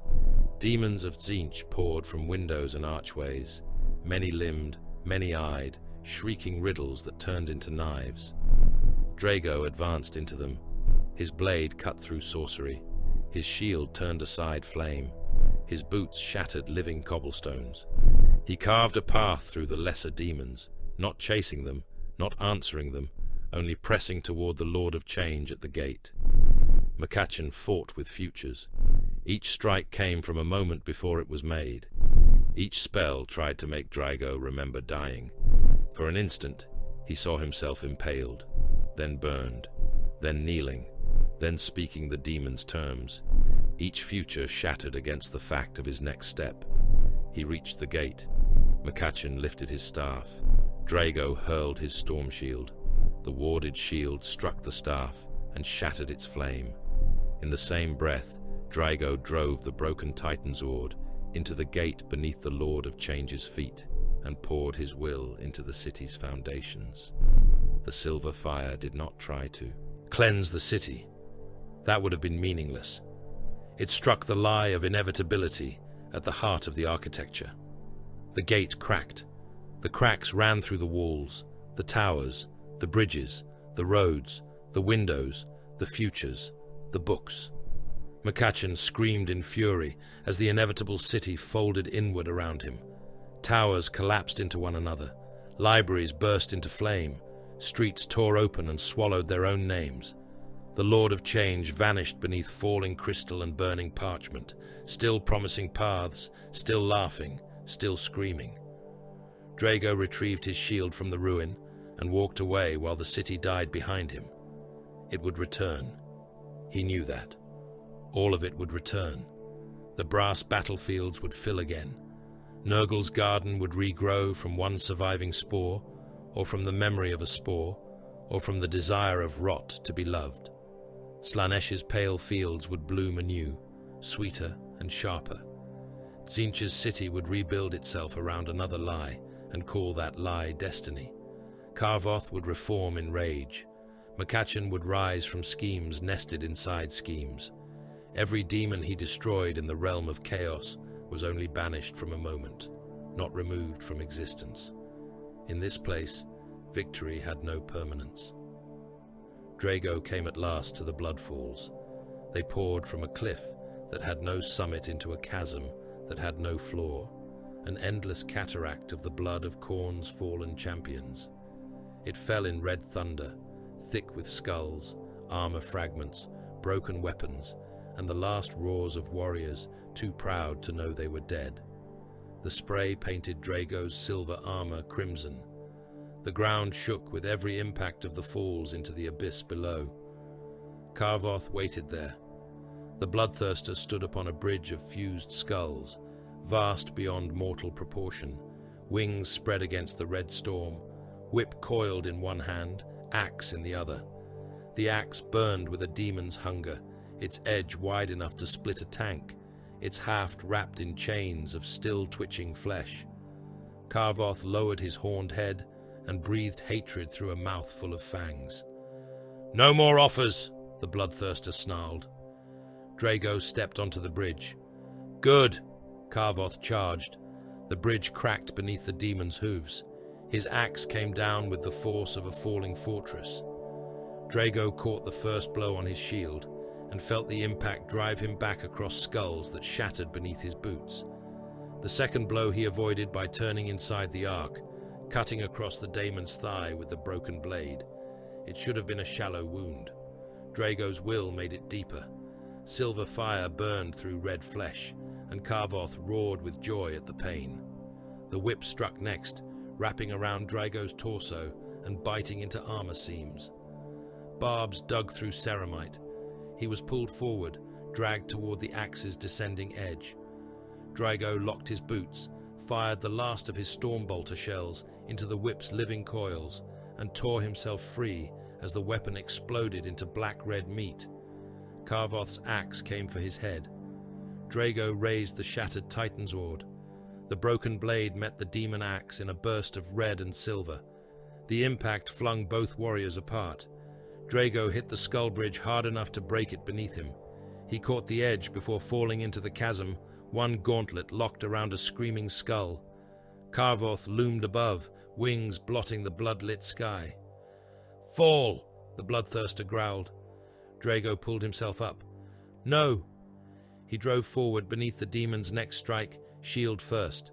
The axe carved through the shield's outer layers, splitting wards, but Drago kept moving. He slammed into Carvoth's knee, broke it sideways with a blow of shield and shoulder, and thrust the broken Titan's Ord into the demon's abdomen. The bloodthirster roared and struck him across the back, cracking armor, but Drago climbed the demon with the blade buried in its flesh, using the weapon as a hook, dragging himself upward through muscle, fire, and gore. He reached the chest. Carvoth tried to seize him. Drago drove his fist into the demon's throat, then pulled the broken sword free and rammed it through the bloodthirster's eye. Silver fire erupted through the back of its skull. Carvoth staggered, wings beating once, twice, then collapsed backward against the bridge. Drago followed. With both hands, he tore the demon axe from Carvoth's dying grip. The weapon fought him. Its haft writhed. Its edge screamed for skulls. Its demon taint tried to climb into his gauntlets, into his armor, into the fracture lines of his soul. Drago planted the broken Titan sword and the axe upon the skull bridge before the blood falls. He called upon every ward carved into his armor, every oath sealed in his flesh, every name locked in Titan's vaults, every death he had ordered and remembered. Sanctified flame rose from his hands. He burned the axe, not to ash, to obedience. The demon spirit within it screamed as its corruption was scourged out. The blood falls roared louder, as if the realm itself objected. Carvoth's corpse dissolved behind him, promising return with every flake of burning flesh. Drago did not listen. He fed the purged metal into the broken length of his nemesis blade, forcing alien wrath into sacred purpose, binding ruin to duty, making a weapon whole in the heart of hell. The Titan's Ward was restored in fire. When Drago lifted it, the blade burned silver again. Not as it had before. Never that. It carried scars now, as he did. It had been broken by Makar, reforged from a bloodthirster's axe, and awakened within the realm of chaos itself. It should have been impossible. The warp was full of impossible things. Drago had made one of his own. He stood before the bloodfalls, armor painted red, sword burning silver, surrounded by a realm that hated him and could not digest him. Only then did the truth of his curse fully settle. He could wound this place forever and never conquer it. He could slay its champions, burn its gardens, scatter its courtiers, collapse its impossible cities, and still the realm would grow back behind him. He could walk until stars died in real space and never reach an end unless the warp permitted one. He He could refuse every god and still remain inside their hunger. His immortality was not freedom. It was not triumph. It was the inability to be broken by a prison that would never stop trying. Yet the reverse was also true. They could not corrupt him. Khorne could not make him glory in slaughter for its own sake. Nurgle could not make him rest. Slaanesh could not make him choose himself. Tzeentch could not make him accept a path home purchased by acknowledgement. Makar had dragged him into damnation and failed to make him damned. Draigo turned from the bloodfalls and walked into the changing dark. Behind him, demons began to whisper his name differently. Not as prey, not as prisoner, as contradiction, a silver wound moving through the Imperium, a permanent impossibility in the impossible realm, a soul the gods could torment, delay, mock, and surround, but not own. Kaldor Draigo walked on, alone beneath skies made from madness, carrying the reforged Titan's ward in a realm that could not break him. And far away, beyond the veil of unreality, mankind continued to burn. Jstero tore itself open beneath a violet sun. The world had been a shrine once, though by the time Kaldor Draigo saw it again from the wrong side of reality, holiness had become another shape worn by corruption. Its pilgrim roads formed sigils when viewed from orbit. Its cathedrals had been built along ley lines older than Imperial settlement. Its reliquary crypts went too deep. Beneath them, in vaults where saints' bones had been stacked like ammunition, the prophet of Jstero had listened to whispers that came through cracked marble, dry blood, and the dead mouths of mummified confessors. The prophet had answered. He had allied himself with N'Kari, the ancient demon of excess, and the bargain had not merely opened a warp gate, it had dragged part of the realm of chaos into real space, like a diseased organ pulled through a wound. Streets became silk and teeth. Bells rang with human voices. Statues wept perfume that stripped flesh from bone. Pilgrims danced until their feet shattered, then kept dancing on splintered ankles, while the demon host emerged between them. The sky bent inward, and through the fracture came impossible color, impossible song, and impossible hunger. Draigo felt the breach before he saw it. For an age without measure, he had walked through the Imperium with the Titan's ward burning in his hand. The realm of chaos shifted around him as it always did, rebuilding what he destroyed, mocking every wound he carved into it. Then Jstero opened like a cut across the veil, and the pull of real space struck him with the force of a command. He did not resist. Silver fire surrounded him. The laughter of demons became the scream of atmosphere. Mad skies became smoke and falling stone. His boots hit the floor of a cathedral nave slick with blood, perfume, and ground bone. He was in real space again. For 3 heartbeats, that alone was almost pain. Gravity held meaning. Air had weight. Stone remained stone. Flame burned upward. Corpses lay where they fell. The stars beyond the poisoned clouds were distant rather than watching from inside his skull. Draigo stood amid the ruins of Jstero's high basilica, armor scarred by wars no calendar could contain, the reforged Titan's ward blazing with silver light in his gauntlet. Around him, grey knights were already dying. They fought in a circle around a shattered altar where the prophet's ritual had pulled the warp into the nave. Strike squads fired into demon packs, pouring from archways that no longer led to the same corridors twice. Paladins held the inner line, their terminator plates smeared with ichor and gore. Purifiers burned the bodies of possessed pilgrims before new demons could use them as doors. Librarians stood upon cracked marble, staves planted, blood running from beneath their helms as they forced warding geometry onto a battlefield that resisted sanity. Draigo did not know their names. They knew his. The first to see him was a grey knight with his left arm gone at the elbow, the stump sealed in emergency foam, his storm bolter hanging useless by its ammunition feed. He turned as Draigo emerged from the breach, and for an instant the warrior's discipline cracked into awe. Supreme Grand Master, he voxed. The title passed through the Brotherhood like a shockwave. Helms turned.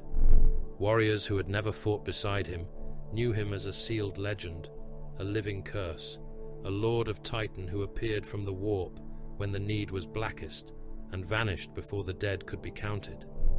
To them, he was not a commander whose hand they had taken in the arming halls. He was a name etched into reliquaries, a warning spoken by prognosticars, a blade lost in hell that still struck when real space bled badly enough. Drago looked upon them and found no familiar heraldry of his own era.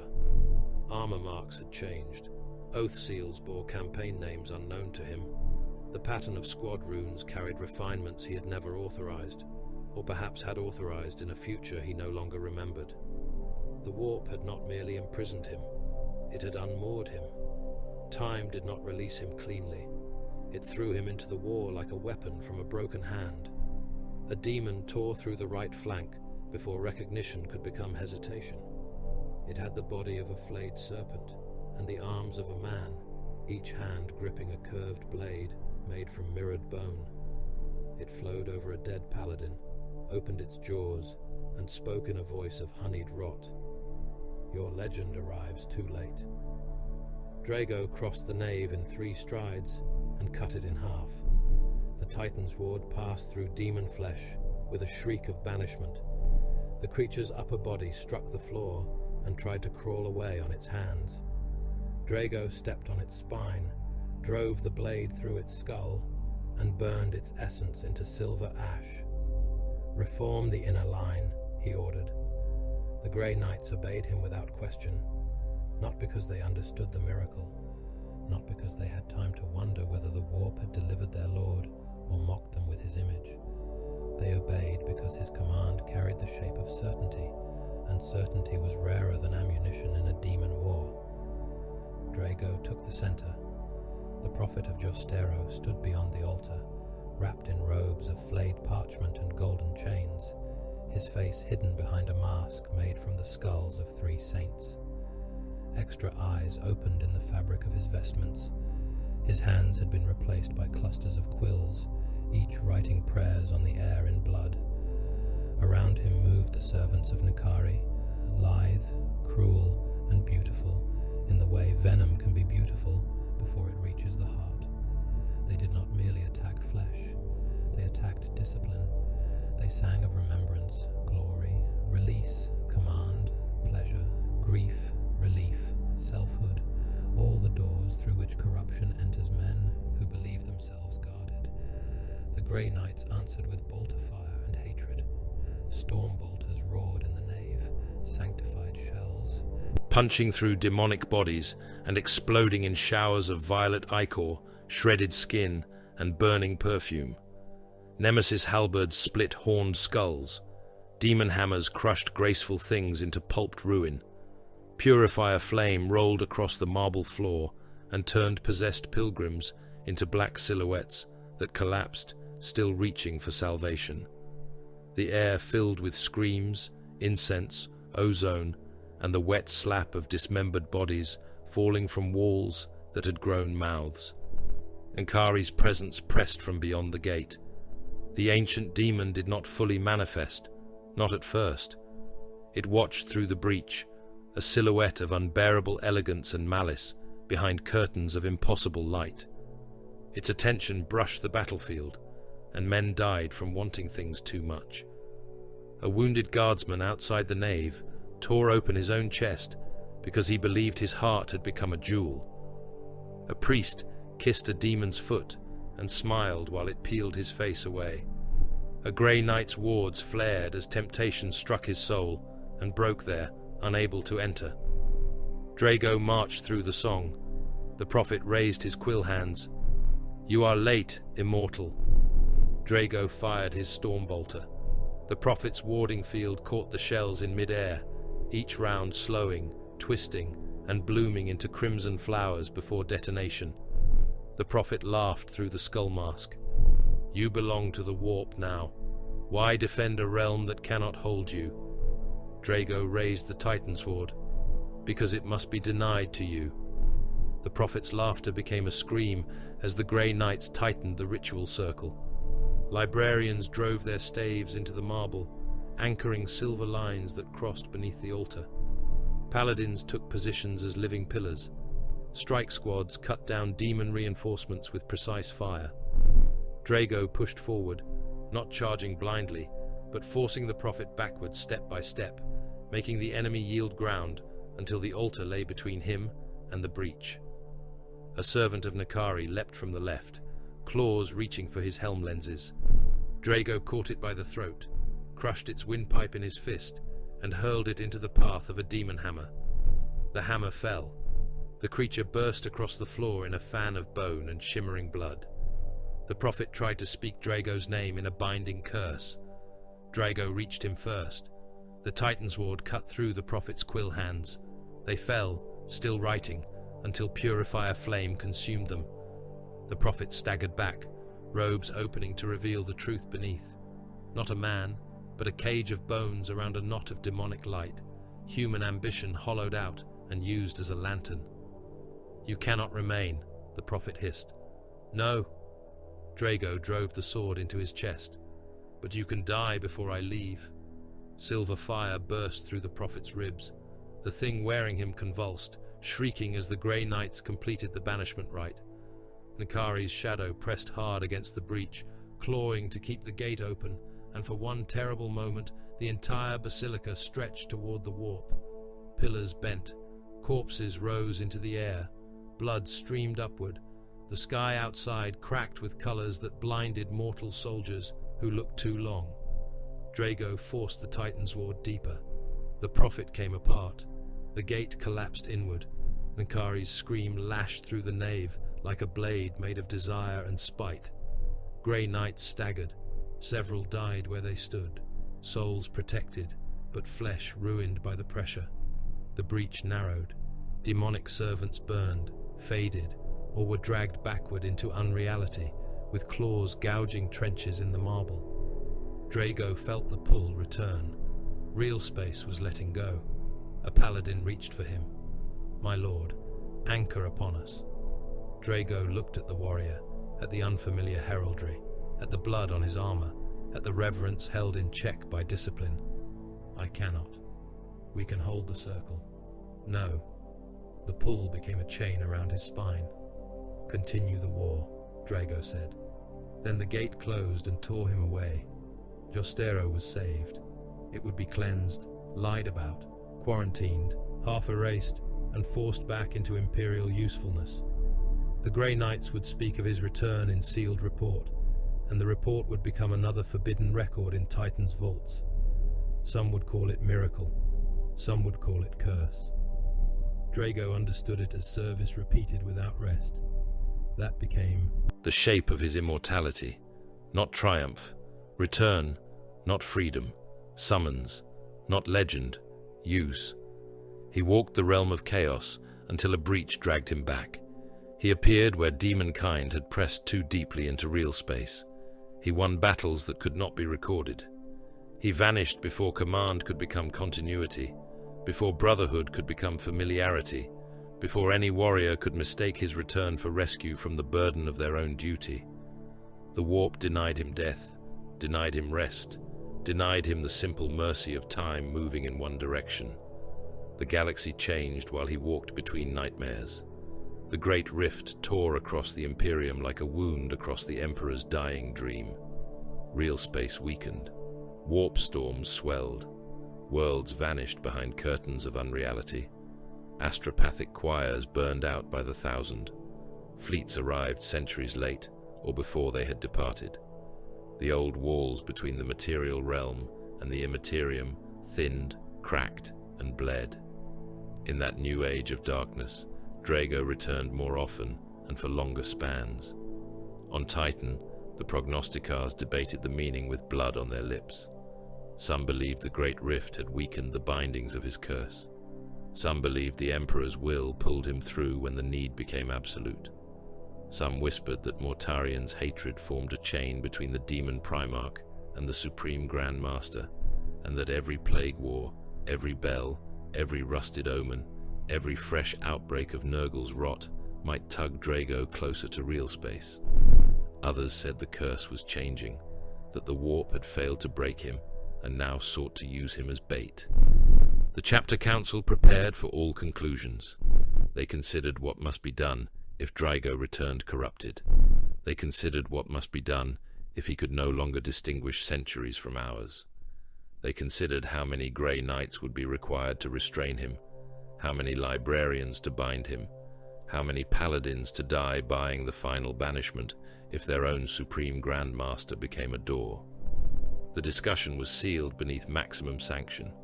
No one enjoyed it. Enjoyment had no place in prudence. Drago would have approved.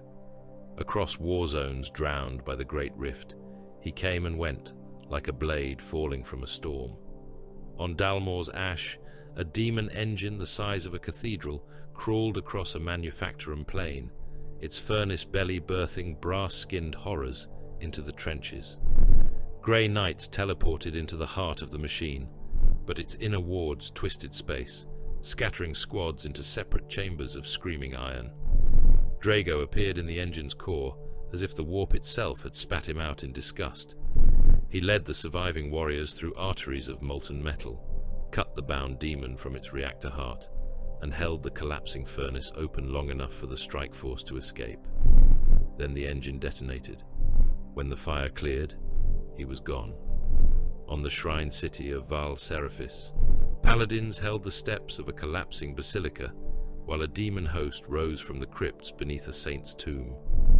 Mortal pilgrims clogged the plazas, praying, screaming, trampling one another beneath falling statues. The local commanders begged for evacuation time. Drago arrived with silver flame around him, assessed the corruption in the crowd, and gave the order that none of the pilgrims be allowed past the outer walls. The paladins obeyed. The guard did not understand until the first 1,000 pilgrims split open and became warp things in human skins. Orbital fire fell on the basilica, while Draigo stood upon its steps, cutting down possessed heroes whose followers cried for mercy until the bombardment turned cries, prayers, and demons alike into glass. On the plague moon, Threnax, an infected regiment sealed behind void doors, beat upon the barriers as Nurglings crawled beneath their skin. Their colonel, still sane, begged over the Vox to be granted a firing line, a last charge, any death that resembled honor. Drago listened. Then he ordered the compartment vented to vacuum and flooded with promethium vapor before ignition. Their bodies burned in silence beyond the glass. The moon survived. The regiment did not. On Cole's bastion, he appeared beside a dreadnought pilot, dueling a horned greater demon amid the ruins of a star fort. The dreadnought's chassis had been gutted, its pilot impaled through both lungs and still fighting by will and machine interface. Drago struck the demon from behind, the Titan's ward opening its spine in a blaze of silver. Together, the dying pilot and the immortal lord tore the creature apart. The pilot asked whether his name would be remembered. "On Titan," Drago said. The pilot died satisfied. That was the kindest lie the war allowed, because on Titan remembrance was not public glory, but it was real. Always, behind the plague signs, Mortarion endured. The carved name in the demon Primarch's heart did not fade. In the garden of Nurgle, where rot was worship and decay given affection, the wound remained an insult. Geronitan burned in silver script upon diseased flesh that should have healed from any blade. Mortarion remembered the Grey Knight who had spoken his true name. He remembered the battlefield of Cornovin, the ritual fire, the humiliation. His hatred did not rage like Khorne's brass fury. It fermented, it thickened, it bred plans in the dark. Drago felt that hatred sometimes when plague winds rose in the realm of chaos. It came as bells in the distance, as flies dying against his armor, as rust forming briefly on the reforged edge of the Titan's wood before his wards burned it away. It was a chain, perhaps, or a hook, or only the gravity of old enmity between two beings neither death nor time had finished. The final image of Drago's legend was not a final battle. There could be no final battle while the galaxy endured. It was a world dying beneath a split sky. The name was sealed. The sector was under quarantine. Guard armies held plains of black mud under naval bombardment that turned horizons white. Regiments advanced behind baneblades and were shredded by demonic artillery made from bones and bells. Dread knights strode through burning hab districts, their heavy cannons blasting apart warp-spawned giants. Paladins formed silver walls in cathedral squares, while civilians behind them screamed prayers, and infected men were shot before they could finish changing. Strike squads teleported into command bunkers and found officers already possessed, their mouths full of flies and prophecy. Above the world, Imperial warships fired lance strikes into their own cities because the alternative had begun speaking through the spires. The demonic tide came anyway. It came in numbers beyond counting, spilling from a breach at the heart of the capital, where the palace, the cathedral, and the execution square had fused into one throbbing wound. Greater demons strode through flame. Plague horrors dragged their bellies across streets paved with crushed skulls. Slaaneshi killers danced through lasfire, opening soldiers from groin to throat with claws too fast to track. Tzeentchian things folded men inside out with laughter. Cornate beasts tore tanks apart and beat the crews to red paste against the armor. The Grey Knights were losing time, not courage, not discipline, time. Then the breach convulsed. Demons recoiled from their own gate. Silver light burned at its heart. Kaldor Draigo stepped through. For a moment, every warrior close enough to see him understood why demons hated purity made violent. He was not salvation in the gentle sense. He was not hope. Hope was too fragile for that battlefield.